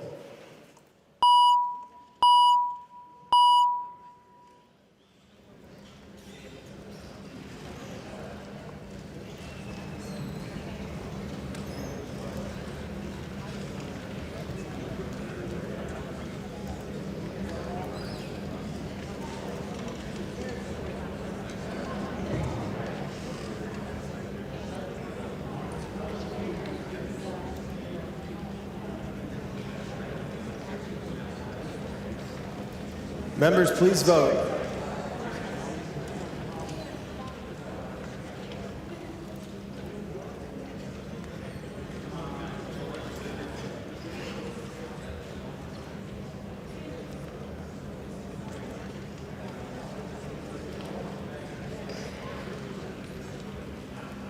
The clerk will close the roll.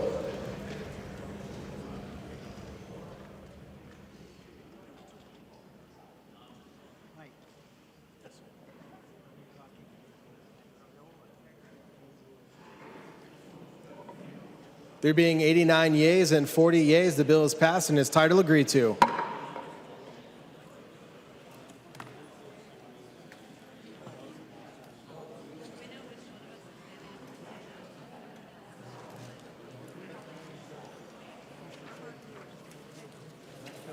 Next bill on the calendar for the day is Senate File 3113. Senate File Number 3113, number 13 on the calendar of the day, an act relating to legislative enactments, the first engrossment. Recognize the bill author, the member from Hennepin, Representative Smith. Thank you, Mr. Speaker. Members, Senate File 3113. This is the Revisor's bill that corrects citations, spellings, and other errors from legislative enactments. This bill is strictly technical in nature. The correction of errors are not controversial, nor do they result in any changes of substance. I want to thank the Revisor's Office for their hard work on this bill. I ask for your support. Thank you. There are no amendments at the desk. The clerk will give the bill its third reading. Third reading, Senate File Number 3113. Third reading. Discussion. Discussion. Seeing no further discussion, the clerk will take the roll.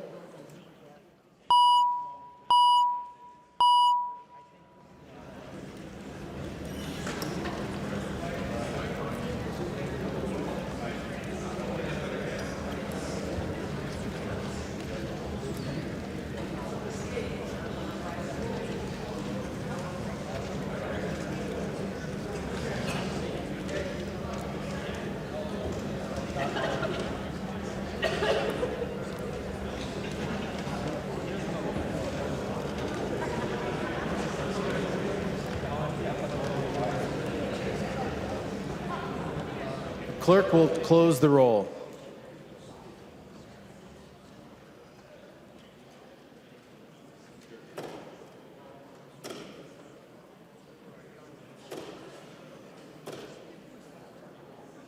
There being 128 yeas and 1 nay, the bill is passed and is title agreed to.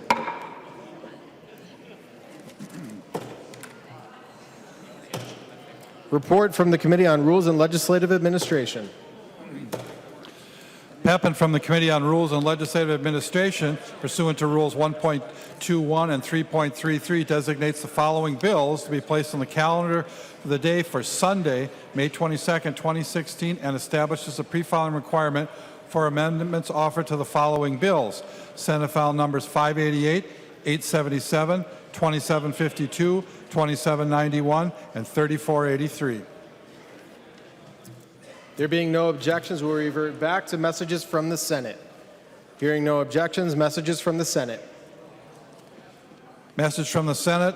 This is the Smith motion. Mr. Speaker, I hereby announce the passage by the Senate of the following House file, herewith returned as amended by the Senate, in which amendments the concurrence of the House is respectfully requested. House file number 2955, an act relating to human rights, and the message is signed Joanne M. Zoff, Secretary of the Senate. Smith moves that the House concur in the Senate amendments to House file number 2955 and that the bill be repassed as amended by the Senate. I recognize the author, Representative Smith, who will explain the Senate amendments. Thank you, Mr. Speaker. Members, this bill is a result of compromise among all the parties after the bill has passed both chambers. This bill will increase access for people who are disabled and decrease the drive-by lawsuits. The following groups work together after the bill's passage of this body and the other, and they're supporting the bill. The Minnesota Department of Human Rights, the State Council on Disabilities, Legal Aid, the Minnesota Chamber of Commerce, Metro IBA, and Minnesota Association for Justice. No one is opposed to this bill, and this bill passed the other body unanimously. I'd like to thank Representative Fisher for his work on this bill, as well as Senator Disick. A summary of the bill. The mandatory letter is now optional. This bill retains affirmative defenses, including the amendment from Representative Hillstrom from last week. The civil penalty is no longer in the bill, and this bill retains the statutory short form, and some additions were made for the contact information for the State Council on Disabilities. This bill is an important step to increase access to our businesses for people who are disabled and decreasing the drive-by lawsuits. I ask for your support. Thank you. Is there any discussion on the Senate amendments? The member from Ramsey, Representative Lesh. Thank you, Mr. Speaker, and Representative Smith, thank you for going in and fixing the items in this bill. I think it's a marked improvement. I encourage a green vote. Is there any other discussion to the Senate amendments? There being no further discussion, all those in favor of the motion to concur with the Senate amendments, please say aye. Aye. Opposed? The motion prevails. The clerk will give its bill its third reading as amended by the Senate. Third reading, House file number 2955, as amended by the Senate. Third reading as amended by the Senate. Any further discussion? Member from Ramsey, Representative Pinto. Thank you, Mr. Speaker. And I just, too, want to thank Representative Smith for his leadership and hard work on this, and Representative Fisher as well. It's great when we have this number of groups coming together to address this issue, and thank you. Any further discussion? Seeing no further discussion, the clerk will take the roll.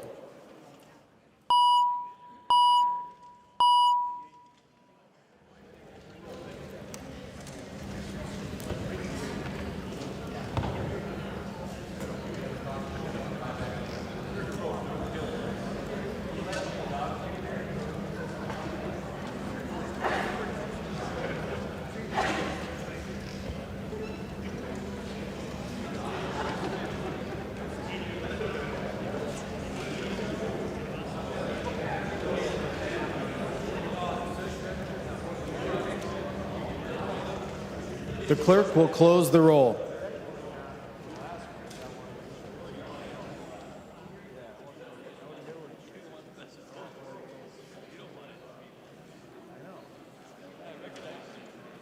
There being 129 yeas and 0 nays, the bill is repassed as amended by the Senate and its title agreed to. Motions and resolutions. There are copies of the non-controversial motions on the House desk and online. If there's no objection, we will take action on these motions first. Hearing no objections, these motions prevail. Pursuant to Rule 4.30, Cornish moves that Senate File Number 3481 be recalled from the Committee on Ways and Means, be given its second reading, and be placed on the General Register. Calling the author of the motion, the member from Blue Earth, Representative Cornish. Mr. Speaker and members, that's my motion. This is the drug sentencing guidelines agreement that has been formed and run through it.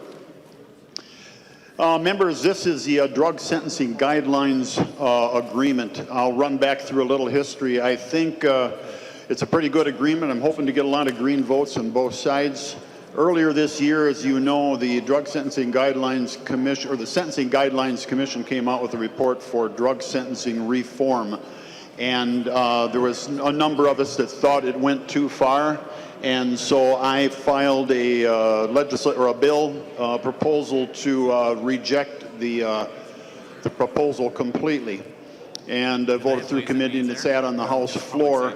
And then we started quite a hornet's nest of activity on both sides of the issue, and groups started meeting, and the law enforcement coalition, consisting of the chiefs and the sheriffs and the MPPOA, the county attorneys, met with a number of coalitions, advocacy groups for the drug sentencing that were in support of the drug sentencing guidelines. And we had good points on both sides. The problem that some of the people that didn't like the agreement had was that there was the people came up and testified that we were at the high of drug sales, confiscations, and arrests, and we were wondering why we were going the other way. And the other side had good testimony that some of these people were addicts, and that was fueling their behavior for the use and the sales of the drugs. And so it went back and forth. There was some very tense meetings between all the groups involved, with many proposals back and forth, the walking away from the table, coming back, and finally came into agreement. Rather than, I think you folks have caucused it at least 2 or 3 times. I know we have. We've gone through the thresholds and the sentencing reform. And so I'd rather not get into the weeds of it now, because I think both sides know what was entailed in that. But there's something in it for both sides. There's a community investment money that the county attorneys and others were after that will go back in for rehabilitation. And so there's salvation and redemption in this bill. And there's also, surprisingly, even though they upped the thresholds in some and changed the sentencing, there's still room in here for the judge to have room to operate to vary from the sentencing guidelines. There's a number of factors that he or she can use. And they didn't do anything with heroin. They left that alone because of the heroin deaths that we've experienced lately. An overdose was such a small amount. They left heroin alone, and then they lowered the thresholds. Actually, they strengthened the marijuana laws, and which surprised some. So I think there's something in here for everyone, and law enforcement, the county attorneys, the advocacy groups, you know. And so we've come to an agreement. I would sure like to settle it now and forward this on to the Senate and on to the governor. And both sides got something. And maybe if anybody else that was on the committee or the group would like to comment now, I would appreciate that. I'd urge a green vote. I'm going to read the motion. Pursuant to Rule 4.30, Cornish moves that Senate File Number 3481 be recalled from the Committee on Public Safety and Crime Prevention, Policy and Finance, be given its second reading, be placed on the General Register. All those in favor of the motion to suspend the rules, please say aye. Aye. Opposed? Motion prevails. Clerk will give the bill its second reading. Second reading, Senate File Number 3481. Second reading. Discussion. Representative Hillstrom. Now we have another motion. Thank you, Mr. Speaker and members. Members, as Representative Cornish stated, Minnesota is a guidelines state, and the sentencing guidelines has the ability to make changes to the guidelines and send them to the legislature. And if the legislature doesn't act to reject them, those become law. Now, many were not quite happy with the guidelines direction, as they felt that it gave a discount to the people who had the most amount of drugs. And so community members, law enforcement, the defense bar, as well as the public defenders, all got together and they started to say, what could we do to actually make it more fair for Minnesotans? And so members, what they tried to do is determine who should go to prison and who should be on probation. How is it that we could give folks who have drug problems the treatment that they need and save the state the 500 beds that we were short in our prison system? So members, what the agreement does is, instead of giving the discount to those who are at the top end of the scale who have the most amount of drugs, this gives it to those who have drug problems. So members, if you have a small amount of drugs, 1 dose or less, the first time it would be a gross misdemeanor. Currently, that's a felony. If you have more than a dose, and it's a 5th-degree controlled substance crime, you would get what's called a stay of adjudication, and that would be mandatory across the state. Right now, that's not the case. It really gives people who have a drug problem, who are new to the system, the chance to do probation and to not have a felony record forever. Members, then what it does is it also increases the penalty if you have large amounts of drugs and guns. Minnesotans want to make sure that those who have a large amount of drugs and have guns actually go to prison, and that the court doesn't have the ability to not send them to prison. So this actually increases that penalty, in that the court cannot say you're not going to prison. It will be a hard mandatory minimum sentence. That is new in Minnesota. The court has typically always had the ability to depart to probation on these cases. So while we tweak the amount of drugs at each of the levels, members, I believe that this is actually a more fair structure. For the first time, Minnesota will have a sentencing guidelines drug grid solely based on drug offenses. That's new for us.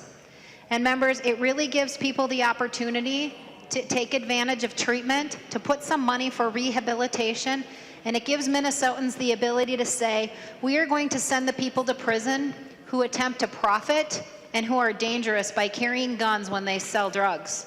And it gives us the ability to say, people who have a drug problem, who really need treatment and who need supervision out in the community, and they can succeed, the opportunity to do that as well. So members, I would encourage you to support the bill.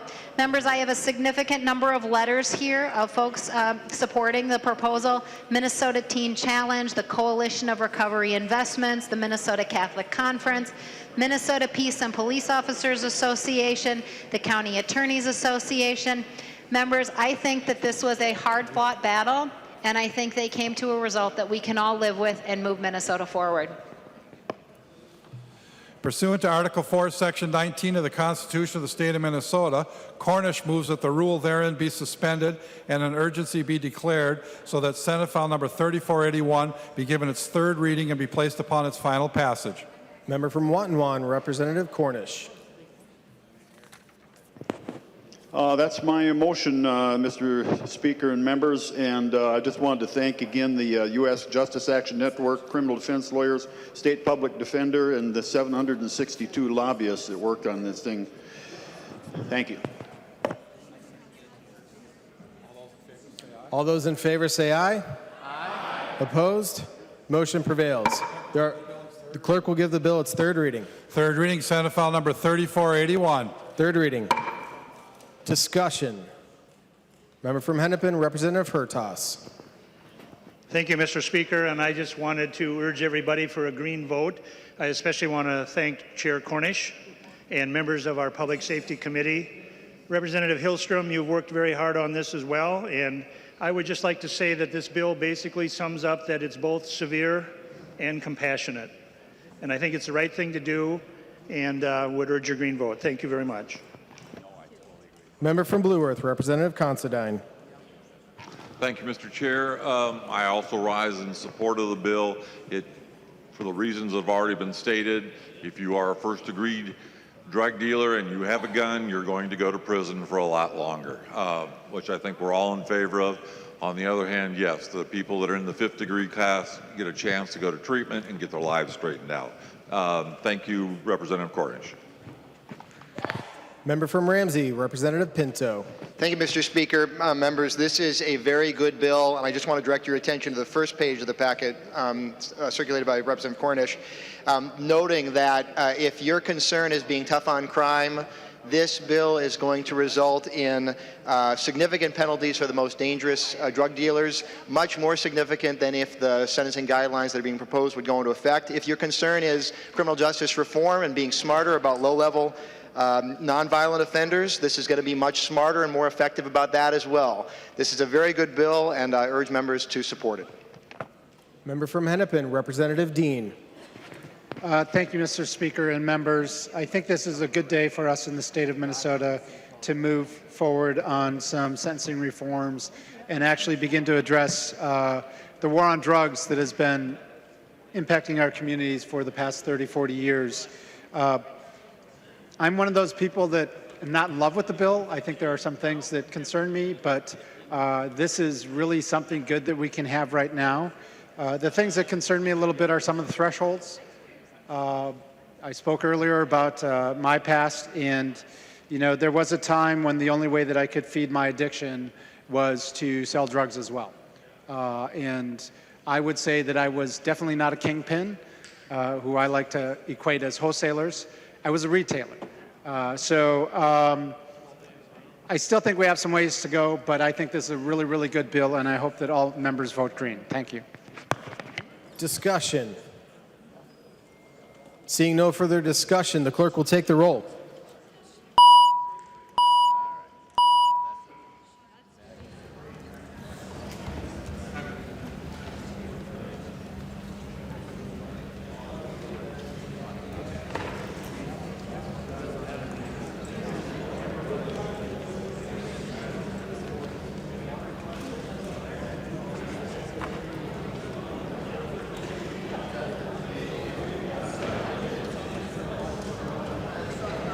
The clerk will close the roll.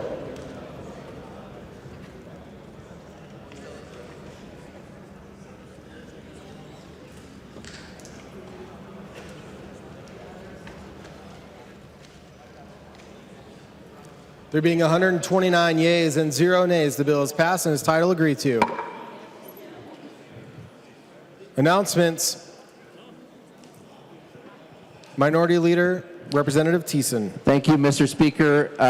Great news for the DFL caucus. We will be caucusing after session at room 200 very briefly. Announcements. Mr. Speaker. Representative Thiessen. As I understand it, we're coming in at 11 tomorrow, so the DFL caucus will caucus at 9 a.m. tomorrow as well. Member from Scott, Representative Albright. Thank you, Mr. Speaker. Members, Ways and Means will meet tomorrow at 10 a.m. in room 10. The agenda will be forthcoming. Look for that in your email. Member from Anoka, Representative Hortman. Thank you, Mr. Speaker. Members, the Brooklyn Park community is having their Tater Days waffle breakfast starting at 7:30 a.m. tomorrow at the Brooklyn Park Community Activity Center. Join me for waffles at 7:30. Announcements. Member from Dakota, Representative McNamara. Thank you, Mr. Speaker and members. Republicans will caucus immediately after we adjourn, and Representative Garofalo is buying dinner for us from Payway. And Mr. Speaker, I move when the House adjourned today, it adjourn until 11 a.m. Saturday, May 21st, 2016. Representative McNamara moves that when the House adjourns today, it will adjourn until 11 a.m. Saturday, May 21st, 2016. All those in favor say aye. Aye. Opposed? The motion prevails. Representative McNamara. Mr. Speaker, I move the House now adjourn. Representative McNamara moves the House to now adjourn. All in favor say aye. Aye. Opposed? The House is adjourned.